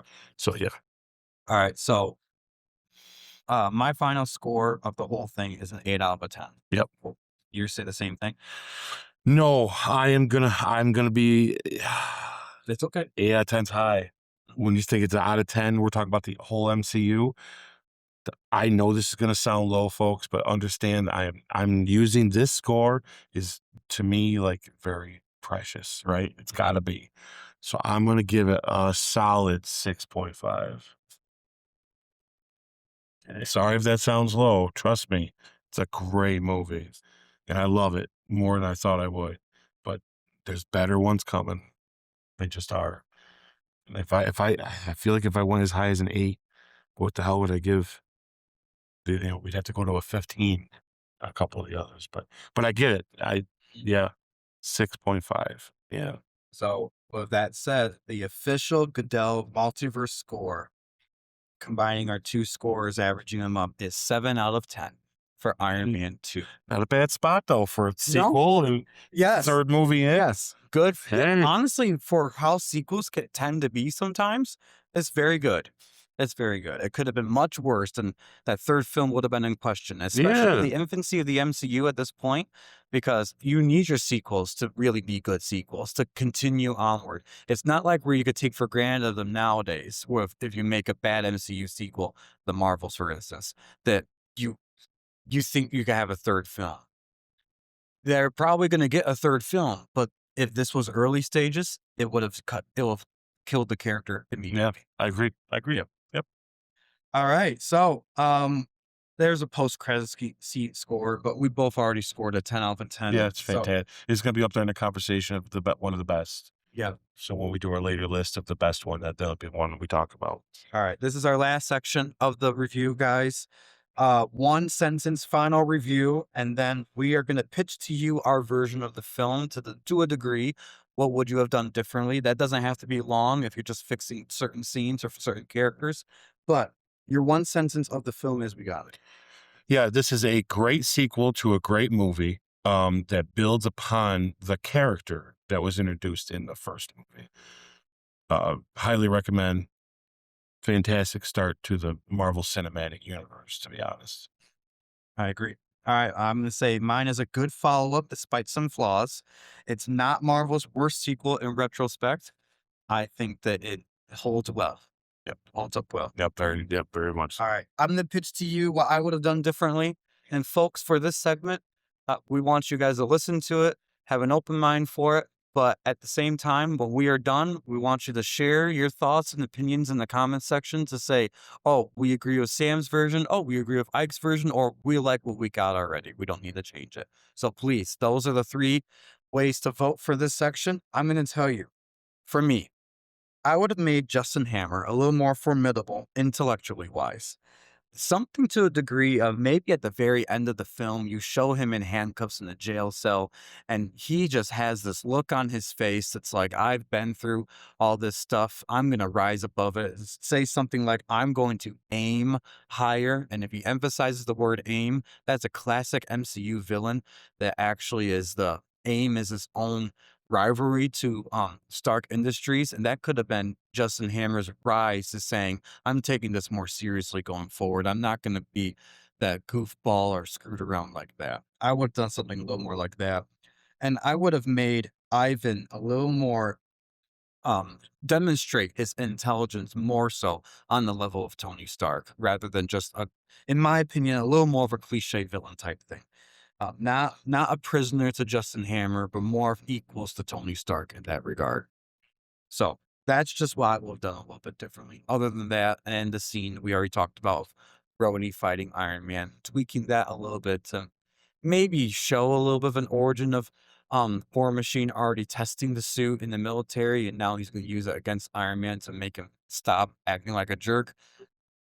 There's some wiggle room there for that, but that's the main thing I would have changed for my version. Okay. So I would have definitely made Justin Hammer more smarter sounding. I would have changed his intelligence for sure. I would change how the military gets a hold of the suit and not have the fight between Rhodey and Tony happen. Although the fight between Rhodey and Tony isn't a bad idea in a moment for the movie, I just don't think that would have been the moment for it. So I would have kept the fight somewhere else and done it differently for different reasons. And now I can't get into specifics, guys, because I tell you, it's a tough movie to write, right?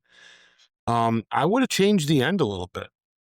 I would have probably had it where I think it would have been more interesting and build onto more of why Tony's the way he is.